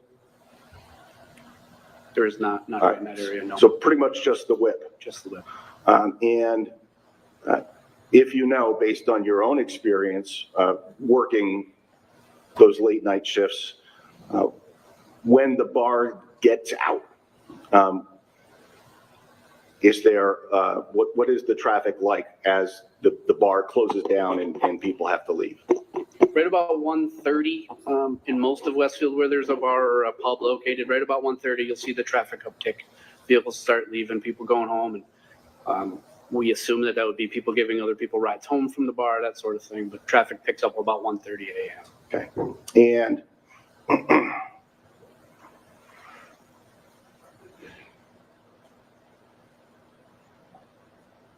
are there, if you know, are there street lights or stop signs in between the two locations? Between 287 North Elm Street and 92 White Street, there is 4 traffic lights and 4 major intersections. All right. And if you know, do those traffic lights, do they alter during different states of the day, meaning flashing yellow or whatever? No. Objection, Your Honor. Sustained. Right. Do you know if these traffic lights change? I do know.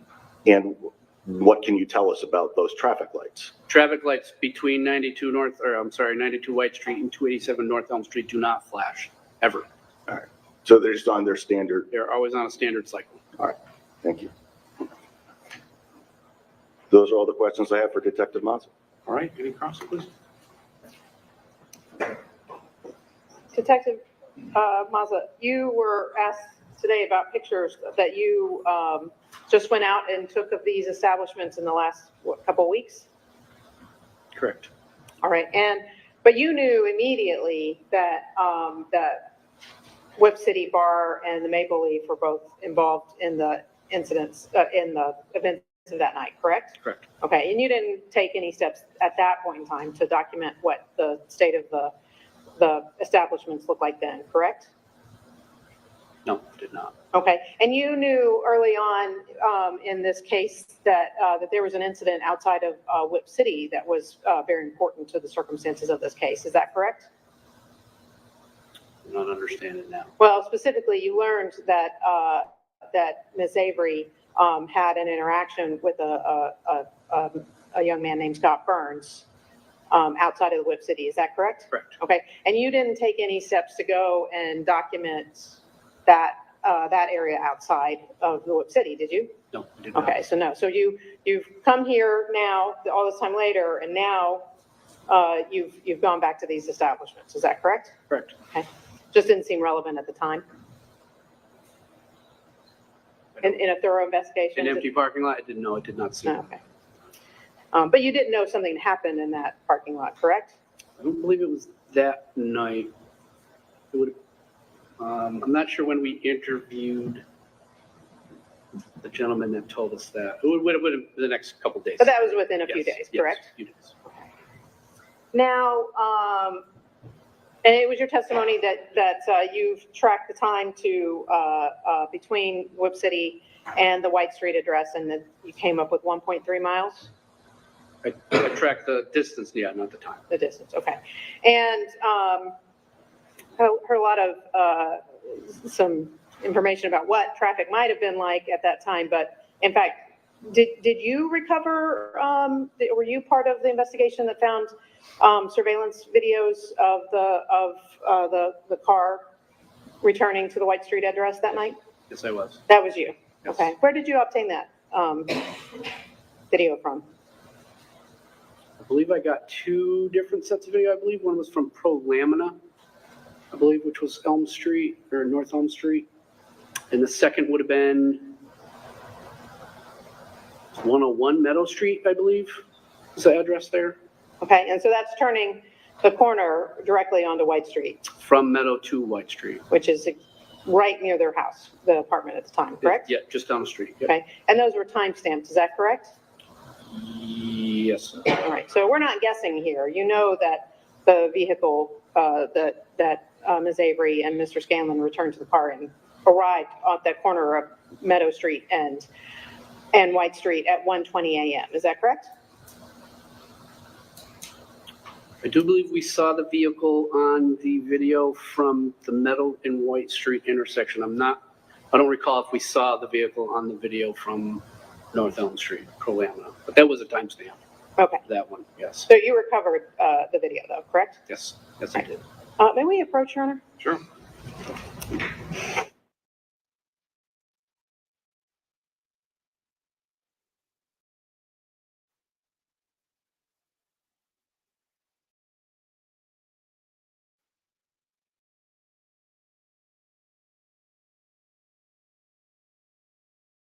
That you believe might have any of those surveillance videos. Can I ask you? Okay. Can I ask you, Detective Mazza, did you review any of those surveillance videos to prepare for today? No, not within the last maybe 2 months. Okay. And I'm just going to ask you a couple questions now. As part of that, how did you went about getting those surveillance by going to the places that you believe might have this evidence and asking them if they had any video? Is that correct? Correct. Okay. And then when they did, you preserved that in the form of a digital video file, correct? Correct. Okay. And then you included that in the case file that went to the Commonwealth, correct? Correct. To the DA's office? Okay.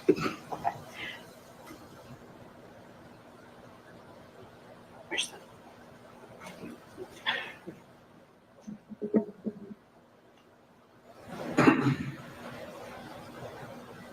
So we'll mark the flash drive for ID only, is that right?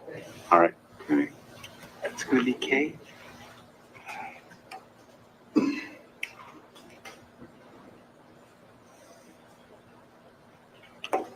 Flash drive's been marked for ID only. I expect that it'll be entered into evidence at some point in time later through another witness or otherwise. All right, no further questions, Your Honor. Okay. Nothing else, thank you. All right, thank you very much. Your Honor, at this time, the Commonwealth will call Caitlin Avery.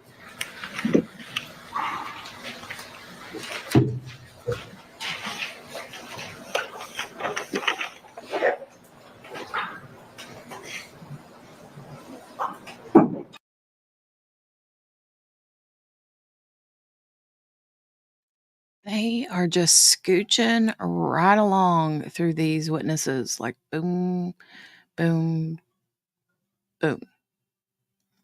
This is Caitlin. I believe this is the friend that Alexis went out with that night. So this should be a pretty interesting testimony.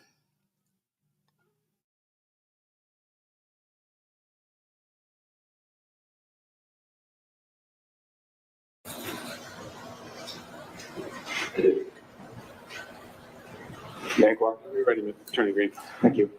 Good afternoon. And if you could just scooch a little closer to that microphone so everybody can hear you. Could you just please introduce yourself to the jurors and spell your last name? Hi, I'm Caitlin Avery, and it's Avery. And how old are you? 28. What town do you live in? Springfield, Mass. All right. Have you ever lived in Westfield? Thank you. Yes. All right. And how long did you live in Westfield? About 2 years. All right. At the time, at least, I grew up there. Okay. What was your relationship to Alexis Avery? That is my baby cousin. All right. So you're actually related to Alexis. And aside from your familiar relation, were you close personally? Yes. How long had you been friends with Alexis Avery for? Back in 2019. We had been close pretty much from when I moved up from Florida from when I was 11. And through your relationship with her, did you come to know somebody by the name of Blake Scanlon? I did. All right. Do you see Mr. Scanlon here in the courtroom? I do, right over here. Your Honor, may the record reflect identification of the defendant? Can we do a little better? Can you just point to him and describe an item of clothing that he might be wearing? He's over there wearing the white shirt and the black suit. Thank you. Thank you. The record may so reflect. Thank you. Again, just kind of an estimate. How long would you say you had known Blake, back in 2019? Approximately maybe like 4 or 5 years at the time. And if you know, what was his relationship with Alexis Avery? They were friends at first, and then they started dating. Okay. And did they have a child together, if you know? Yes. And what was her name? Darla. Okay. Now, I want to direct your attention back to, again, 2019, and specifically January 11th, which would have been a Friday night. What were you doing, or what were your plans that night? Me and Lexi planned to go out to have a girls' night. All right. And when you say we, specifically you and? Me and Alexis. Okay. And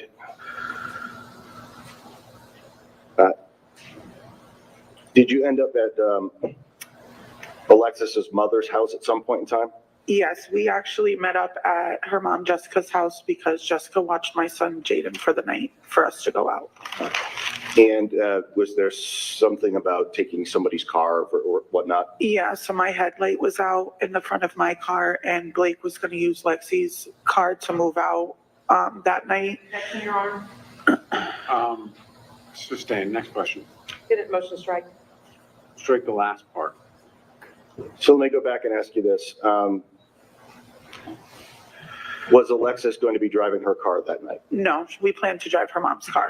Okay. And why is that? Because my headlight was out in my car, and Blake was planning to use Alexis's car. Part is stricken. All right. Do you know what car Blake took that night when he left? Okay, so sorry, I just put a peppermint in my mouth. Bye, Spence. Good to have you here. She says, all right, y'all, I gotta bounce. So you guys just heard that, right? The cousin, Caitlin, said that they were borrowing the mom's car because her headlight was out, and Blake was using the other car because he was moving. Right? Did y'all catch that?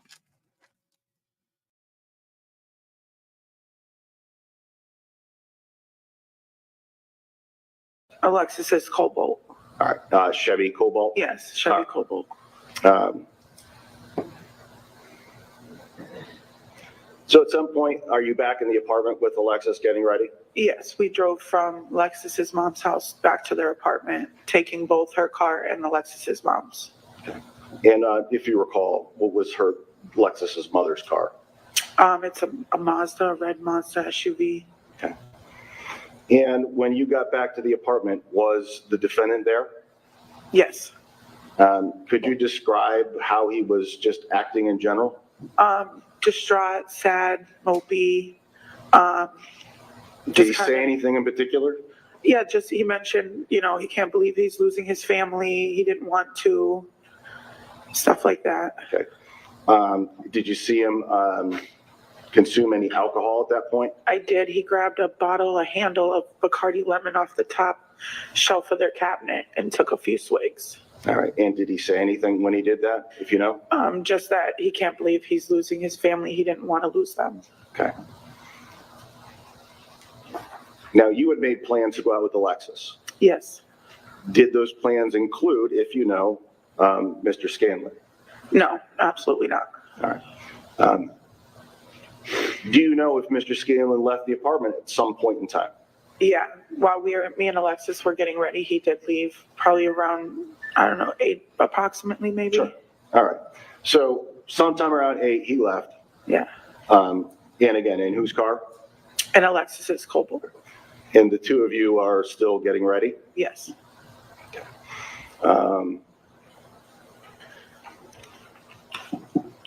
When you say getting ready, what do you mean? We were doing our makeup, listening to music, dancing around. Alexi had changed her outfit a couple times, just the regular being girls.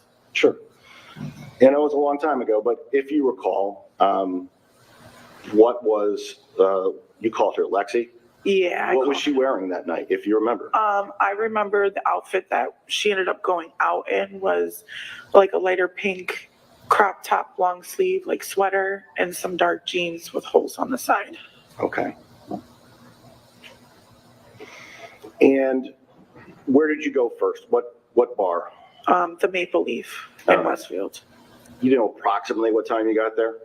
9-ish. All right. And is that a place that you're familiar with? Yes. All right. And when you got to the Maple Leaf, was there anybody else with you at first other than Alexis? No, people had actually met us up with us there. All right. And when you say people met up with you there, who, if you know? Alexis's coworker, Scott, and one of his friends. All right. Had you met Scott before? No. All right. Was the first night you met him? Yes.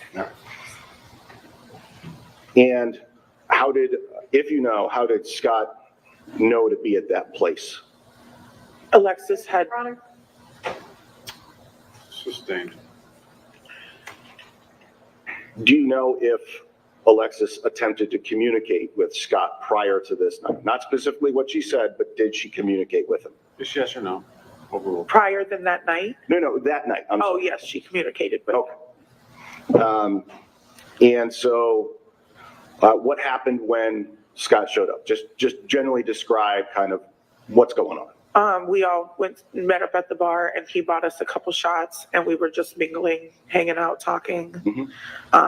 They had been flirting a little bit, and it was just kind of casual at the beginning. All right. And again, if you know, at that point in time, was Mr. Scanlon at the bar? Not when we first got there. Okay. Was Alexis doing anything with her phone? Yeah, Alexis was very adamant to keep checking her location because her and Blake shared their locations. Your Honor, It's overruled. may we approach? Sure.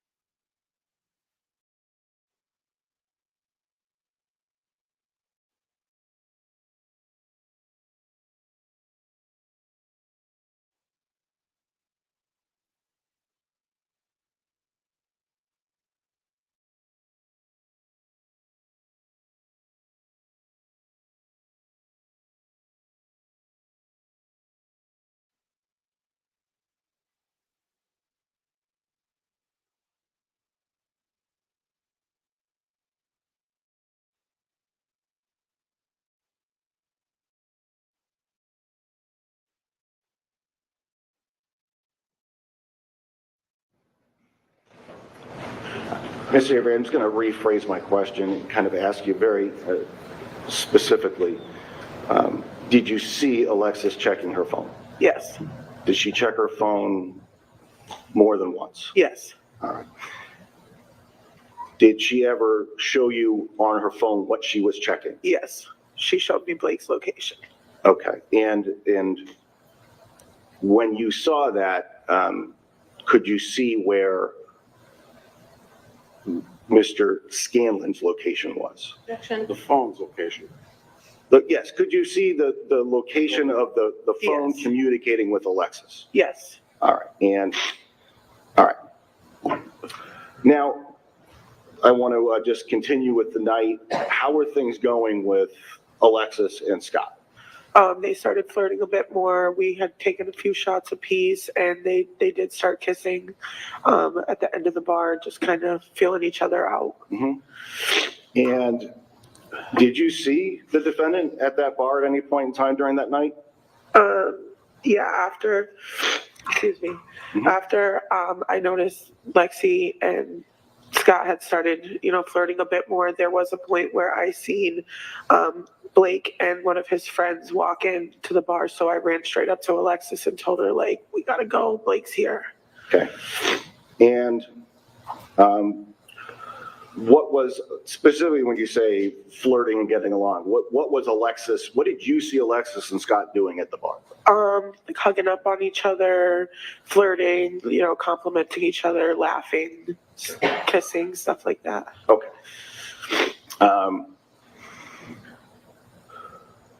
Did you go to another place? We did. All right.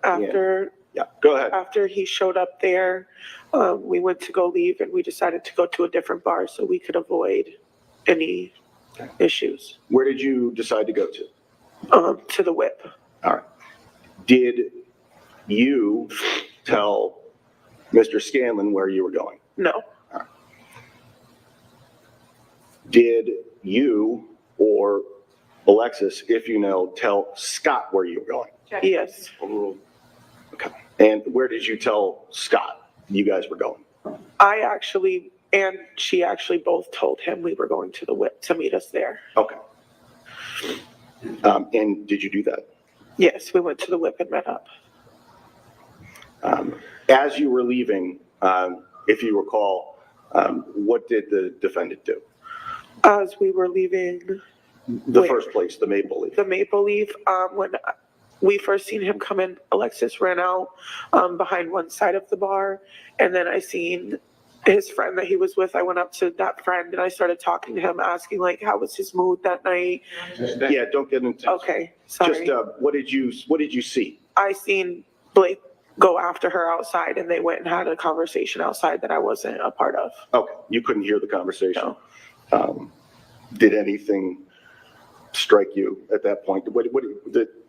Nothing seemed alarming at that time. That's what I was getting at. So you and Alexis went over to the second place? The Whip. Again, do you know approximately what time maybe you got there? Maybe 10:30, 11. I'm not 100% sure. It was 5 years ago. Somewhat later in the night? Yeah. Yeah. All right. And if you know, did Scott and his friend show up at the Whip? Yes. All right. Who got there first, if you know, you or him? I think it was me and Alexis. Okay. But he got there sometime shortly after? Yeah, if not around the same time, because their parking lot's kind of big. So. All right. And describe what you remember seeing of the interactions again between Alexis and Scott. Just their interactions, not what was said, but what were they doing? The same things pretty much at the Maple Leaf. We were all hanging out. They were flirting. They were kissing. We were taking shots together. They were just in general having a good time with each other. Okay. At some point in the evening, did you again notice Mr. Scanlon at the Whip? Yeah, actually out of nowhere, I looked up and I seen him standing off into the side by the pool tables, kind of just staring at us. All right. Now you said that at the first place he was with a friend. Yeah. All right. What about at the second place? No, he arrived alone. Okay. Or did you see him with anybody while you were there? No. All right. And just describe again, as best you can recall, where Mr. Scanlon was. When I noticed him? Yes. Over by the pool tables, standing off in the corner. All right. And where were Alexis and Scott? At the end of a U-shaped bar. So at the end of the U. All right.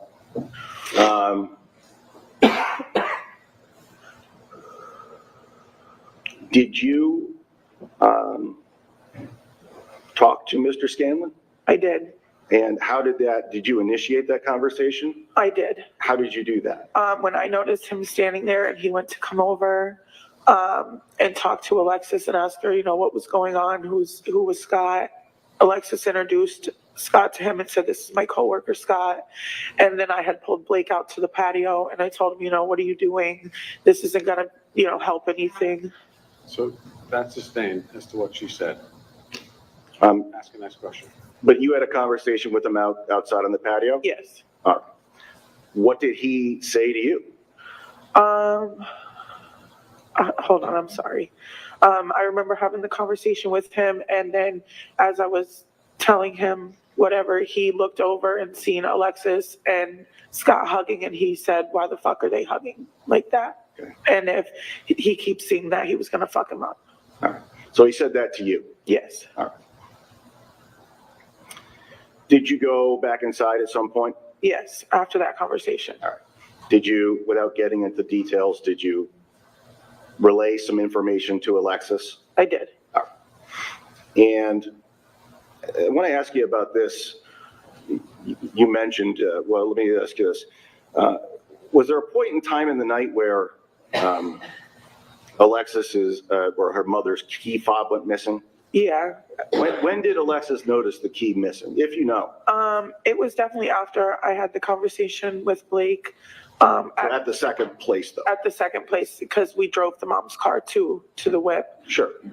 At some point after that conversation we had, she let me know that, the car key was missing, the fob. Did you help her look for it? I did. Right. Inside the bar. Where did you look? So me and her both looked inside the bar, and then we were kind of separated and we're looking around. After a little bit, I noticed she wasn't in the bar anymore, so I went outside to look for her, and I seen her standing up against her mom's car, and Blake was standing in front of her, kind of standing over her. And when I walked out, I said, get away from her, and she said, he's bothering me. Objection, Your Honor. Okay. Did he say anything to you? That he was trying to help her find the key. Okay.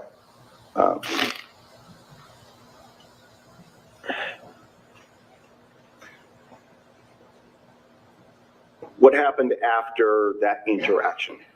I had them go separate ways. I went outside and I told Alexis to go in one door, and I told. Where did you go and where did she go, if you know? She went into the main door or the side door on the left side of the property, and I went around to the front door where you get ID'd, and I went back in that way. All right. So now I want to jump forward to like about 1 o'clock in the morning or so. Did you have eyes on Alexis at this point? Could you see her in the bar? No. All right. Did you know where she was at that time? I did not. All right. Was the defendant still at the bar? Yes. All right. Did he ask you any questions about Alexis? He did. He was asking me where she was and what she was doing, and I showed him my phone that I was calling her right in front of him. Like, look, she's not answering me either. I don't know where she's at. Okay. And you were trying to locate her? Yes. And why is that? She was my ride home, and because it's my little cousin, you know, I want to know what's going on with her. Yep. Did you find her to get a ride home that night? I did not. I'm sorry? I did not. Okay.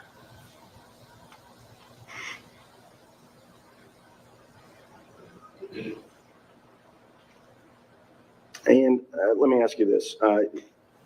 You saw the defendant at both bars, right? Yes. All right. If you remember, do you recall if he was drinking? I did not see him drink at either bar. All right. You had a conversation with him at both places, is that correct? Yeah, briefly. And had you ever consumed alcohol in his presence in the past, before this night? Yes. Have you ever seen him tipsy or intoxicated? Yes. Based on your interactions with him that night, how did he appear to you?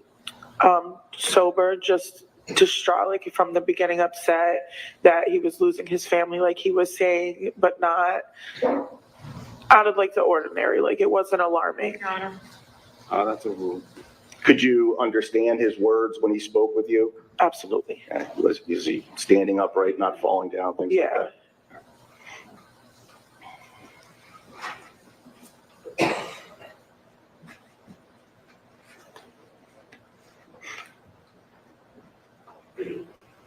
Did you ever see Alexis again after that night?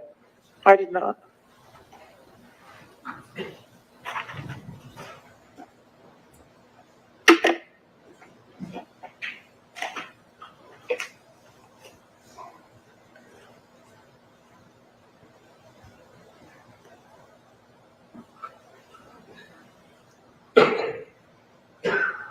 I'm just going to show you some pictures, and I don't want you to say anything about them. Just take a minute, flip through, and let me know when you're done.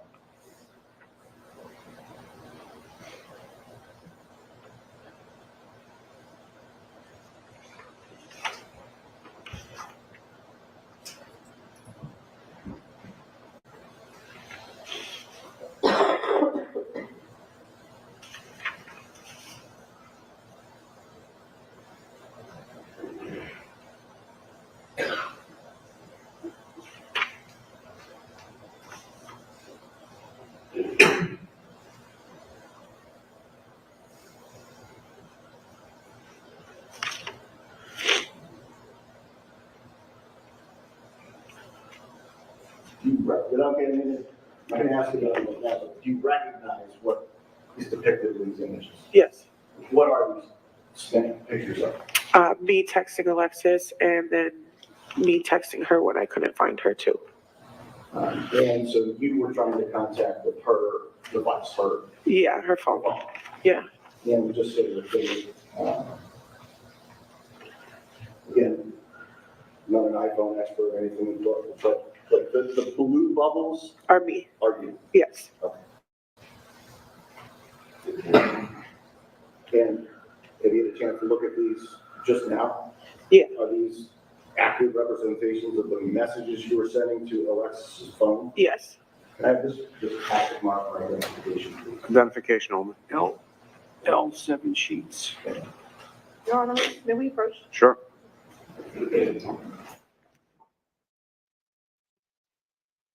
Super duper sad, you know? I mean, and they're probably, you know, she said they're like first cousins. So, you know, they're probably a lot more like sisters, right? You can tell she's really struggling right now. She's got that like some kind of a fidgety thing in her hand.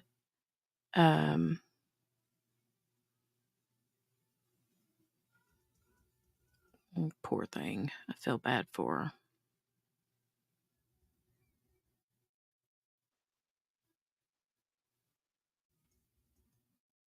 Trying to breathe her way through it.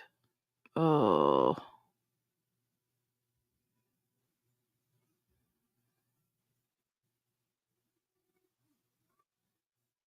Mm. And seeing those text messages too, that's got to make it like fully bring it back, you know? Mm.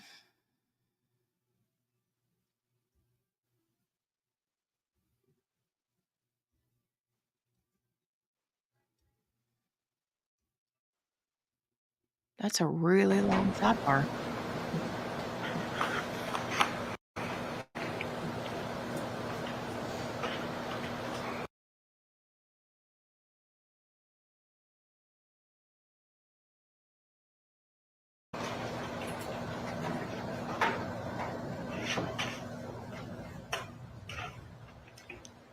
Just very quickly, without getting into specifics, did you attempt to contact Miss Avery's cell phone on Saturday? Yes. And did you actually speak with her, hear her voice on Saturday? No. I have no further questions.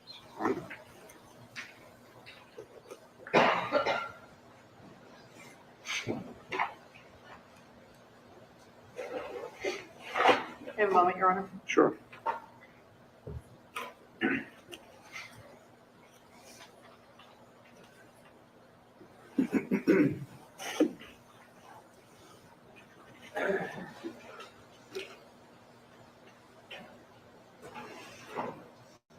You can tell she's terrified of the defense's questions coming up. Mm.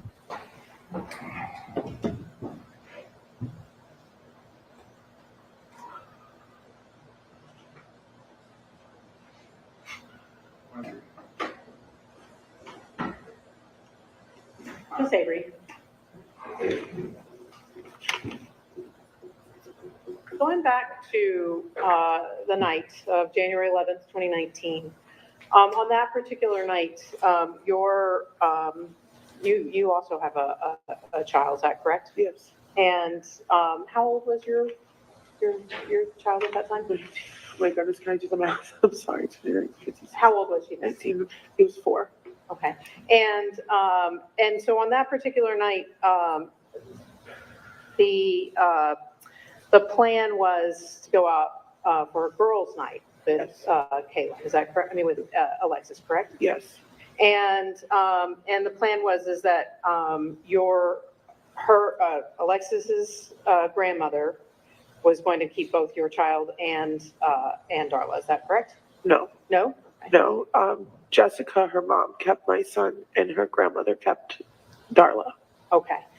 And so you met up to get a car, and then you headed back over to Alexis's house. Is that correct? Yes. Okay. Now you testified that that Blake was talking some about. Well, first of all, you said that he seemed sad. Yeah. And I think you used the word mopey. Yeah. And I think you also used the word distraught. Yeah. That is something, you described him as distraught starting even as early as before you left. Is that a fair recollection of your testimony? Yeah. Okay. And you talked to police shortly after this happened, is that correct? Yeah, after we got notice that it happened. Okay. And you talked about that conversation between Alexis and Blake before you left to go out. Do you recall that? What conversation? Well, in general, you talked about while everybody was getting ready to go out. Yeah. Correct. That you were there and and Alexis was getting ready to go out. Yes. And Blake was also getting ready to go out, correct? He was just there waiting to leave to go to his friend's house. Okay. He was already dressed, like he wasn't getting ready as we were. Okay, but he was definitely going out, correct? Yeah. And he also left before you guys left the house? Yes.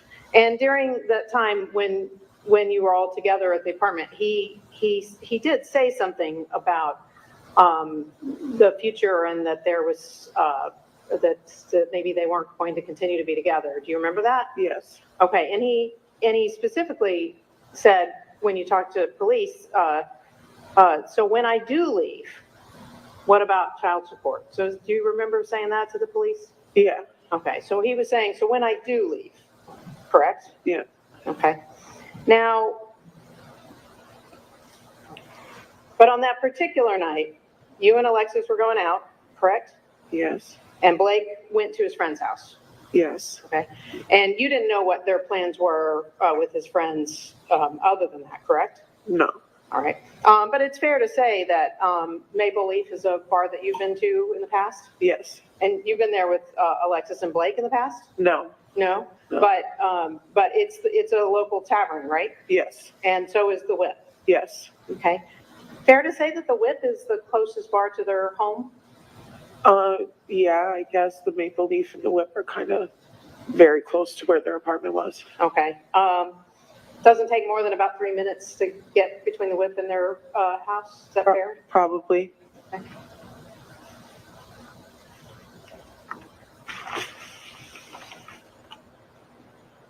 Now, at the time of, on January 11th, at that point in time, Blake and Alexis, they have actually been on again, off again since about 2016. Is that correct? Yeah, they were on and off again, but as of New Year's Eve when I was at the house with Just them. answer the question. So yes. They have been on again, yep. off again, correct? Okay. And then as far as when they lived together, though, they moved in together at White Street around June of 2018. Is that correct? I believe so. Okay. And so they were definitely had moved there during the time that Alexis became pregnant with Darla. Is that fair? She was already pregnant. Okay. And then Darla was born in August, correct? Yeah.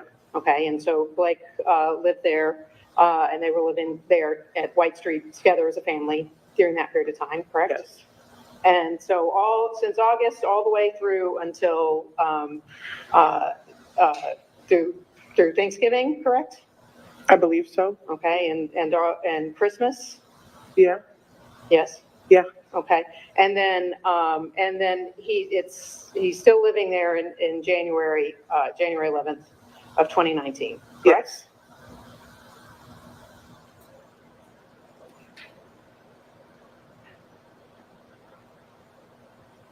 Now, during the time while you guys were getting ready to go out, during that period of time, you saw Blake take several swigs of Bacardi. Is that correct? A couple swigs, yes. Okay. And well, you say a couple of swigs now. When you talk to police, you he said took something. Some big sips. Is what it was. Swigs. Yeah. And that's what you mean is big gulps straight from a Bacardi bottle. Yes. And that was a handle, right? Yes. And the court reporter is going to tell us that we need to stop talking over each other. So let me finish my questions. So Bacardi, drinking it straight before you go out, correct? Yes. Okay. And there was other alcohol around the apartment that night too. Do you recall that? Not really, to be honest. I didn't go in their fridge or anything, but I do specifically remember the Bacardi Lemon right on top of their cabinets. Okay. And today you say it was 2 or 3 swigs, but when you talked to police, I think you said something more like 4 or 5. Possibly. Okay. But it was straight right from the bottle, correct? Yes. Okay.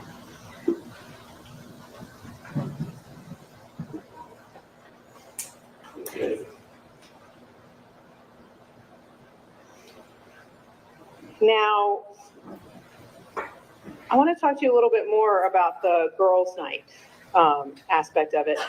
You and Alexis actually made plans and discussed what you would be doing, and it was something along the lines of going out to eat, or something like that.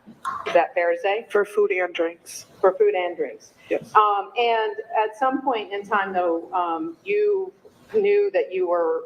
It came to pass that Scott Burns and his friend from work joined you all at the Maple Leaf. Is that correct? Yes.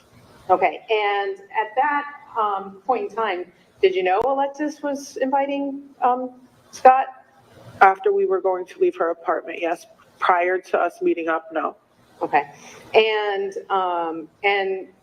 did you know that she had a crush on him or liked him in some fashion? No, as far as I knew, it was just a coworker. Okay. And she hadn't been out with him prior to that, is that correct? Not that I'm aware of. Okay. And that was the first time you met him, correct? Yes. Okay. Now, you testified that when Blake came to the Maple Leaf, that you immediately had a reaction to that in terms of what Alexis was doing with Scott at the bar. Is that correct? Yeah. Okay. And you even suggested to her that she needed to knock it off. Yes. Okay. And and so did she knock it off? Sort of.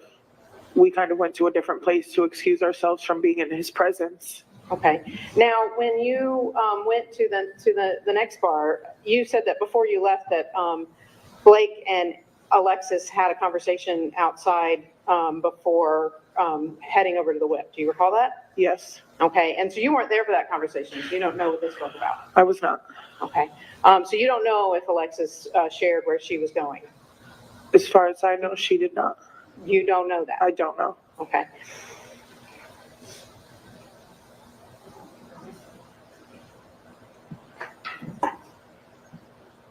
Now, you testified tonight that you did not see Blake drink anything at all at the bar. I did not see him drink anything at the bar. Okay, so he's drinking swigs of Bacardi at his home, but at the bar he's not drinking anything. Yeah. Okay, and you were drinking that night? I was. Did shots with Scott and Alexis? And yes. Okay, and about how much did you have to drink that night?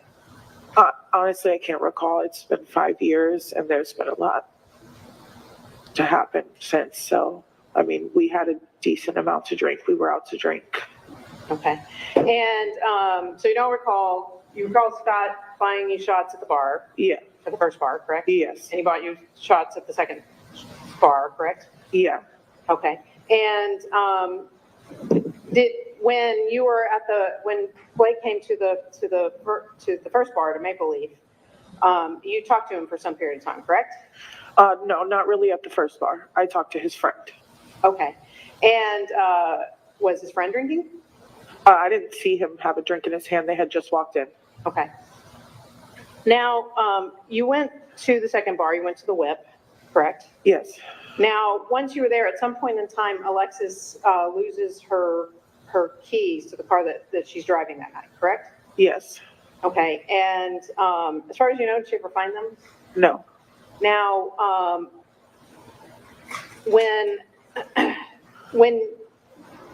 what did you think when you learned that she had lost her keys?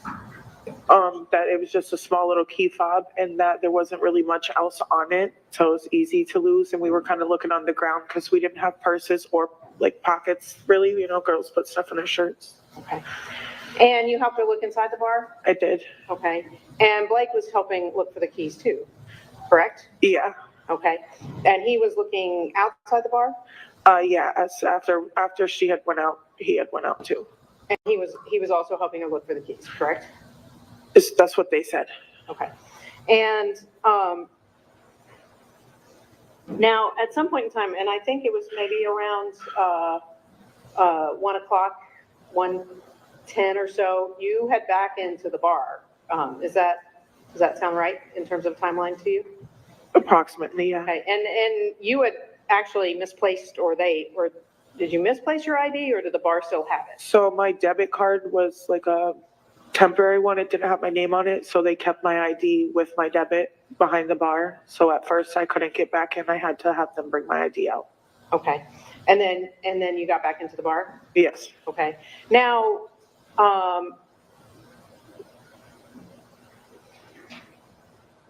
and you drank some more, is that fair to say? Yes. Okay, did you buy your drink, or was? I had been paying for my own drinks at that point. Okay, and at that point in time, at some point, Blake was back in the bar with you and he was talking to you, correct? Yes. Okay, and at that point, he doesn't know where Alexis is. No. Okay, and you also don't know where she's gone, correct? Yes. Right, and that's concerning to you because she's your ride home? Yeah, and my little cousin. Okay, and do you know how many more drinks you had at the bar? Probably one. Between that all happening and me leaving, just sat on one drink. Okay, and Blake is sitting there next to you at the bar? Sitting at the bar talking? He's kind of like standing there on the side, and then he would like walk around looking for her and then come stand next to me again, asking where she was. Okay. Now, at some point in time, you lose track of Blake as well. Is that fair to say? Yes. Okay. Now, and so starting around 12:30, is that when you started reaching out and trying to reach Alexis? I believe so. That the papers do have like the specific numbers of timing, but I believe it was around that time frame. Yes. Okay. May I approach you? Yes.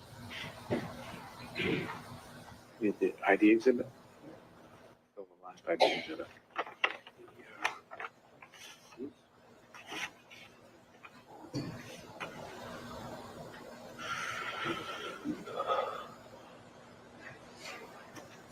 Do you refresh your memory if you saw a record of your text exchange and your calls to Alexis? Yeah. While you're taking a look at that, I want to tell the jury about refreshing recollection, okay? So you take a look at that. When a witness, this is refreshing recollection, which is what happened now. When a testifying witness's memory is exhausted as to a matter about which he or she once had knowledge, the witness's memory may be refreshed in the presence of the jury with any writing or other object that permits the witness to further testify from his or her own memory. The writing or object should not be read from or shown to the jury. So she's not to read from it, she's just using this to refresh her recollection about something that she once knew. Okay, that's refreshing recollection. So based on that, do you think it's fair to say that you started trying to reach Alexis around 12:26 a.m.? Yes. Okay. And you called her, and she didn't pick up, correct? Yes. Okay. And then at some point you started messaging her saying, hey, where are you, correct? Yes. Okay. Now, at 12:46, you tried to video call her. Do you recall that? Yes. Okay. And you're texting, messaging again, asking where she is, correct? Yes. Now, is it during that period of time where you show Blake and say, I'm trying to reach her too, I don't know where she's gone? Yeah, exactly. Fair to say you're pretty irritated with her at that point. Not really, more worried. Well, she was your ride home, correct? Yeah. Okay. And you weren't sure, it was cold outside? Yeah, it was freezing. So it wasn't, it was going to be difficult to get home and get an Uber and all that? Well, not necessarily. It's just either way that she was my ride, so I was worried about where she was. Okay. And at that point in time, though, you're showing Blake the messages, and he's in the bar with you, correct? Yes. Okay. So neither of you can find her. Yes. Okay. Now, later, you finally do hear back from Alexis sometime about 1:45 a.m. Is that fair to say? Well, from her phone. You heard back from her phone, correct? Yes. Okay. And that's at that point in time, that's when you learned that she went with somebody else. Is that fair to say? That's what I got for a text message. I didn't believe it though. Okay. And she went on to, and when it suggested she went with somebody else, you say, is that Scott? Is that correct? After the next message, I said, what do you mean with who, Scott? Right, because she texts back and says, he probably left after caught me fucking someone in the truck. Well, at that point, I don't know if it was her texting me, so it's her phone. Correct, it's her phone. Okay. And in response to that, you say, what? By someone, you mean Scott? And the reply you get back at 2:06 a.m. is, yeah, LOL. Yes. Okay.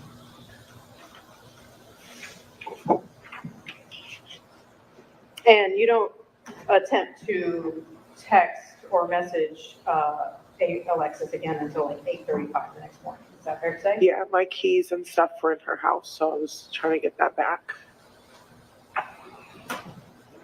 Excuse me.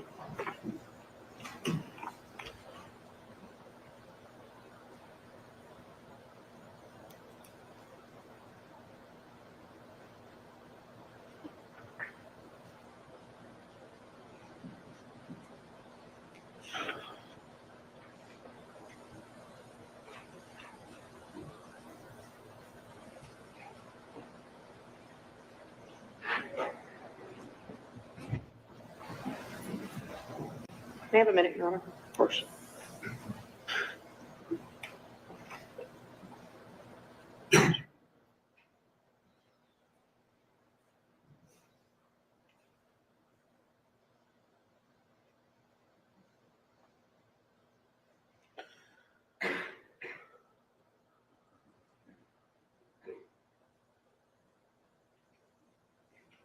Yeah, totally him using her phone, Kel. Now, Absolutely. so you left you left the Maple Leaf because Blake came, and Alexis was was flirting and kissing and making out with Scott. Fair to say? Yeah, I mean, and even if she wasn't, we didn't want to be around him either way, so. But you left because? We seen Blake come in. Okay. And then when he comes into the second bar, Alexis is continuing to kiss and flirt and make out with Scott at that bar too, correct? I don't believe she was necessarily making out with him at the whip, but they were like touchy-feely, huggy right there. Okay. And at that, you also suggested to her that she knock it off there too, correct? Yeah. Okay. Because you understood that it was distressing to Blake, correct? Objection, Your Honor. That's a stink. You understood that he was distressed about the situation. Yeah.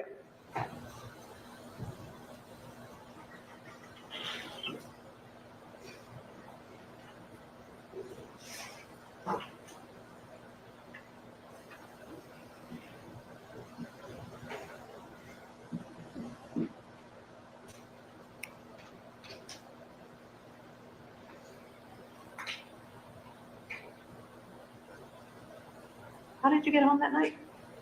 Actually, I had a friend come meet up with me, and he drove me home. Okay. So you had to call somebody to get a ride home? Yes. Do you know what time that happened? Around closing, like I know it was after I actually had gotten one of the first texts back from Alexis's phone. At that point, I was like, there's nothing I can do. I don't know where she is. I can go home. Okay. So at the time that you got that first text back from her and she said, I left with somebody, you're like, I guess. A little bit after, yeah. Like I still sat there for a little bit. Because you had to finish up your last drink and pay your tab?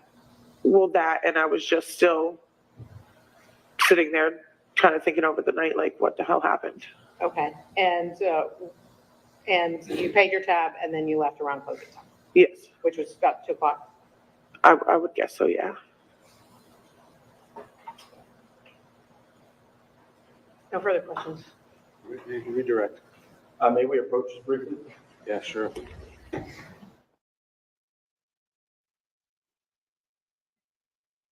Oh, she is right. Lauren's like, she's so done. She is so done. She has snarled her lips. She's rolled her eyes. You can tell she's done. She's like, get me out of here. I just want to leave.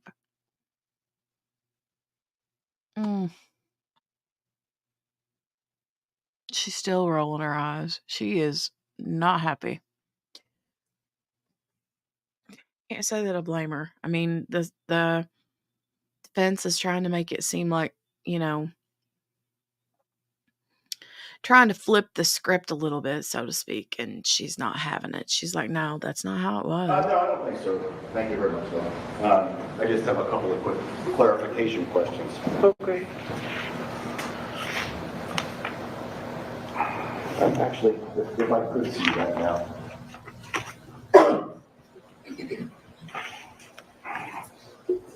This is 44.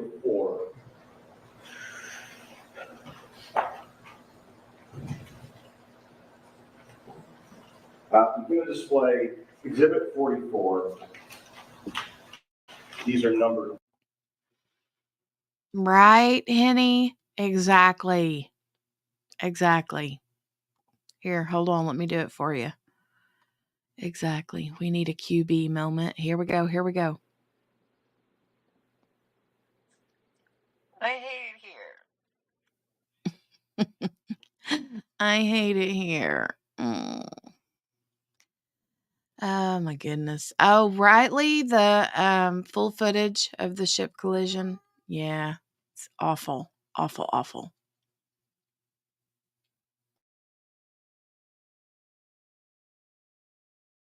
1 through 7. So just for the record, I'm displaying page 6 of 44.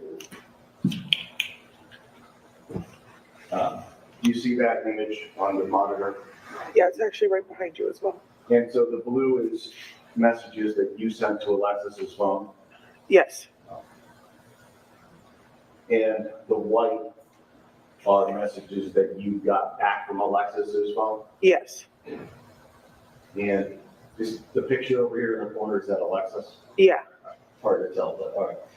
And this message, he probably left after caught me fucking someone in truck, LO. Anything seem odd to you about that message? Overruled. May I be heard? You can be heard.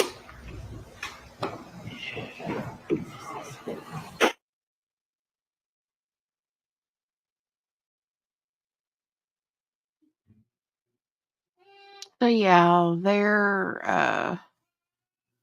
it did go down like that, Lee, I know. So they're trying to insinuate here, the prosecution, that was not Alexis texting that message, that it was Blake. And the defense is like, objection.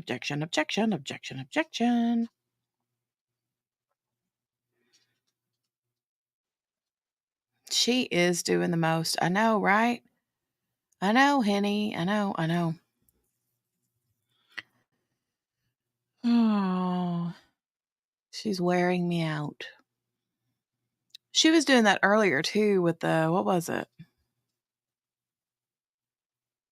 Can't remember what it was. There was a question she kept going over and over and over and over again earlier. And I was like, oh my God. But I don't remember now what that was. Or even who the witness was, to be honest.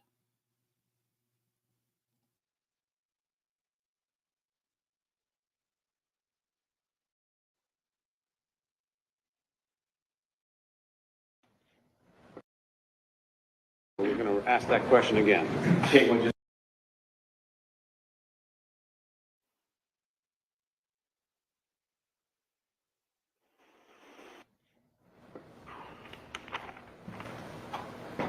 Okay, so we're going to ask that question again. Caitlin, just very specifically, that reply you got, Did that seem off to you? Just yes or no? Yes. You obviously knew Alexis very well. Yes. And did you know how she normally spoke and things like that? Yes.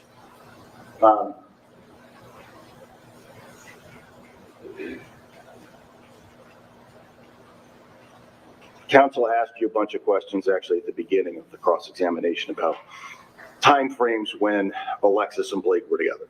So they were together at Thanksgiving and living together, correct? Yes. And at Christmas time. Yes. And you started to mention something about New Year's, correct? Yes. All right. It's leading, so no more leading. Were you present during a conversation between the defendant and Alexis on New Year's Day? Yes. Objection. Well, that's the last leading question, so now go ahead, next question. Did you hear Alexis? Sustained. What do you remember hearing from that conversation? Objection. Well, not the back and forth, just Mr. Scanlon, if she remembers. All right. Objection, Your Honor, if I could be heard on that. If you need to. I do. Okay. If you're-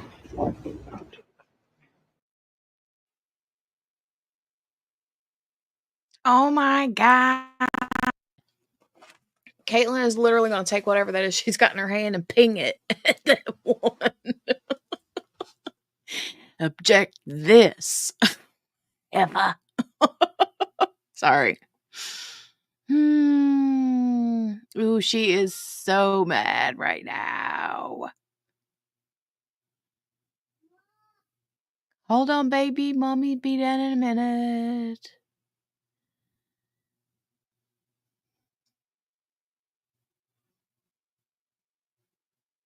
Oh, man. Her nostrils are flaring. She is mad. Big mad.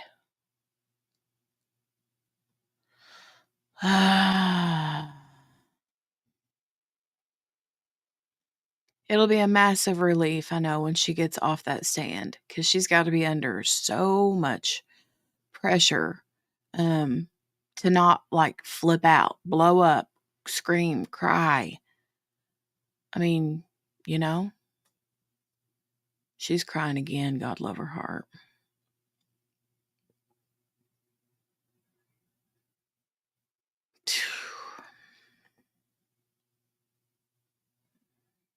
Okay, I want to fast forward. I thought maybe they would have. Here's some testimony I expect members of the jury regarding a conversation which this witness will say took place on or around January 1, 2019. If you credit that testimony, it's not offered for the truth of any of its content, but you may accept it if you believe it, only as to Mr. Scanlon's state of mind at that time.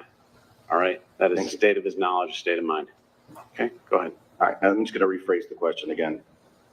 Were you with the defendant and Alexis on New Year's Day? Yes. Did they have a conversation about the relationship? Yes. Did you overhear that conversation? Yes, I was sitting right with them. And to the best of your memory, what was that conversation? That they were no longer going to be together. Alexis didn't want to be with Blake anymore. Who initiated that conversation? It was kind of a group thing. Lexi felt safe that I was there, that she could confront him in that situation. Stand. Stricken. So I'm going to back up a little bit. You were there, Alexis was there, and so was the defendant. Yes. And she mentioned something about their relationship. Yes. What do you specifically recall her telling him about the relationship? That she didn't want to be with him anymore. Okay. And what,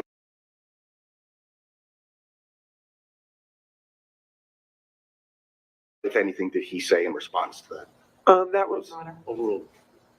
I can continue. That was actually the very first time that the child support comment was brought up, was that night when the breaking up originally happened.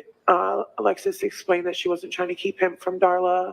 And then he instantly started worrying about child support and what was going to happen to him on that level. Okay. Thank you. You're welcome. No further questions. All right, recross.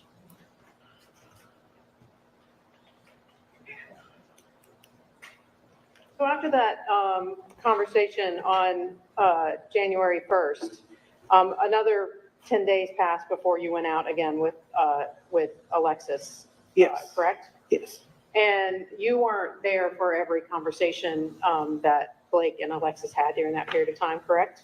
Yes. Correct? You were not there? Yeah, correct. I was not there. Okay. So it's fair to say that you heard a conversation on January 1st, but you weren't there for any further conversations they had about the future of their relationship, correct? In between the 2 days, yes, correct. No further questions. All right, you're all set. Thank you, Ms. Abrams. Thank you very much. May we approach, please? Yeah, do you need, or are we just going to suspend? Yeah. Yeah, this is, it's 20 minutes. You're all set. You can sit down. Who are our witnesses for the day, all right? So 20 minutes to 4, so we're going to break a little bit early. So if you put your notebooks and pens down, I want to go through with you the instructions and the court's order. And the reason why I do this every day, sometimes I feel like I'm just repeating myself, but I'm doing it because it's of utmost importance that you adhere strictly to these orders throughout the entire course of the trial. Keep an open mind. Don't form any judgments as to any aspect of this case. I think now they're just basically giving the general instructions for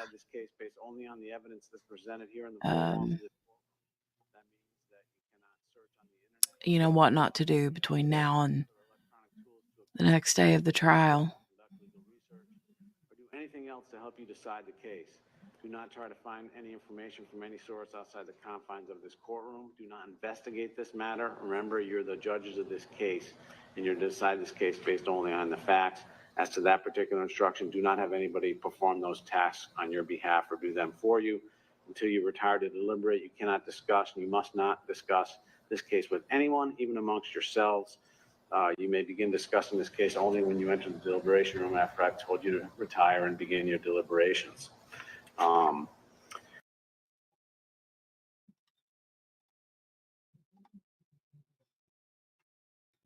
right.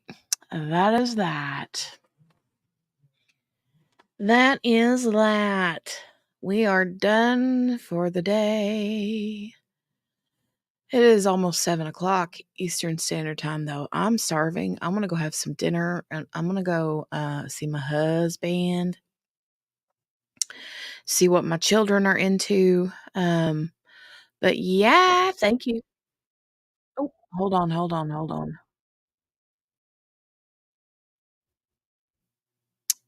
I had another YouTube tab open. Sorry about that. It was playing some other, I think it was a Ruby Frankie video or something. I don't know. Absolutely, Kel. Thank you for hanging out with me today.